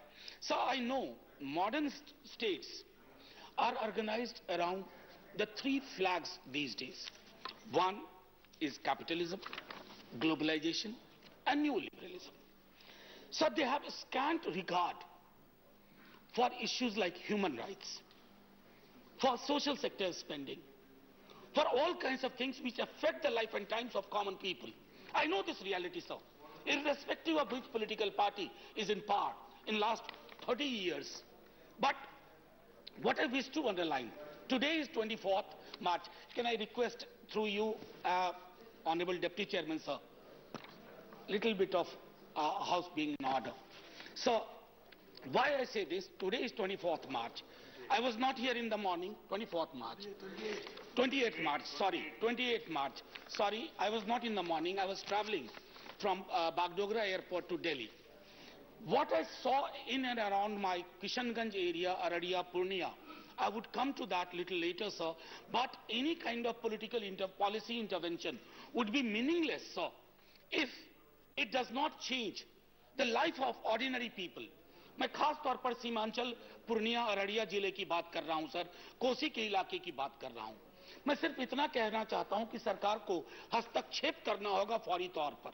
सीमांचल कोसी विकास बोर्ड बनाए।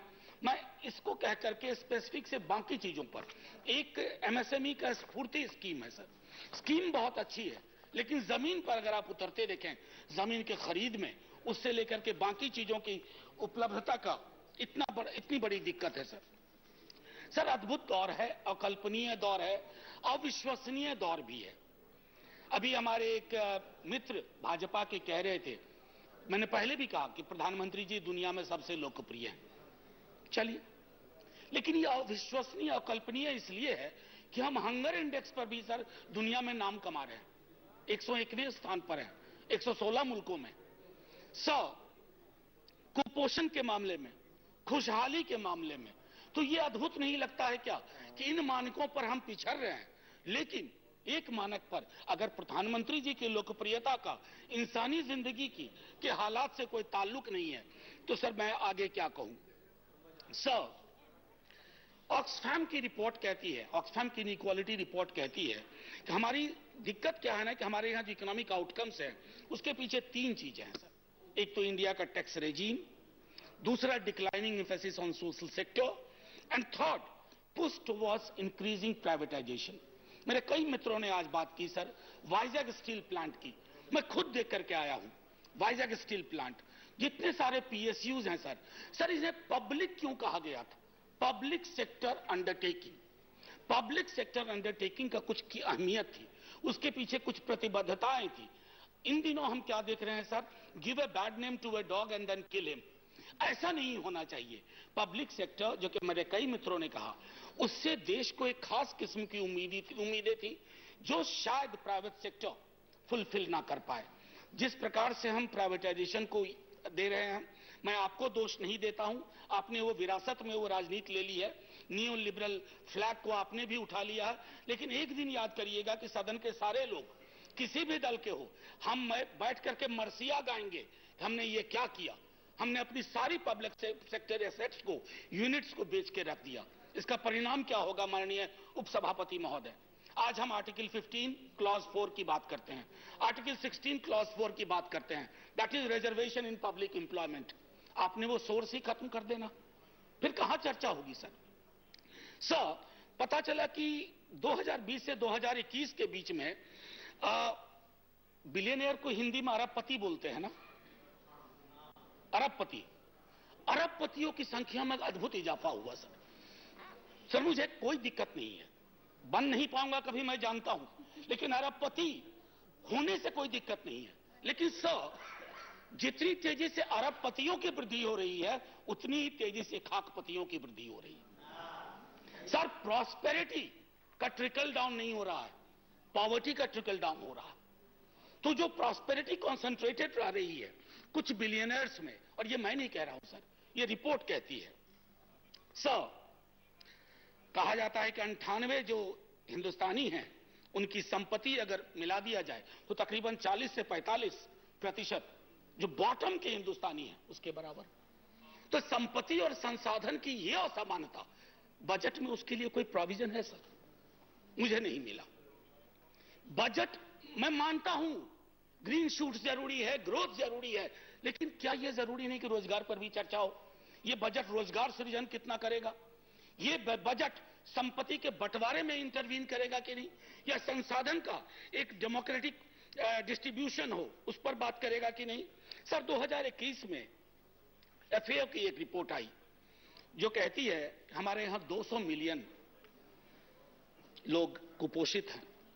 कुपोषण के आंकड़ों पर हम लोग 0 आवर में बात करते हैं, कभी कभी रविवार फ्राइडे को बात करते हैं। सर, ये जिंदा इंसान के जिंदा मुद्दे हैं। अगर कुपोषण, भूखमरी, इन सब के सूचकांक में हम पीछे हैं, फिर भी वाह वाह हो रहा है, तालियां बज रही हैं। तो मुझे याद आया सर, एक एज ऑफ एंगर लिखी है पंकज मिश्रा जी ने, जिसमें एक बाकुनिन के एक मित्र हर्जन को कोट करते हुए कहते हैं, as era of mass illusion.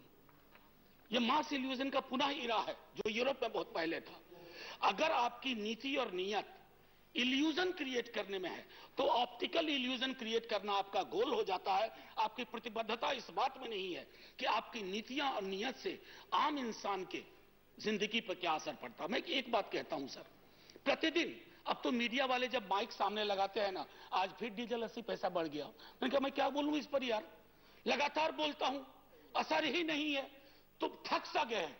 और हम ही नहीं थक गए हैं सर, जिन पर मार पड़ रही वो भी थक गए हैं, नंब हो गए हैं। और नंबनेस अगर आपके नागरिक में आ जाए तो ये अच्छा संकेत नहीं है, क्योंकि नंबनेस किस दिन ज्वालामुखी बन के फूटेगा इसका प्रेडिक्शन किसी ज्योतिषी के हाथ में नहीं है। सर,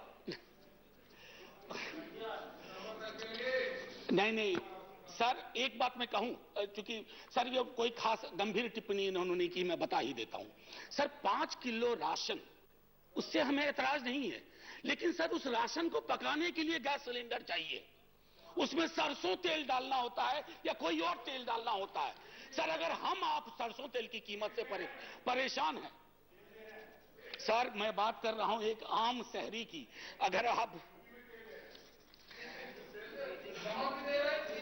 सर, मैं एक और चीज कहना चाहता हूं आपके माध्यम से, आय और शक्ति की असमानता जिसके लिए हमारे बजट में कोई प्रोविजन नहीं है सर, इससे बहुत सारी चीजें आहत होती हैं, प्रभावित होती हैं। शिक्षा, स्वास्थ्य, रोजगार की बात तो मैं करता ही नहीं सर, क्योंकि रोजगार मांगने पर लाठियां बरसती हैं। सर, कुछ राज्यों ने ओल्ड पेंशन स्कीम की बात की है। मैं आग्रह करूंगा, आप सबको भी दबाव आता होगा अपने कॉन्स्टिट्यूएंट से कि हमारे ओल्ड पेंशन स्कीम के बारे में बात की जाए। ये वक्त है सर कि सदन साझा रूप से ओल्ड पेंशन स्कीम की बहाली के बारे में सोचे, अन्यथा मैं समझता हूं कि बहुत दिक्कत होगी। सर, अक्सर मैं देखता हूं कि बिहार के बारे में, बिहार राज्य से आता हूं सर, हमारे उस तरफ भी कई बिहार के लोग हैं सर। बिहार के लिए पहले भी मैं कह चुका हूं सर, स्पेशल स्टेटस, अगर आपके जो मानक मौजूदा है सर, उस मानकों को बदलिए। बिहार की स्थिति बहुत खराब है सरकार किसी की भी हो, बिहार की जो बीमारी है उसको जब तक इन्फ्यूज नहीं करिएगा, एक मैसिव पैकेज, एक स्पेशल स्टेटस, सर बिहार को रिकवर करने में बहुत दिक्कत होगी। और बीमार बिहार देश को भी 5 ट्रिलियन पर जाने नहीं देगा कभी, अब पहुंच ही नहीं पाएंगे। मैंने वित्त मंत्री साहिबा को पहले भी कहा था कि अगर आप पहुंच भी गई गलती से तो बड़े अकेलेपन का एहसास होगा, क्योंकि बिहार बहुत पीछे छूट जाएगा। तो मैं चाहता हूं कि बिहार में एरिया वाइज हमें तय करना होगा कि कहां हम किस तरह की इंडस्ट्री का निवेश करवाएं, और जैसे मैंने कोसी सीमांचल विकास बोर्ड की बात की, छोटी छोटी चीजें हैं सर। एएमयू कैंपस है किशनगंज में, उसके लिए कोई चिंता नहीं, लोग धरना प्रदर्शन करते हैं, बात वहीं खत्म हो जाती है। सर एक मैं कोट करना चाहता हूं थॉमस पिकेटी को। Thomas Piketty capital in 21st century में कहते हैं, and I quote him, when the return on investments, I wish to re-emphasize so, when the return on investments is higher than the rate of economic growth of the country, more wealth gets accumulated in the hands of a few who owns the means of production. Sir हम देख रहे हैं इस देश में सत्ता और धन का कहां संकेंद्रण हो रहा है। ये संकेंद्रण हो सकता है मेरे कई दोस्तों को आज अच्छा लग रहा हो, लेकिन अल्टीमेटली अगर हम देखेंगे सर तो ये संकेंद्रण मैं समझता हूं कि एक बहुत मुश्किल हालात में हम सबको ले जाएगा। मैंने पिछले दफे भी कहा था, कंक्लूडिंग में मैं यही कहना चाहूंगा, माननीय उपसभापति महोदय, वित्त मंत्री जी अभी नहीं है, मेरा सिर्फ इतना आग्रह होगा सर कि कोई भी बजट हो उसका सीधा ताल्लुक दिखना चाहिए कि रोजगार की जो बेरोजगारी का आलम है सर, ये हमें डराता नहीं है। मान लीजिए प्रधानमंत्री जी बहुत लोकप्रिय हैं, लेकिन क्या बेरोजगारी हर व्यक्ति को नहीं परेशान कर रही है? हंगर इंडेक्स नहीं परेशान कर रहा है? प्रेस फ्रीडम इंडेक्स नहीं परेशान कर रहा है?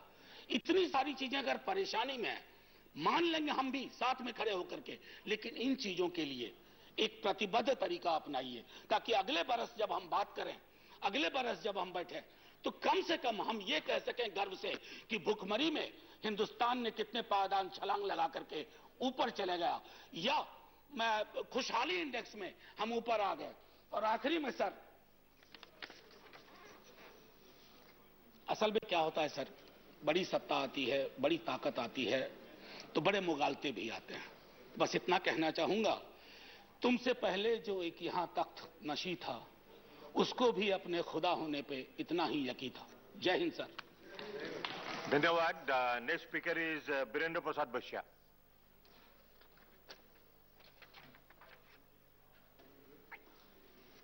Thank you, Chairman, sir. Sir, I raise here to support the appraisal bill and finance bill, sir. I must compliment Honorable Prime Minister, Honorable Finance Minister, in this critical time, they presented a growth-oriented budget which is given to focus of economic growth of the country, infrastructure development of the country, procurement in the defense sector through the domestic production, agriculture-friendly budget. Budget also is for the friendly for the farmers. This everything is tried to focus in her budget in this critical time, sir. Sir, due to the continuous effort of the government under the leadership of Prime Minister, the economical condition of our country today have a sound economic condition, sir. Our economic growth is increased, sir. Right now, I hear explanation given by the former Honorable Finance Minister Sinambaramji. He has some doubt about the growth of the government projection. Another 3 months left, sir. I believe and I heard the target given by the government for the economic growth of the country will be covered with 3 months, sir. In next financial year, government has given an ambitious plan, ambitious move for the economical growth, sir. And I am quite sure, sir, under the leadership of the Prime Minister, under the guidance of the Prime Minister, Honorable Prime Minister doing good job, and we have achieved the target provided in the budget, sir. Honorable former Prime Minister Chidambaramji has reported in his speech spoken about the oil inflation. So it is known to everyone this year. Yes, oil prices increased. Yes, last 5 days oil prices increased. Sir, this is not in our hands, sir. This is not in hand of the government of India, sir. Due to the Ukraine year, due to the international market, due to the increase of the crude oil price day by day, we are suffering, sir. So we cannot blame this government, sir. But I'm thankful for this government. This government has decided wonderful steps, sir, to import crude oil and gas with a subsidized rate from the Russia, sir. I'm sure if this crude oil and gas is coming imported, then definitely inflation will be coming down, sir. So, for this, with the due respect to the former Prime Minister Chidambaramji, I like to say we cannot blame this government due to the crude inflation. This crude inflation only due to the Ukraine war, sir. Sir, no doubt about it, sir. Our foreign exchange deposit in our country is increased today, sir. Sir, in her budget, Honorable Finance Minister has given importance to the capital expenditure. 30%, there will be 30% hike in the capital expenditure. If this target will be fulfilled, definitely it will be a wonderful for the economic growth of the country, sir. When capital expenditure is increased, sir, new port is coming, new airport is coming, new road is coming. So, lots of scope is coming, and more employment generation will come up, which will be helpful to resolve, to some extent, resolve the unemployment issue of the country, sir.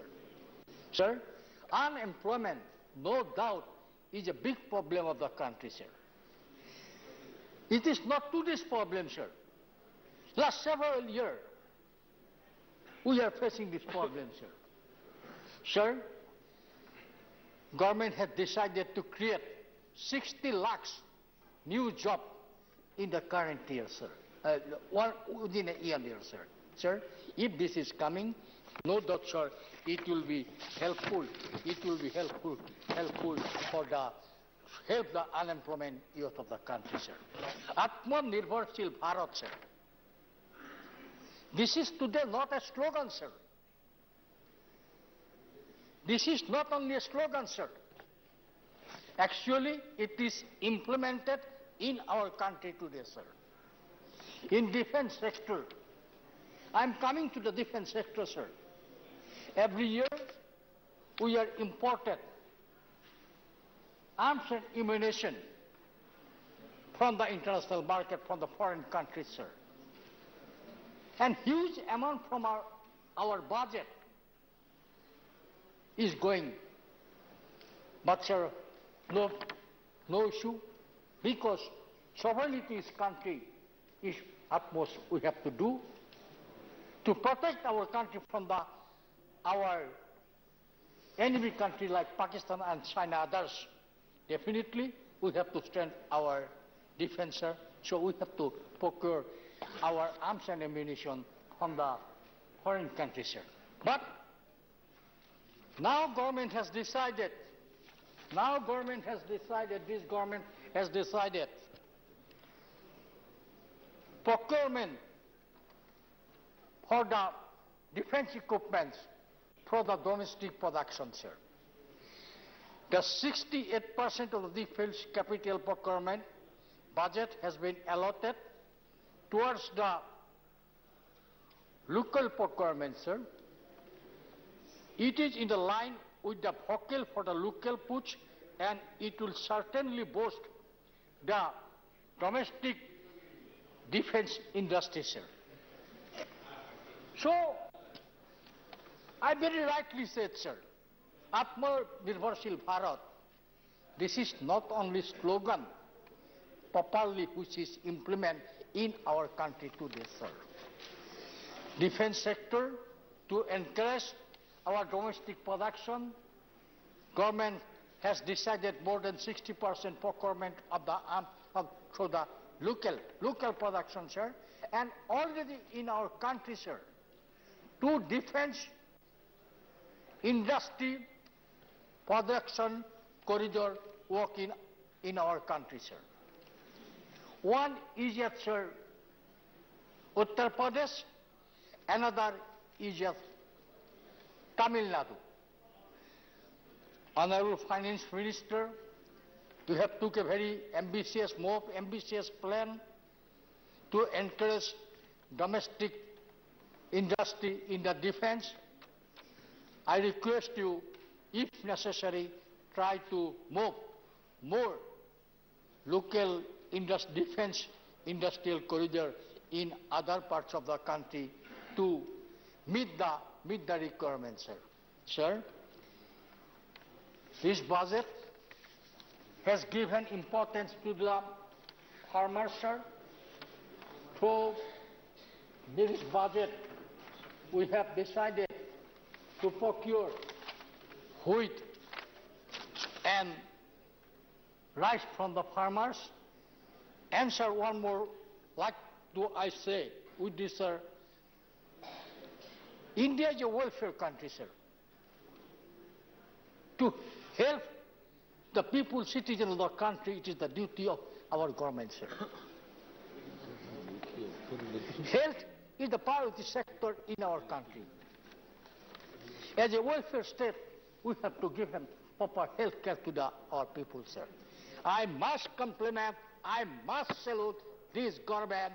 India is the one country of the world who has vaccinated highest number of the people of our country, sir. No other developed country. In many occasions, we always compare India with the other developed countries, sir. But in the vaccine, India recorded a new record, and we crossed all the developed countries of the world. India is the only country who's vaccinated maximum number of the people, sir. And due to this region, in the last wave of Omicron, India suffered less, sir. This is the credit goes to Honorable Prime Minister, sir. Honorable Prime Minister, under his leadership, this government is doing wonderful work. If you don't like, don't compliment, but you don't criticize. At least you should recognize what this government has done for the improvement to resolve the COVID sector of our country, sir. Northeastern region. Every people speak of the northeastern region.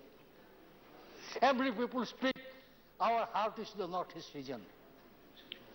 Mr. Boisha, we are going to adjourn at 6 o'clock. So, will you speak tomorrow and continue your speech, or you are going to conclude now? I conclude within 2-3 minutes, sir, if you allow me. 1 or 2 minutes. Or you can speak, you can continue tomorrow also. Tomorrow I will be not here, sir, so... Please conclude then. Just 2 minutes, sir. Sir, but when his time is coming to allocate money for northeastern region, sir, we forget northeastern region, sir. But when you're speaking, always you're speaking. But this government, under the leadership of Prime Minister Narendra Modi ji, has given new direction, new importance to the northeastern region, sir. 1,500 crore the initial budget allocation made for the development of the northeastern region, sir. This is the initial, sir. Through this, Honorable Prime Minister has tried to development some northeastern state. I think we must compliment for this government, sir. Sir, Honorable Madam, all the railway budget tie up with your budget, although there are several discussions on the railway budget, but I must compliment this government again, all the states of the northeastern region today have a railway connectivity. Thank you. Thank you. Sir, now I'd like to request, sir, one thing, sir, for the interest of the development, economical development of the country, I'd like to request, through you, sir, try to put one coach factory, railway coach factory in Assam, which will be helped because all the northeastern regions that today have a railway connectivity and there is a lots of demand for coach in all the northeastern regions, sir. So I look through you, Honorable Deputy Chairman, sir. Through you, I like to request government to establish one coach factory in northeastern region, which will be helpful for the economical development of the country. With this, again, I compliment this government in the critical time for giving us a strong budget, good budget, growth-oriented budget, farmer-helpful budget, economic growth budget, infrastructural development budget, and capital expenditure budget. I hope if this speed will continue, definitely we achieve our target 11% in next time. Thank you very much. Thank you. Discussion will remain inconclusive and we will continue for tomorrow again. So now I will take up the special mentions. You have only to lay, not to read. Srimati Fulu Devi Netam. अध्यक्ष महोदय, छत्तीसगढ़ के बस्तर संभाग में केंद्रीय आदिवासी विश्वविद्यालय खोलने के संबंध में मेरा विषय है, मैं ले करती हूँ। धन्यवाद। डॉक्टर प्रशांत नंदा सामने।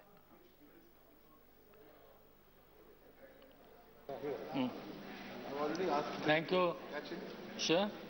The subject of my special mention is uniform and subcategorized renewable energy purchase obligation throughout the country. I lay it. Thank you. Sri John Brittus, not present. Dr. Fozia Khan, not present. The House stands adjourned to meet at 11 hours on Tuesday, the 29th March 2022.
करें ताकि क्षेत्र का विकास तीव्र गति से हो सके। सभापति जी आपका बहुत बहुत धन्यवाद। जय हिंद। श्रीमती अपरूपा बोद्दार। ধন্যবাদ স্পিকার সাহেব আমাকে বলবার সুযোগ দেওয়ার জন্য। আমার আরামবাগ লোকসভার তারকেশ্বরে কেন্দ্র বিদ্যালয়ে বিগত 8 বছর ধরে স্টেট গেস্ট হাউসে চলছে এবং ওখানকার ছাত্রছাত্রী এবং যে টিচার্সরা যারা পড়ান তাদেরও ওখানে খুব অসুবিধা হচ্ছে আর ছাত্রছাত্রীদেরও ওখানে পড়তে খুব অসুবিধা হচ্ছে। নাম্বার অফ স্টুডেন্টস বাড়ছে কিন্তু জায়গা ছোট। রাজ্য সরকার পশ্চিমবঙ্গ সরকারে আমাদের মাননীয় মুখ্যমন্ত্রী মমতা বন্দ্যোপাধ্যায় অলরেডি জমি দিয়ে দিয়েছে। তা দেওয়া সত্ত্বেও এখনো পর্যন্ত নতুন কেন্দ্র বিদ্যালয় তারকেশ্বরে এখনো পর্যন্ত তৈরির জন্য কোনো স্যাংশন গ্র্যান্ট দেওয়া হয়নি কেন্দ্র সরকারের পক্ষ থেকে। তাই আমি আপনার মাধ্যম দিয়ে আমার এখানকার কেন্দ্র সরকারের শিক্ষামন্ত্রীকে বলছি যে তাড়াতাড়ি এটা গ্র্যান্টটা স্যাংশন করে ওখানে তারকেশ্বরে যেখানে জমি দেওয়া হয়েছে তৈরি করা হোক। ধন্যবাদ। सभापति महोदय, सबसे पहले तो मैं आपको धन्यवाद दूंगा कि आपने मुझे इस महत्वपूर्ण विषय पे बोलने की इजाजत। आपके माध्यम से राजस्थान के अजमेर डिस्कॉम में केंद्र सरकार की विद्युत से जुड़ी सौभाग्य योजना में जिम्मेदारों की मिलीभगत से हुए 290 करोड़ से भी अधिक हुए घोटाले की तरफ विद्युत मंत्री का ध्यान आकर्षित करना चाहूंगा। सबसे अजमेर डिस्कॉम के अधीन उदयपुर, अजमेर, बांसवाड़ा, सीकर, भीलवाड़ा, राजसमंद, प्रतापगढ़, चित्तौड़गढ़ जिलों में 53,298 घरों में सोलर सिस्टम के जरिए बिजली पहुंचानी थी और इसके लिए अजमेर डिस्कॉम ने 11 कंपनियों को फरवरी 2019 में टेंडर दिए। वे टेंडर 53,200 बोलिए। एक मिनट जी। 53,298 सोलर का ही हुआ, लेकिन बाद में 83,183 सोलर सिस्टम, जिनमें से अधिकतर सिस्टम कागजों में ही लगाए गए, वे 29,850 ज्यादा घरों में सोलर लगाना दिखाकर 104.89 करोड़ का घोटाला किया। मेरी मांग है सभापति महोदय, क्योंकि केंद्र की सौभाग्य योजना में ऑफ ग्रिड योजना के अंतर्गत ऐसे घरों में सोलर के जरिए बिजली पहुंचानी थी जहां बिजली तारों के जरिए नहीं पहुंचाई जा सकती। इसमें 60% राशि केंद्र सरकार में, 30% राशि बैंक लोन, 10% राशि संबंधित डिस्कॉम को वहन करनी होती थी, जबकि उपभोक्ताओं से 2 से लेकर 5,000 रुपए तक की अवैध रूप से वसूले गए। सबसे मेरी मांग है, ये केंद्र की योजना थी और 200 करोड़ से ज्यादा बड़ा घोटाला सौभाग्य योजना के अंदर अजमेर डिस्कॉम ने किया था। इसके अंदर आप एफआईआर करें, केंद्र सरकार सीबीआई एफआईआर करे, सीबीआई जांच हो, इस घोटाले के अंदर जो भी दोषी हो सलाखों के पीछे हो। बहुत बड़ा घोटाला राजस्थान के अंदर केंद्र की योजना के साथ। मसूदी जी। बहुत शुक्रिया जनाब। जनाब, जम्मू कश्मीर सरकार ने कुछ महीने पहले कई हजार क्लास 4 असामियां मुश्तहर की, सिलेक्शन लिस्ट बन गई और सिलेक्शन के बाद ये फैसला हुआ कि ग्रेजुएट जो सिलेक्टीज हैं उनको अपॉइंट न किया जाए बल्कि उनको बाहर रखा जाएगा। लेकिन उसके बाद मेरी सूचना है कि कोई 1800 के करीब ग्रेजुएट जो सिलेक्टीज थे उनको अपॉइंट किया गया। अगर ऐसा किया गया तो बाकी जो रहे हैं जो सिलेक्टेड हैं और ग्रेजुएट हैं उनको भी अपॉइंट किया जाए। उसके अलावा टीचर्स का सिलेक्शन हुआ, सिलेक्शन कंप्लीट हुआ तो उसके बाद ड्यूअल डिग्री की वजह से कुछ एक कमेटी बन गई, उसने जो सिफारिशात दी, 2 डिस्ट्रिक्ट्स का सिलेक्शन में अपॉइंटमेंट्स की गई, लेकिन सांबा और कठुआ में, लेकिन बाकी जो सिलेक्टीज हैं वो अगरचे कमेटी ने उनका भी सिफारिश की थी लेकिन अभी तक उनके अपॉइंटमेंट्स नहीं हुए। तो एक पहली छोटी बात। तो उसके बाद जनाब हम जम्मू कश्मीर में सबसे बड़ा मसला है हजारों मुलाजमीन को जो एनिमल हस्बेंड्री से, फॉरेस्ट से, एग्रीकल्चर से, पीएचसी और बाकी जो भी महकमे हैं मिनिमम वेज से नसीब दिया जा रहा है, 3,000 से भी कम दिया जा रहा है। तो तकरीबन जब तक रेगुलराइजेशन की प्रोसेस कंप्लीट हो तब तकरीबन तो पालन करते हुए कानून का मिनिमम वेजेस दी जाए इन सारे मुलाजमीन को जो अभी तक मिनिमम वेज का इंतजार किए हुए। इसके अलावा एक और बात भी है जनाब, जो लोकल फार्मासिस्ट जो कानून था उसके तहत मेडिकल असिस्टेंट को भी ये कॉम्पिटेंस थी कि वो एज फार्मासिस्ट काम करे, लेकिन 5 अगस्त के बाद जो नया कानून लागू किया गया उसमें ये मेडिकल असिस्टेंट बाहर हो गई। पहले ही मैंने 0 ओवर के दौरान सवाल पूछा था, उस पर जो मंत्रालय है उन्होंने ये फैसला किया था कि एक अमेंडमेंट लाएंगे फार्मेसी एक्ट ताकि उनको 1 टाइम एग्जम्पशन मिले, रिलैक्सेशन मिले, लेकिन अभी तक उस बारे में कोई कार्रवाई नहीं की जा रही है। तो मेरी ये गुजारिश होगी कि उस बारे में कार्रवाई की जाए और ये जो अपॉइंटेड सिलेक्टीज हैं, ग्रेजुएट सिलेक्टीज फॉर क्लास 4 और जो टीचर्स के सिलेक्टीज है उनको भी अपॉइंटमेंट दी जाए। बहुत शुक्रिया। श्री कराती संगन्ना जी।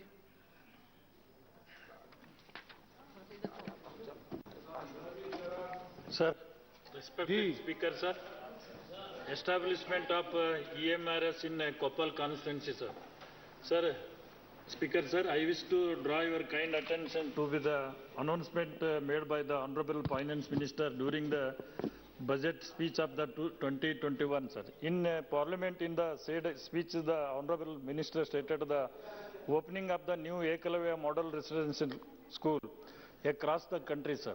This visionary step was taken by the Honorable Prime Minister and Honorable Finance Minister to provide the best education for the scheduled tribes community students, sir. Those who are not able to get good education, and this new setup will be very much useful to the ST students, sir. By providing quality education, Koppal constituency comes under the Article 371J of the Indian constituency. In my constituency, Sirguppa, Ballari district and Maski, Raichur district. A blocks comes under the Legislative Assembly of Karnataka MLA. Both are ST reserved constituencies. Therefore, the guidelines commencing of the new school of EMRS are fulfilled.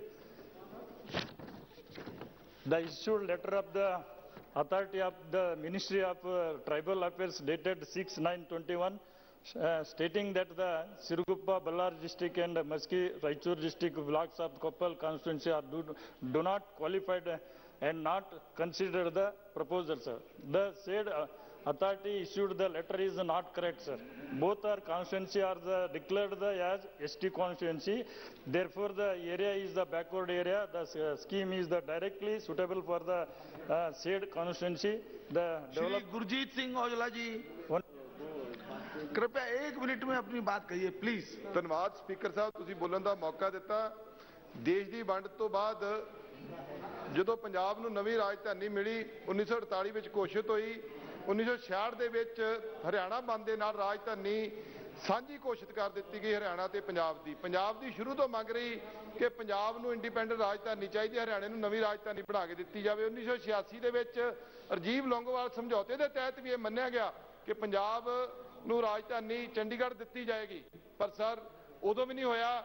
ਕੱਲ 27 March ਨੂੰ ਸਾਡੇ ਦੇਸ਼ ਦੇ ਗ੍ਰਹਿ ਮੰਤਰੀ ਅਮਿਤ ਸ਼ਾਹ ਜੀ ਪੰਜਾਬ 'ਚ ਜਾਂਦੇ ਨੇ, ਘੋਸ਼ਣਾ ਕਰ ਦਿੰਦੇ ਨੇ ਜਿਹੜੇ ਇਸ ਚੰਡੀਗੜ੍ਹ ਦੇ ਮੁਲਾਜ਼ਮ ਨੇ ਜਿਹੜੇ ਕਿ ਪੰਜਾਬ ਸਿਵਲ ਸਰਵਿਸ ਦੇ ਐਕਟ ਦੇ ਅਧੀਨ ਆਉਂਦੇ ਸੀ, ਉਹਨਾਂ ਨੂੰ ਸੈਂਟਰਲ ਸਿਵਲ ਸਰਵਿਸ ਐਕਟ ਦੇ ਅਧੀਨ ਲੈ ਆਂਦਾ, ਜੋ ਕਿ ਬਹੁਤ ਨਿੰਦਣਯੋਗ ਹੈ। ਅਸੀਂ ਉਹਦੀ ਭਾਰੀ ਵਿਰੋਧਤਾ ਕਰਦੇ ਹਾਂ।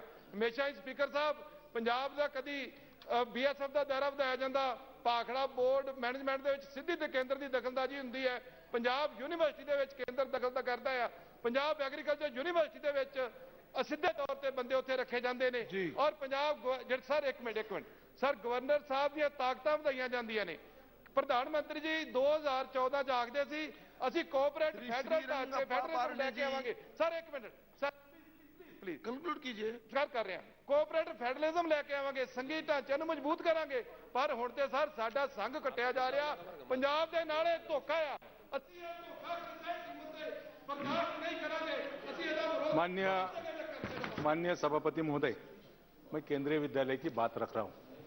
मेरे चुनाव क्षेत्र में 2 बड़ी सिटी है, पिंपरी चिंचवड सिटी और पनवेल सिटी, और केंद्रीय विद्यालय 6, लगभग 6 केंद्रीय विद्यालयों में करीबन हर साल 600 से 700 यहाँ एडमिशन के लिए अर्जी आती है और 10 सीटें।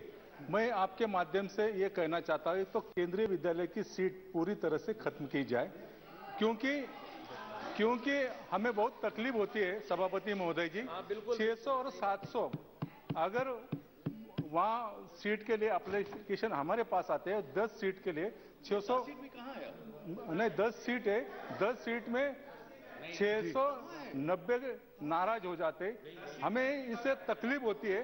मैं आपसे मांग करता हूं एक तो सीट बढ़ाया जाए, अन्यथा ये पूरी सीट केंद्रीय विद्यालय की खत्म किया जाए। श्री TR परिवेंद्र जी, परिवेंद्र जी, श्री ET मोहम्मद बशीर साहब। Sir, thank you very much. Sir, it is really shocking to know that the names of martyrs who participated in the Malabar Rebellion, which was a bold and brave struggle against British Empire, their names is going to be removed from the Dictionary of Freedom Martyrs as decided by ICHR. Sir, it is learned that about 200 martyrs from Andhra Pradesh, Karnataka, Tamil Nadu and Kerala will be excluded from the 5th part of dictionary and next edition will be modified accordingly. Sir, this amounts to jeopardizing the truthful history and such an action are highly condemnable and objectionable. Sir, there is a calculated move to brand Malabar Rebellion as communal. Sir, it is not fact. It is not correct. It was a historical struggle against the British Empire.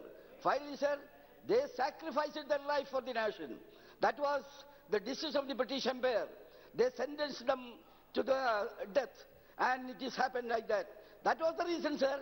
Their names were written with golden letters in our history. Sir, if we permit to cut up their names, it would be distorting to the history, and we should not be, sir, thankless to the freedom fighters. So I humbly submit that it is to be honored.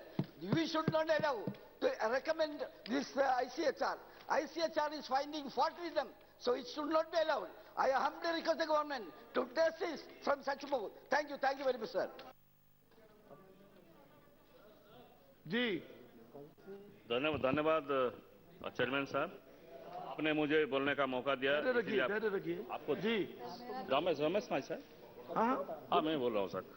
धन्यवाद chairman साहब, आपने मुझे बोलने का मौका दिया, इसीलिए आपको धन्यवाद दे रहा हूँ। मेरा संसदीय क्षेत्र के नवरंगपुर के मालकानगिरी जिले के चित्रकोंडा इलाके में पफलूर, कुरमानूर, धूलीपुट, रालेगड़ा और कालीमेला ब्लॉक के बेजिंगवाड़ा, तेलराई और पोडिया इलाके में कोंडा रेड्डी एक कम्युनिटी रह रहे हैं बहुत दिनों से, उनको जनजाति का दर्जा नहीं मिला है। मेरा निवेदन है कोंडा रेड्डी कम्युनिटी को जनजाति का दर्जा दिया जाए। धन्यवाद चेयरमैन साहब।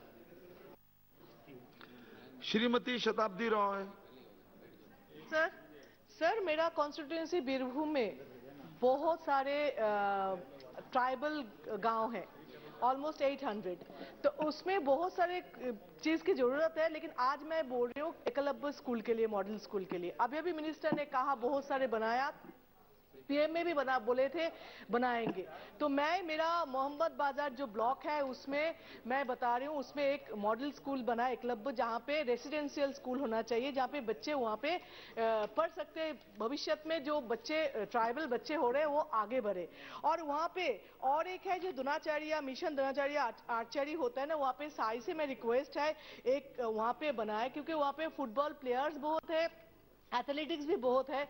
जो ट्राइबल बच्चे होते उनको अगर वो एथलेटिक्स भी नहीं बने, फुटबॉल प्लेयर्स भी नहीं बने, लेकिन बीएसएफ और डिफेंस में भी उसको चांस मिल सकते, इसलिए वो लोग को तैयार करने के लिए ये साई की बहुत जरूरत है। और आदिवासी जो महिला है उसका मेरा जो मोहम्मद बाजार ब्लॉक है वहाँ पे टोटल बीरभूम में 137 ये है ग्रुप है, सेल्फ हेल्प ग्रुप, उसमें 93 to 94 ग्रुप सिर्फ मोहम्मद बाजार में है। तो कितना इंपॉर्टेंट है वहाँ पे, कितना जरूरी है, ये आपके माध्यम से मैं मिनिस्टर को बोलना चाहती हूँ, इसमें नजर दे तो वो लोग। श्रीमती रीति पाठक।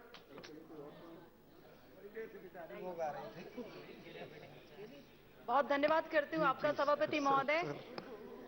ये विषय सुनने में भले ही छोटा लगे और सबको सा लगे, पर मेरे क्षेत्र के लिए बहुत गंभीर विषय है। अध्यक्ष सभापति महोदय, मैं आपके माध्यम से वन व पर्यावरण मंत्री से ये कहना चाह रही हूँ कि मेरे संसदीय क्षेत्र सीधी सिंगरौली का एक बड़ा भाग जो है वो जंगलों से घिरा हुआ है।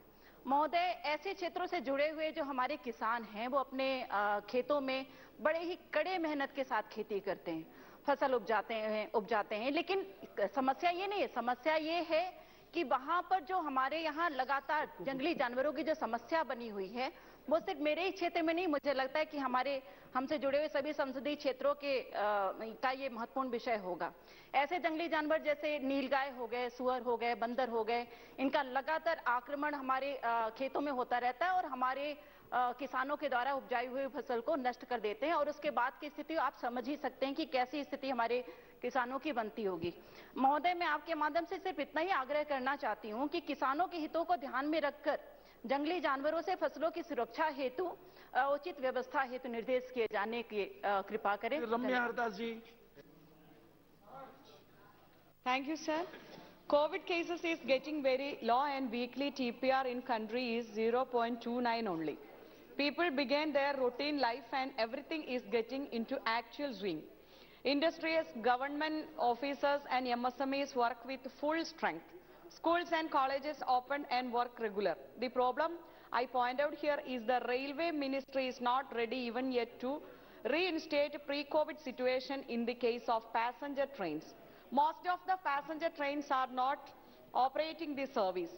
Some of them are changed into express trains with limited stops. Halting stations are not functioning, so common people and daily passengers who depend on passenger trains are suffering more. Throughout Kerala, especially in my constituency, most of the people travel to neighboring state Tamil Nadu for their daily job and depend upon passenger trains. Pollachi, Palakkad, Tiruchendur route. Lack of passenger trains and cancellation of halting stations made their journey miserable.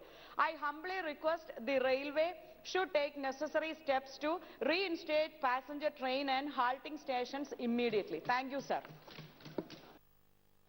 Shri धनुष कुमार जी। மாண்புமிகு அவைத்தலைவர் அவர்களுக்கு வணக்கம். நான் சார்ந்துள்ள தென்காசி மாவட்டம் திருநெல்வேலி மாவட்டத்திலிருந்து புதிதாக பிரிக்கப்பட்ட மாவட்டம். இந்த மாவட்டம் பிரிக்கப்பட்டு 2 ஆண்டுகளுக்கு மேல் ஆகிய போதிலும் அடிப்படை கட்டமைப்பு வசதிகளிலோ தொழில்துறை போன்ற துறைகளில் எந்தவிதமான வளர்ச்சியோ பெறாமல் இருக்கின்றது.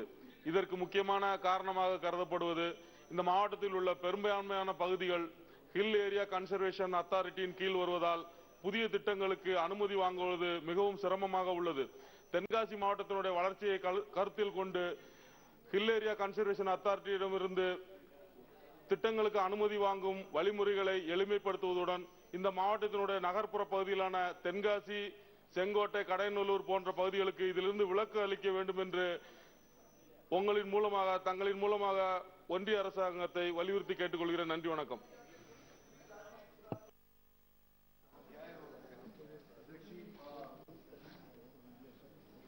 मैं इस सदन में लगभग मैंने अपनी सूची निकाल के देखी तो 20 या 21 बार उठा चुका हूं और शायद इसका समाधान आपके इस आसन पर बैठ करके निकल जाए। और हमारे यहाँ एक निर्माण का कार्य 2008 से शुरू हुआ है, वो राष्ट्रीय उच्च पथ का है, छपरा से लेके मुजफ्फरपुर का। और अभी अंत में ये तय हुआ कि इस योजना को पूरा कराने के लिए 197 करोड़ रुपए की जरूरत होगी। बैंकों के साथ बैठक हुई और बैंकों ने 4 महीने के विलंब के बाद अपनी सहमति दे दी। लेकिन अचानक NHAI के पास जब यह प्रस्ताव पुनः गया और जो योजना 400 करोड़ का था आज 1200 करोड़ रुपए का हो गया है और अगले 3 माह में बारिश शुरू हो जाएगा और फिर यह काम रुक जाएगा। महोदय, आपके माध्यम से आग्रह है कि जो NH-19 का काम है इसको NHAI के EC के पास जाके अप्रूवल होना था, क्योंकि अधिकारी इस सड़क को बनने में 7 बार नेशनल हाईवे अथॉरिटी के चेयरमैन बदल गए, लेकिन सड़क का नक्शा नहीं बदला। और मैं इस विषय को उठाता हूं, जब भी कोई नया चेयरमैन आता है तो वो अपने हिसाब से काम करना शुरू करता है और फिर वो योजना बढ़ करके 100 करोड़ बढ़ जाता है, तो इसका परिणाम होता है कि सड़क का निर्माण में बाधित रहता है। मैं आपके माध्यम से NHAI को और विशेष रूप से NHAI के चेयरमैन से आग्रह करूंगा कि इस EC के बैठक में इसकी स्वीकार करते हुए इस कार्य को पूरा कराया अमर सिंह जी, जो पिछले 12 साल से लंबित है।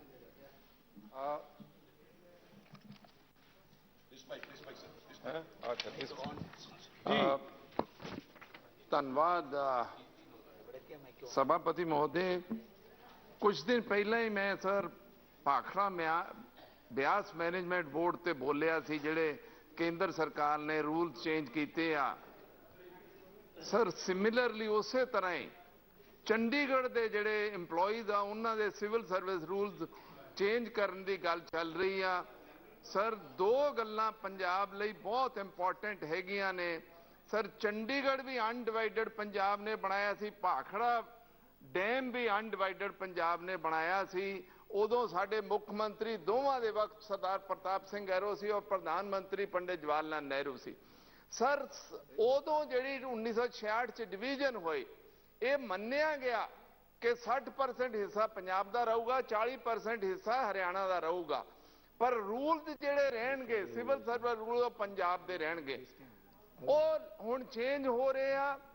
मैं केंद्र सरकार नूं यह दसना चाहना, पंजाब ने हिंदुस्तान नूं ज्यादा दिता ਅਸੀਂ ਆਪਣੀ ਜ਼ਮੀਨ ਖਰਾਬ ਕਰ ਲਈ ਆ, ਸਾਡਾ ਅੰਡਰਗਰਾਉਂਡ ਵਾਟਰ ਖਤਮ ਹੋ ਗਿਆ, ਪਾਣੀ, ਸਾਡੀ ਜ਼ਮੀਨ ਜ਼ਹਿਰੀਲੀ ਹੋ ਗਈ ਆ। ਅਸੀਂ ਸਾਰੇ ਹਿੰਦੁਸਤਾਨ ਨੂੰ ਕਣਕ ਔਰ ਚਾਵਲ ਪੈਦਾ ਕਰਕੇ ਦਿੰਨੇ ਹੈਗੇ ਆ। ਸਿਕਿਉਰਿਟੀ ਚ ਹਰ ਚੀਜ਼ ਚ ਅਸੀਂ ਪੰਜਾਬ ਨੇ ਜ਼ਿਆਦਾ ਦਿੱਤਾ। ਇਸ ਤਰ੍ਹਾਂ ਦੀ ਪੰਜਾਬ ਨਾਲ ਜ਼ਿਆਦਤੀਆਂ ਨਾ ਹੋਣ, ਇਹ ਆਰਡਰ ਨੂੰ ਵਾਪਸ ਲਿਆ ਜਾਏ, ਇਹ ਮੈਂ ਬੇਨਤੀ ਕਰਨਾ ਚਾਹੁੰਦਾ जी। श्री फजलुर रहमान जी नहीं है, क्या बात है भाई। श्री दुलाल चंद्र गोस्वामी जी, ये नाम लिखा के क्यों चले जाते हैं भाई? धन्यवाद सभापति महोदय। मैं एक अत्यंत ही दुखद घटना की ओर आपका ध्यान आकर्षित करता हूं। सभापति महोदय, बिहार के मनिहारी और झारखंड के बीच फेरी नाव सेवा चलता है और इसमें मालवाहक जहाज भी चलते हैं। 24 तारीख को मालवाहक जहाज जो है मालवाहक जहाज साहेबगंज का से चला गरमा घाट से, और ये रात के 1 बजे कटिहार के बगल में आकर के गंगा नदी में हिलोर मार देता है और झुक जाता है और 5 नाव जो है 14 में से पानी में डूब जाता है। हम यह कहना चाहते हैं सभापति महोदय कि नाव परिचालन का नियम है सूर्य उदय से सूर्यास्त तक जहाज का जो परिचालन होता है, लेकिन झारखंड अभी इस परिचालन 3 साल के लिए झारखंड के पास है और ये लोग रात के अंधेरे में चिप्स, गिट्टी, बोल्डर लोड करके और नाव का परिचालन करते हैं, जिसमें 5 नाव डूब गया और नाव डूबने के बाद उसमें ये जो ट्रक के चालक, ट्रक के खलासी मर गए सर जी, और उसमें 2 आदमी का लाश प्राप्त हुआ, बाकी लाश भी प्राप्त नहीं हुआ, ट्रक भी उपलब्ध नहीं हो रहा है। और झारखंड प्रशासन ये कह रहा है कि नाव सुबह चली थी। अगर नाव सर सुबह चली थी तो रात के 1 बजे पलटा और बिना कटिहार के एरिया में पलट गया वो, और बिना कटिहार का प्रशासन को सूचना दिए नाव वापस जहाज को वापस साहिबगंज ले गया। सर मेरा ये कहना है कि इस तरह से अनियमितता भर करके और लोगों का जान माल के साथ खिलवाड़ करना, सरकार के रेवेन्यू चुराने का काम, ये काम कौन कर रहा है? झारखंड सरकार के इशारे से कर रहा है, झारखंड प्रशासन कर रही है। अनुरोध कीजिए केवल जो आप चाहते हैं सर या फिर नाव परिचालन करने वाला सर इसको संज्ञान में लेना होगा, नहीं तो इसी तरह से घटना घटेगी और लोग मरेंगे और जो परिवार के लोग मरे हैं 10 lakh. Honorable Speaker, sir, thanks for the opportunity. I raise here to draw the attention of the Minister for Chemicals and Fertilizers regarding the subsidy provided for farmers on fertilizers. Sir, in this year budget, that is the coming year budget, the subsidy has been reduced to an extent of 25% compared with the previous year, sir, the current year. Sir, this is going to affect the farmers across the country very severely. Particularly, Tamil Nadu farmers will lose about 1,500 crores of subsidy. This will result in the production cost more for the agricultures, and at the same time, another negative effect is that all the ingredients that are used for manufacturing the fertilizers is going up like anything. This reduction in subsidy compounded with the increase in the ingredient cost will raise the market price of fertilizers heavily, and it would affect the food price at the end. The consumers have to pay for it. Therefore, I request the government to take a serious note of it and to curtail the increase of fertilizers cost. Thank you. धन्यवाद अध्यक्ष महोदय. मला आपण अतिशय महत्त्वाच्या विषयावर शून्य प्रहारामध्ये बोलण्याची संधी दिलीत. अध्यक्ष महोदय, प्रधानमंत्री आवास योजना ही अतिशय लोकप्रिय योजना आहे, पण या प्रधानमंत्री आवास योजनेमध्ये पात्र आणि अपात्रतेचा जेव्हा विषय येतो त्यावेळेस तुमच्याकडे गॅस कनेक्शन आहे म्हणून तुम्ही घरकुल योजनेसाठी अपात्र, तुमच्याकडे मोबाईल आहे म्हणून तुम्ही घरकुल योजनेसाठी अपात्र, तुमच्याकडे टीव्ही सेट आहे म्हणून तुम्ही घरकुल योजनेसाठी अपात्र, तुमच्याकडे मोटरसायकल आहे म्हणून घरकुल योजनेसाठी अपात्र. अध्यक्ष महोदय, आपण गॅस कनेक्शन त्या ठिकाणी सामान्य माणसाला घ्यायला लावले आणि आता तेच गॅस कनेक्शन तुमच्याकडे आहेत म्हणून तुम्ही जर घरकुल योजनेचा लाभ त्याला देत नसाल, त्याच्यापासून वंचित ठेवत असाल, तर ही अतिशय दुर्दैवाची गोष्ट आहे. ग्रामीण भागामध्ये ह्याबद्दल तीव्र प्रमाणात नाराजी आहे आणि म्हणून माझी आपल्याला विनंती आहे की ह्याच्या बाबतीतल्या ज्या अटी शर्ती त्या ठिकाणी ठेवल्यात पात्र आणि अपात्र करण्याच्या, त्याच्यामध्ये दुरुस्ती करून त्या ठिकाणी ह्या जाचक अटी रद्द करून सामान्यातल्या सामान्य माणसाला त्या ठिकाणी घरकुल, प्रधानमंत्री घरकुल योजनेचा लाभ घेता यावा अशा पद्धतीची व्यवस्था सरकारनं करावी ही विनंती आहे. Shri B Chandrashekhar. Thank you very much, sir, giving the opportunity. Raise an important issue related my parliamentary constituency.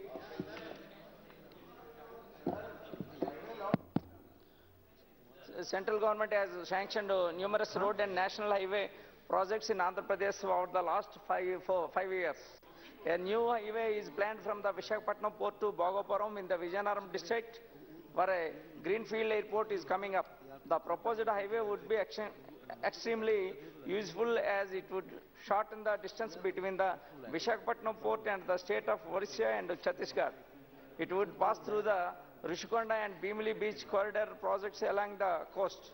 Thus, the project would increase road convenience in the state and also contributed to the development of tourism in the region.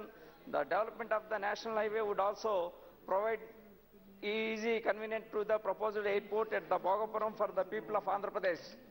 So therefore, I would request the Honorable Minister of Road Transport and Highway Ministers to expedite the work on the proposed highway from Visakhapatnam port to Bhogapuram. Thank you. Shri Jasvir Singh Gill ji. ਧੰਨਵਾਦ chairman sir ਮੈਂ ਅੱਜ 3 ਕਰੋੜ ਪੰਜਾਬੀਆਂ ਦਾ ਤਰਜਮਾ ਕਰਨ ਵਾਸਤੇ ਇੱਥੇ ਉੱਠਿਆ. ਅੱਜ ਪੰਜਾਬ ਗੁੱਸੇ ਦੇ ਵਿੱਚ ਹੈ. ਪੰਜਾਬ ਨੂੰ ਹਰ ਪਾਸੇ ਢਾਹ ਲਾਈ ਜਾ ਰਹੀ ਆ. ਪਹਿਲਾਂ ਤਾਂ ਚੰਡੀਗੜ੍ਹ ਦੇ ਵਿੱਚ ਜੋ ਪੰਜਾਬ ਦੇ ਅਫਸਰ ਡੈਪੂਟੇਸ਼ਨ ਤੇ ਜਾਂਦੇ ਸਨ ਉਹਨਾਂ ਨੂੰ ਰੋਕ ਕੇ ਉਹਨਾਂ ਦੀ ਥਾਂ ਤੇ ਡਾਂਸ ਕੈਡਰ ਦੇ ਅਫਸਰਾਂ ਨੂੰ ਲਾਇਆ ਗਿਆ. ਸਰ ਉਸ ਤੋਂ ਵੀ ਵੱਡੀ ਗੱਲ ਇਹ ਹੋਈ ਕਿ ਜਿਹੜੀ ਅੱਜ ਪੰਜਾਬ ਸਰਵਿਸ ਰੂਲ ਚੰਡੀਗੜ੍ਹ ਦੇ ਵਿੱਚ ਲਾਗੂ ਸਨ, ਅੱਜ ਉਹਨਾਂ ਦੇ ਉੱਤੇ ਸੈਂਟਰ ਸਰਵਿਸ ਰੂਲ ਲਾਗੂ ਕਰ ਦਿੱਤੇ ਗਏ, ਜਿਹੜਾ ਕਿ ਪੰਜਾਬ ਨੂੰ ਕਦੀ ਵੀ ਅਸੀਂ ਜਿਹੜਾ ਵਾ ਇਹ ਕੰਮ ਸਹਿਣ ਨਹੀਂ ਕਰਾਂਗੇ.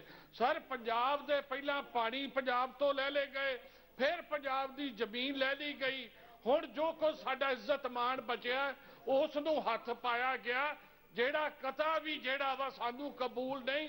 ਮੈਂ ਤੁਹਾਡੇ ਰਾਹੀਂ ਮੈਂ ਸਰਕਾਰ ਨੂੰ ਬੇਨਤੀ ਕਰਦਾ ਕਿ ਛੇਤੀ ਤੋਂ ਛੇਤੀ ਇਹ ਨੋਟੀਫਿਕੇਸ਼ਨ ਰੱਦ ਕੀਤਾ ਜਾਵੇ ਤੇ ਚੰਡੀਗੜ੍ਹ ਦੇ ਵਿੱਚ पंजाब सर्विस रूल जेड़े उदा दे उदा रहन दिते जान. धन्यवाद. सभापति महोदय जी, आपने बोलने का समय दिया. आपके माध्यम से मैं कृषि मंत्री जी का ध्यान अपने लोकसभा जिला भिंड के किसानों की समस्या की तरफ आकर्षित करना चाहती हूं. मेरे लोकसभा का जिला भिंड कृषि की दृष्टि से बड़ा उत्तम जिला है. कृषि में भिंड को और समृद्ध और क्षमतावान बनाया जा सकता है. केंद्र द्वारा देश में बड़ी संख्या में प्रत्येक जिलों में कृषि विज्ञान केंद्र खोलने की स्थापना की गई है. भिंड में भी एक कृषि विज्ञान केंद्र है, पर जिले की भौगोलिक क्षेत्रफल ज्यादा होने के कारण संपूर्ण जिले के किसान इस लाभ से वंचित रह जाते हैं, जिस कारण जिले में अतिरिक्त कृषि विज्ञान केंद्र खोलने की अति आवश्यकता है. देश के यशस्वी प्रधानमंत्री जी का स्वप्न है कि हर किसान की आय दुगनी हो. इसलिए मैं आपके माध्यम से पुनः अनुरोध करती हूं कृषि मंत्री जी से कि प्रधानमंत्री जी के स्वप्न को साकार करने हेतु भिंड जिले में एक अतिरिक्त कृषि विज्ञान केंद्र खोलने की अति आवश्यकता है, और जिससे कि किसानों की आय एवं क्षमताओं में वृद्धि हो. बहुत बहुत धन्यवाद. Shri V Kalanidhi ji. Very much, sir. Railway recruitment boards are recruiting several thousands of people every year, sir. It has already been a problem in Tamil Nadu, where we have found that most of the people who are recruited are from other states, and local preference is not being given for most of the southern states. And on top of that, we are also hearing that railway recruitment boards are also going to be shut down, where the number is going to get reduced. On top of that, a shocking news that we heard is the unreserved category, the cutoff marks of the exams put up by the railway recruitment boards are open to in the public forums, sir. In the websites, we find that the unreserved categories cutoff mark is lower than the reserved categories. How is it possible? I have never understood, sir. This has been happening for the last 3 to 4 years. From 2017-18, the unreserved category cutoff marks are lower than OBC, SC and even ST candidates, sir. So I have also taken it to the Minister of Railways, and explained it to him through a letter and also in person, and he said that the matter has been looked into. But following that, I found that it still persists that way, and I urge upon you to insist on the government to ensure that the unreserved categories jobs are not taken away, sir. Thank you very much. Shri Danish Ali ji. धन्यवाद सभापति महोदय, आपने मुझे एक बहुत ही महत्वपूर्ण मुद्दा उठाने का मौका दिया। सर, मेरे लोकसभा क्षेत्र का एक छोर आबरोहा से शुरू होकर के दूसरा छोर हापुड़ में खत्म होता है। इस हापुड़ छोर पर आखिरी गांव बिगास है। सर, जब मैं चुनाव लड़ रहा था तब भी और पिछले विधानसभा चुनाव में इस गांव के लोगों ने वोटिंग डालने से इनकार कर दिया था, इलेक्शन का बायकॉट करने का ऐलान किया था। इनकी जेन्युइन समस्या क्या है सर? आपको जानकारी में है कि बाबूगढ़ छावनी जो कहते हैं वहां पर ईबीएस एक्विन ब्रीडिंग स्टड जो है 1811 का बना हुआ है, जहां पर हॉर्स ब्रीडिंग होती है डिफेंस के लिए। वहां से इस गांव का रास्ता उसमें को निकल के है, पूरे उसमें अच्छा रास्ता बना हुआ होता है, लेकिन क्या है कि वो जो 1 किलोमीटर का रास्ता है वो नहीं बन रहा है। हमने उनसे कहा, लोकल एडमिनिस्ट्रेशन ने भी कहा है कि या तो उसकी एनओसी दे दें तो हम अपने एमपी लेड से बनवा दें या जिला पंचायत से किसी और निधि से बनवा दें, लेकिन ईबीएस बाबूगढ़ जो है वहां का लोकल जो एडमिनिस्ट्रेशन है वो ना तो एनओसी देता है ना वो रास्ता। आप देखिए सर, वहां जो बच्चियां स्कूल जाती हैं, जो प्रेग्नेंट महिलाएं हैं, इतने इतने गड्ढे हैं। मैं भी 2 दिन पहले उस गांव में होकर आया और वाकई मतलब वो जेन्युइन समस्या है। कहीं ना कहीं ये रेट की बात है। मेरी आपके माध्यम से सरकार से मांग है, इनके बिगास गांव जो है इनके लोगों को न्याय दिलाए और वो रास्ता बनवाने का काम करें। बहुत बहुत शुक्रिया सर, मुझे बोलने का मौका देने के लिए सर आपका और ऑनरेबल स्पीकर सर के पास मैं बहुत आभारी हूं सर। सर, अर्धनारीश्वर के परम भक्तों के विषय में आज कुछ मैं कहना चाहता हूं सदन में। सर, किन्नर समाज जो हमेशा ही एक साहसी और प्रेमी समाज रहा है। सर, रामायण में जो मैंने सुना है और पढ़ा है सर, जब भगवान श्री राम को 14 साल का वनवास मिला था तब उनके पीछे पीछे भी उनके कुछ भक्त गए थे वन में। तब भगवान श्री राम ने इनको बोला था कि नहीं, पुरुष और महिलाएं वो वापस अयोध्या चले जाएं, और पुरुष और महिलाएं सब वापस गए थे, पर फिर भी उनके पीछे और कुछ लोग गए थे। वो सर और कोई नहीं थे, वो किन्नर थे, ट्रांसजेंडर या थर्ड जेंडर जिसे हम कहते हैं। उनके प्रेम और उनके सेवा से प्रभावित होकर भगवान श्री रामचंद्र जी ने उनको आशीर्वाद भी किया था सर। मैं सर आपको कहना चाहूंगा कि ऑल्दो आई फील प्राउड कि दोनों सदनों में ट्रांसजेंडर्स को इक्वल राइट देने के लिए या उनकी आइडेंटिटी को पहचान देने के लिए हम दोनों सदनों में बिल तो पास कर चुके हैं, काफी वक्त हो चुका है इसको, लेकिन अभी भी सही मायने में इसको हमने लागू हर जगह में किया नहीं है। सर, ट्रांसजेंडर्स को आइडेंटिटी का स्वीकार करने का या उनके अस्तित्व पर सवाल उठाने का हमें हक भी नहीं है सर, फिर भी हम उस पर सवाल उठाते हैं और बोलते हैं। सर खत्म करूंगा 1 मिनट में सर। जी सर, वो चाहे रामायण से लेकर महाभारत तक हो, मुगलों से लेकर अंग्रेजों तक हो, और आज भी राजनीति में, कला क्षेत्र में, और सर यहां तक कि न्यायपालिका में भी इनकी भूमिका, इनके हुनर से सूझबूझ से योगदान बहुत रहा है सर। एयरपोर्ट्स में, अस्पतालों में, गवर्नमेंट ऑफिसर्स में, पब्लिक प्लेसेस में, रेलवे स्टेशन पे सर कहीं पर भी इनके लिए सर टॉयलेट्स नहीं है आज भी। ये मेरा रिक्वेस्ट है सर, और लोकसभा राज्यसभा में इनका प्रतिनिधित्व भी होना चाहिए सर। दोनों सदनों में इनका प्रतिनिधित्व होना चाहिए, तभी इनके लिए हम आवाज और इनके आइडेंटिटी के लिए लड़ सकते हैं। आर्टिकल धन्यवाद माननीय सभापति जी। मैं आपका और आदरणीय स्पीकर साहब का धन्यवाद देता हूं। 1 मिनट, इतना लंबा नहीं करना चाहिए जी, प्लीज। खत्म करूंगा सर। सर, इस विषय को श्री रामचरित मानस से एक श्लोक के साथ में समाप्त करना चाहूंगा सर। पुरुष नपुंसक नारी व जीव चराचर कोई, सर्व भाव भज कपट तजी, मोही परम प्रिय सोई। सर, जब श्री राम ने इनमें कोई अंदर नहीं रखा है, समान इज्जत दिया। आप शुरू कीजिए। बहुत बहुत धन्यवाद माननीय स्पीकर साहब। मैं आपका और स्पीकर साहब का धन्यवाद देता हूं कि मेरा खरगोन बड़वानी जो लोकसभा है वो मध्य प्रदेश में पश्चिम निमाड़ के नाम से पहचाना जाता है। निश्चित तौर पर पश्चिम निमाड़ ग्रामीण क्षेत्र का क्षेत्र है, यहाँ पर कृषि के कार्य ज्यादा किए जाते हैं। पहले गांव थे, गांव अब शहरों की स्थिति में बदल गए हैं, और वहां पर आवागमन के कारण कई बार ट्रैफिक जाम भी होता है। कई बार हमारे बड़े बड़े जो शहर बन गए वहां पर रास्ते जाम हो रहे हैं, जिससे हमारे नागरिकों को कठिनाई का सामना करना पड़ रहा है। मेरे संसदीय क्षेत्र में खरगोन जिले के कसरावत, खरगोन, गोगावा और बिस्टान, ऐसे ही बड़वानी जिले के खेतिया, निवाली, पानसेमल, सेंधवा, अंजड़ और राजपुर, यह बड़े शहरों की स्थिति में आ गए हैं और जहां पर ट्रैफिक जाम रहता है। मैं आपके माध्यम से माननीय मंत्री जी से आह्वान करता हूं कि इन सभी शहरों में बाईपास की स्वीकृति दी जाए, जिससे देश के प्रधानमंत्री आदरणीय मोदी जी का जो सपना है कि स्वच्छ भारत और स्वच्छ बड़े रोडों का निर्माण, इसमें इस सब शहरों को श्री राजमोहन उन्नीतन जी। आपका बहुत बहुत धन्यवाद, हृदय से आभार।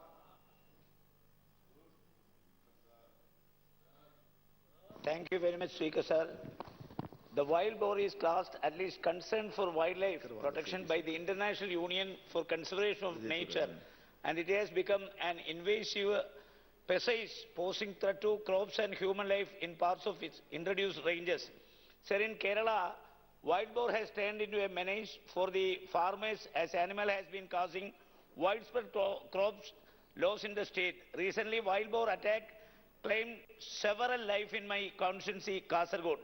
The government of Kerala has approached the Wildlife Institute of India, Dehradun, for classifying wild boar as a vermin.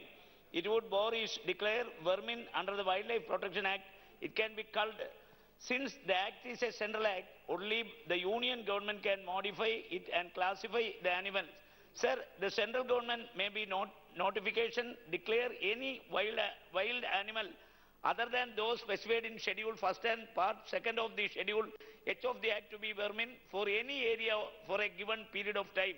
As long as the notification is in force, such wild animals shall be included in Schedule 5 of the Act, depriving them any protection under the Act. Sir, the wild boar is classed at least concerned by the International Union for Conservation of Nature, and it has turned a menace to the farmers in Kerala, especially Kasaragod, my constituency. So I urge upon the union government may be pleased to declare wild boar as a vermin in Kerala. Thank you very much, sir. Shri Fazlur Rahman जी, आप अनुपस्थित थे उस समय।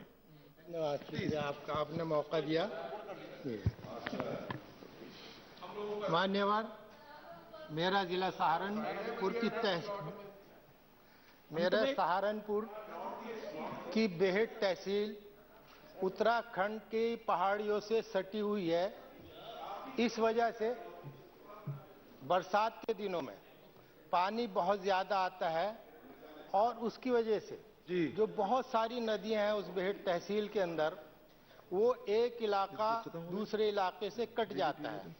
तो कुछ नदियों पर पुल बनवाना बहुत जरूरी है, जिसका जिक्र मैं यहाँ करना चाहूंगा। गांव मुर्तजापुर मसखरी नदी के ऊपर एक पुल बनवाया जाए और साथ में बादशाही बाग में भी एक पुल बनवाने का कृपा करें। कुर्डी खेड़ा भी इसी तरह का एक गांव है। इसके अलावा रामपुर तहसील में एक इलाका है कल्लरपुर, गांव कल्लरपुर, जिसका 20 साल से पुल टूटा हुआ है। उसका पिछली दफा यहाँ एक ये उठाया था, उसका एस्टीमेट बन चुका, लेकिन पैसे की ग्रांट नहीं मिली। इसलिए आपके माध्यम से कहना चाहेंगे कि उत्तर प्रदेश सरकार को निर्देशित करें कि पैसा ग्रांट करे और उस पे जो सूचना हो सकती है वो आप श्री संतोष कुमार जी बताने का। सभापति महोदय, शून्यकाल में बोलने के लिए अवसर दिए इसके लिए बहुत बहुत धन्यवाद। मेरे लोग सहरसा पूर्णिया रेलखंड अंतर्गत मेरे संसदीय क्षेत्र पूर्णिया में स्थित जानकी नगर रेलवे स्टेशन पर जानकी एक्सप्रेस 15,283 और 15,284 एवं कोसी एक्सप्रेस 18,625 और 18,626 के ठहराव की मांग स्थानीय लोगों के द्वारा लंबे समय से उठाई जा रही है। इनकी मांगों को पूर्णतः वाजिब है। जानकी नगर रेलवे स्टेशन राजस्व के लिहाज से भी काफी महत्वपूर्ण स्टेशन है और इस मांग को मैं भी संसद और रेल मंडलों की बैठक में उठाता रहा हूं। उपयुक्त ट्रेनों के ठहराव की मांगों को लेकर स्थानीय संगठन रेल विकास मंच के द्वारा 22 मार्च 2022 को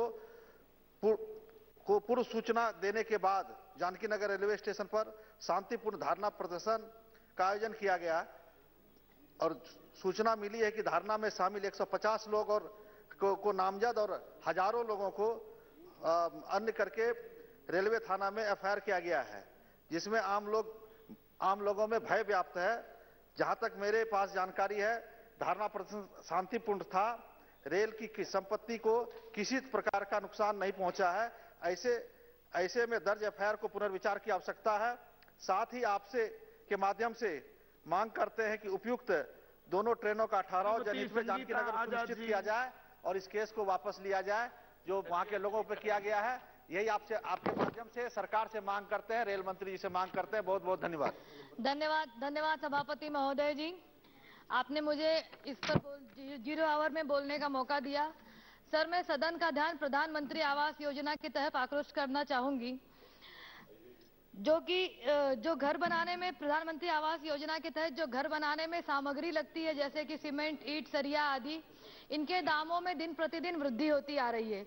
लेकिन जो प्रधानमंत्री आवास योजना के तहत जो धन आवंटित किया जाता है उसमें कोई वृद्धि नहीं हुई है, जिसके तहत जो लोग घर बनाते हैं या तो उनके घर अधूरे रह जाते हैं या तो घर बनाने के लिए उनको काफी ऋण लेना पड़ता है। तो मेरा सरकार से अनुरोध है कि इनके लिए कम से कम या तो जिस रेशियो में सामान की वृद्धि हुई है उसी रेशियो में उनके धन की भी वृद्धि हो जाए। साथ ही साथ 2 और पॉइंट ऐड करना चाहूंगी सर, कि प्रधानमंत्री पॉइंट बोलना चाहिए सर, 2 पॉइंट से जल्दी सर, जो सूची बनाई गई है लाभार्थियों की 2018 के तहत, उसमें कई नामों की कटौती की गई है, कई नाम नहीं है। तो मैं अनुरोध करती हूं कि जिला स्तरीय कमेटी बैठाई जाए या सर्वे किया जाए जिसमें इन नामों की वृद्धि की जाए और लोगों पात्र लोगों को इसमें ऐड किया जाए सर। और जो घर गिर जाते हैं प्राकृतिक आपदा के कारण, इनको भी फास्ट ट्रैक क्या कोई सर्वे कराया जाए, इन लोगों के भी नामों को ऐड किया जाए। आपने मुझे बोलने का मौका दिया, बहुत बहुत धन्यवाद।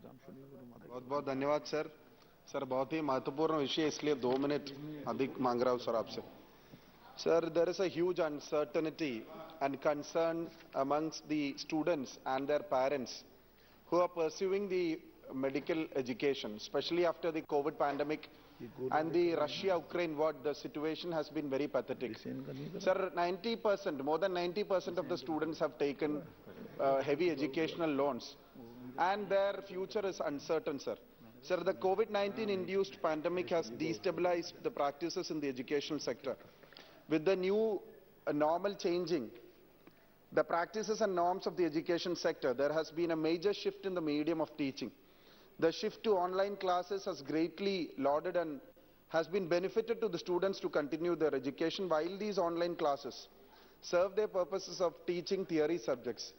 The students have enrolled for degrees such as medicines and other science courses are being deprived of practical classes which are vital for their practice. Sir, especially after 2 years after the pandemic, foreign medical graduates enrolled in universities, especially in China, Ukraine, Philippines, etc., have been going through a tough time, mounting mental stress, worrying about uncertainties in completing their degree courses. Most of them are at the verge of a suicide. Sir, they have a lot of current travel restrictions. As per a reply from the Directorate of Health Services, Kerala, assistance in clinical training can be provided with appropriate permission from the host university, which the students have obtained. Therefore, I request the union government and state government to look into the matter so that suitable help can be provided to the students in any possible form for the hands-on training in authorized hospitals in respective states, and also to amend the National Medical Commission so that these students... मैं आपके माध्यम से एक पर्यटन मंत्रालय के तरफ से 2016 में स्वदेश दर्शन योजना की शुरुआत की गई थी और उस योजना के अंतर्गत पूरे देश के अंदर जितने धार्मिक स्थल थे उनके मरम्मत के लिए और उनको ठीक से बढ़िया से वो बन सके, पर्यटन के रूप में वो विकसित हों और जो धार्मिक मान्यता के अनुसार जो पौराणिक इतिहास के हिसाब से देवी देवताओं के स्थान थे उनको विकसित करने के लिए स्वदेश दर्शन योजना बनाई गई थी और उसके अंतर्गत सीधे सांसद के रिकमेंडेशन पर उनके क्षेत्र में मंत्रालय से पैसा भेजा गया था, लेकिन बाद में उसमें राज्य सरकारों को इन्वॉल्व कर लिया गया, जिसके कारण सांसदों के सीधे रिकमेंडेशन पर स्वदेश दर्शन योजना के अंतर्गत अब पैसा हम लोगों के रिकमेंडेशन पर नहीं मिल पा रहा है। इसलिए हमारा अनुरोध है कि जिस तरीके से 16 में योजना लॉन्च हुई थी और सांसदों के संस्तुति पर उनके क्षेत्र में पर्यटन विकास के लिए और धार्मिक स्थल के विकास के लिए पैसा जारी होता था, वैसे ही इसको जारी किया। श्री राम शिरोमणि वर्मा जी।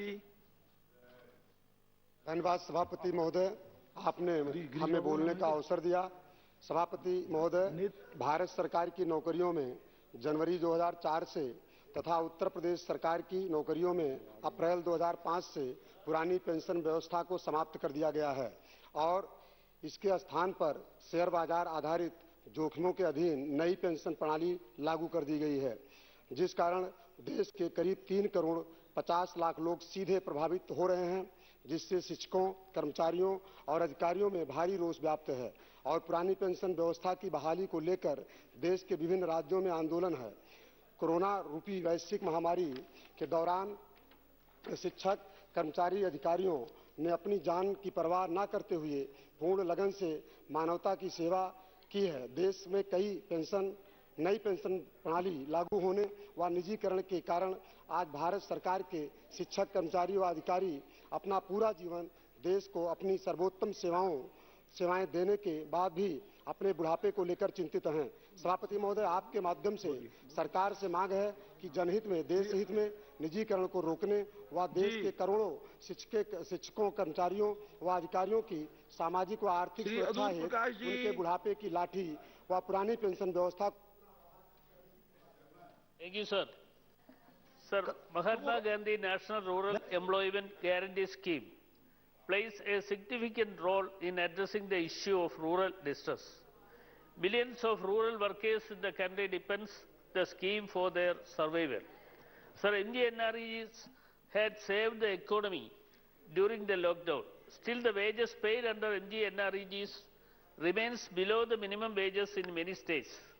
There is continuous demand from the beneficiaries and various state governments for revision of wages and increase the number of guaranteed working days under NGNREGs.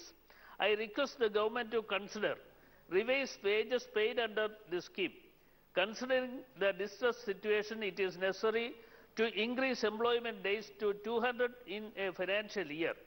Budget allocation for the scheme should be enhanced for enabling the same. Sir, complaints about delay in the distribution of wages are reporting from many states including Kerala.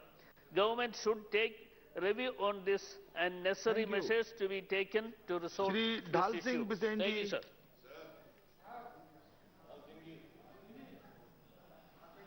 महोदय, बहुत बहुत आपका धन्यवाद। सभापति जी, मैं एक ऐसे विषय की ओर ध्यान आकर्षित कर रहा हूं कि इस समय पर पर्यावरण को बचाने के लिए और संरक्षित रखने के लिए बहुत सारी चिंताएं की जा रही हैं। प्रत्येक ग्राम में जो छोटे बड़े झाड़ के जंगल के नाम से राजस्व की जगह पर सारी भूमियां अंकित हैं, पर अब लगातार धीरे धीरे करके सारे वृक्ष जो है समाप्त होते चले जा रहे हैं, लोग उन पे अतिक्रमण करते चले जा रहे हैं और गांव में भूमियां बची नहीं है और यहाँ तक कि वृक्षों की संख्या भी, लोग खेती करने के चक्कर में वृक्षों को भी लगातार काट रहे हैं, जिसके कारण से हमारा पर्यावरण बहुत प्रदूषित हो रहा है, शुद्ध वायु नहीं मिल रही है। तो सभापति महोदय जी, मैं आपके माध्यम से कहना चाहता हूँ कि इस राजस्व की 1 ग्राम की भूमि को, इसको अतिक्रमण से बचाने के लिए इसका पूरा फेंसिंग किया जाए। वन विभाग इसको केवल फेंस कर दे, इसका संरक्षण कर दे, तो जितना रूट स्टॉक है वो अपने आप वृक्षों में तब्दील हो जाएगा 2-4-5 साल के अंदर। और जहां यदि ऐसी स्थिति नहीं है, लोगों को आवास की दिक्कत है, बहुत सारे लोगों ने आवास पे उसमें कब्जे कर लिए हैं, तो उसको परिवर्तित करके लोगों को आवास बना के दिए जाने के लिए भूमि भी उपलब्ध कराई जाए। बहुत बहुत सभापति महोदय धन्यवाद। माननीय सभापति महोदय, बहुत बहुत धन्यवाद। मेरा लोकसभा क्षेत्र बस्तर के 6 जिले बस्तर, कोंडागांव, नारायणपुर, दंतेवाड़ा, सुकमा, बीजापुर में महारा जाति की जनसंख्या लगभग 10 लाख से अधिक है, जो कि बहुत पिछड़े व गरीब हैं। वे एससी में आरक्षण को लेकर लगातार मांग करते आ रहे हैं, लेकिन अभी तक आरक्षण का लाभ नहीं मिल पाया है। अभी वर्तमान में छत्तीसगढ़ शासन के द्वारा केंद्र सरकार के सामाजिक न्याय एवं अधिकारिता मंत्रालय को महारा जाति को अनुसूचित जाति के सूची क्रमांक के सरल क्रमांक 33 में महार मेहरा के साथ प्रतिस्थापित करने हेतु प्रस्ताव छत्तीसगढ़ शासन ने दिनांक 3 जून 2021, 10 जनवरी 2022 व 28 जनवरी 2022 को केंद्र सरकार के समक्ष सामाजिक न्याय एवं अधिकारिता मंत्रालय के पास भेजा है। अतः आपके माध्यम से मैं निवेदन करता हूं माननीय सभापति महोदय कि महारा जाति को बहुत पिछड़े और जरूरत है उनको एससी में शामिल करने के लिए केंद्र सरकार तत्काल पहल करे। बहुत बहुत धन्यवाद।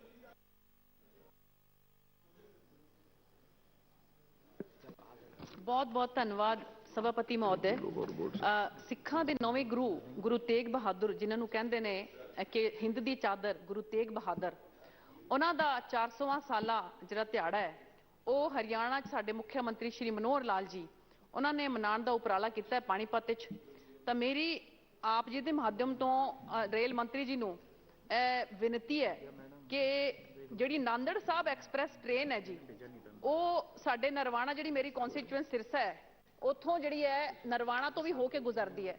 तो मेरी आप जी के माध्यम तो रेल मंत्री जी नूं विनती है कि उत्थे जिहड़ा स्टॉपेज जरूर दिता जाए ताकि जिहड़े भी साडे सिख बंधु ने ਉਹ ਜਿਹੜੇ ਨਾਂਦੇੜ ਸਾਹਿਬ ਪਹੁੰਚਦੇ ਨੇ, ਨਾਂਦੇੜ ਸਾਹਿਬ ਜਿਹੜਾ ਜੀ ਉੱਥੇ 10ਵੇਂ ਗੁਰੂ ਗੋਬਿੰਦ ਸਿੰਘ ਜੀ ਜਿਹੜੇ ਸੀ ਉਹ ਜੋਤੀ ਜੋਤ ਸਮਾਏ ਸੀ।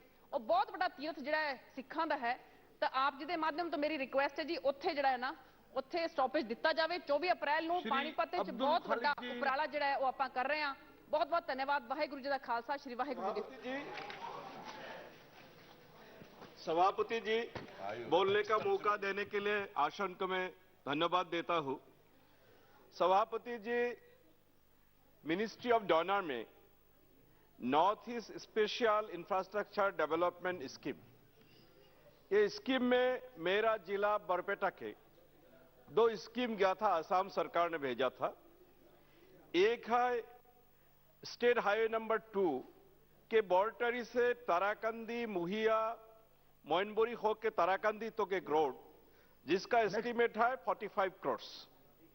और ये रोड होने से वहां के कृषि क्षेत्र का भी विकास होगा और हदीरा चौकी जहां पे मान और अहम का लास्ट बैटल लास्ट युद्ध हुआ था वो पर्यटन क्षेत्रों का भी विकास होगा। और दूसरे एक प्रपोजल गया था दौलगोमा सोयसीमाना रोड, इस पे एक आरसीसी ब्रिज 1/1 जिसका एस्टीमेट था 79.80 करोड़।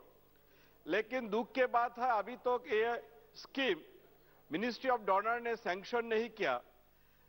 मंत्री तो बदल हो गया, पहले डॉक्टर जितेंद्र सिंह था, अभी जी किशन रेड्डी साहब है।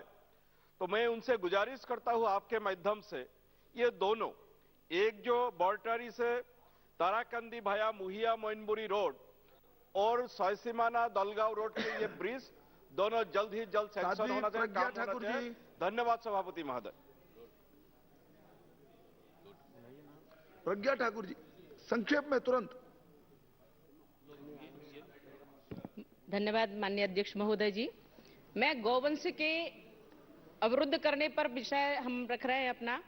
महोदय, गौवंश का जो जिनको सांड कहते हैं हम, उनका बधियाकरण किया जा रहा है और गौवंश को, देशी गौवंश को रोका जा रहा है। जिनको जर्सी कहते हैं वो उनके दूध में कोई भी गुण नहीं है लेकिन दूध अधिक देते हैं, इसलिए उनको तो संरक्षित किया जा रहा है। परंतु जिनके जो देशी गौवंश है, देशी गाय, उनके दूध में जो गुणों से भरपूर है, रोम रोम में औषधि है, उनका वंश रोका जा रहा है और बधियाकरण करके उसको अवरुद्ध किया जा रहा है। हमारी गौ माता है वो, और हम उनके गौवंश को रोकने ना रोका जाए और उनको संरक्षित किया जाए, रोड पे ना मारी जाए वो हमारा ये Madhav ji. Sir, India has committed towards net zero emission by 2070 and by 2030 achieving non-fossil fuel energy capacity of 500 gigawatts. The government's push to utility scale projects is appreciated, sir. However, the rooftop solar program in the country has failed to pick up, sir. Sir, in this regard, I would like to request the government of India easy financing and also unrestricted net metering and an easy regulatory process could easily spur up the sector. Public financial institutions and other key lenders could also be mandated to lend to the segment, sir. Thus, I would request the Minister for New and Renewable Energy to simplify the process and reform the rooftop solar program to increase share of the residential sector in the total solar power धन्यवाद सभापति महोदय, मैं बहुत आभारी हूं आपका, आपने समय दिया। देश के सामाजिक अधिकारिता मंत्रालय ने एडीपी योजना के तहत देश के दिव्यांगों को आवश्यक उपकरण दिलाने में जो महत्वपूर्ण योगदान दिया है, इसके लिए मैं माननीय प्रधानमंत्री श्री नरेंद्र मोदी जी का बहुत बहुत धन्यवाद करता हूं। उनकी प्रेरणा से मैंने अपने लोकसभा क्षेत्र सतना में 23,000 से अधिक एक दिव्यांगों का पंजीयन करके उनको कार्ड दिलाया, मोटराइज्ड ट्राईसाइकिल लगभग 1400 से अधिक तथा अन्य उपकरणों में आज देश का सबसे अग्रणी जिला सतना बन चुका है। मैं सामाजिक न्याय अधिकारिता मंत्री जी से दिव्यांगों का राष्ट्रीय संस्थान खोले जाने की मांग करता हूं। साथ ही एलिम्को कंपनी के उपकरण सुधार हेतु सतना, मैहर, चित्रकूट में आश्रय केंद्र खोले जाने की भी मांग करता हूं।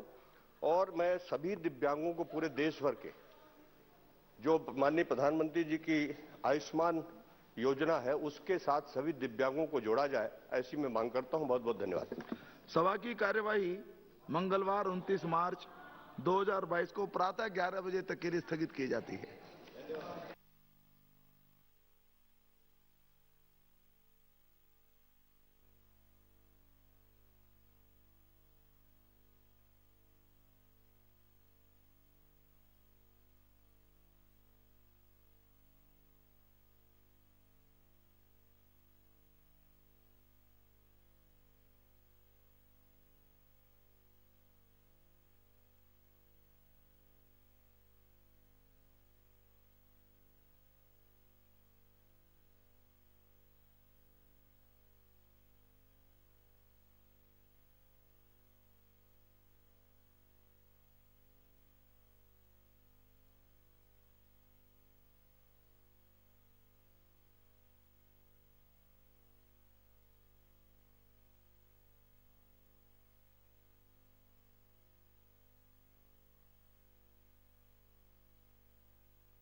नमस्कार, स्वागत है आप सभी का मुद्दा आपका में। मैं हूं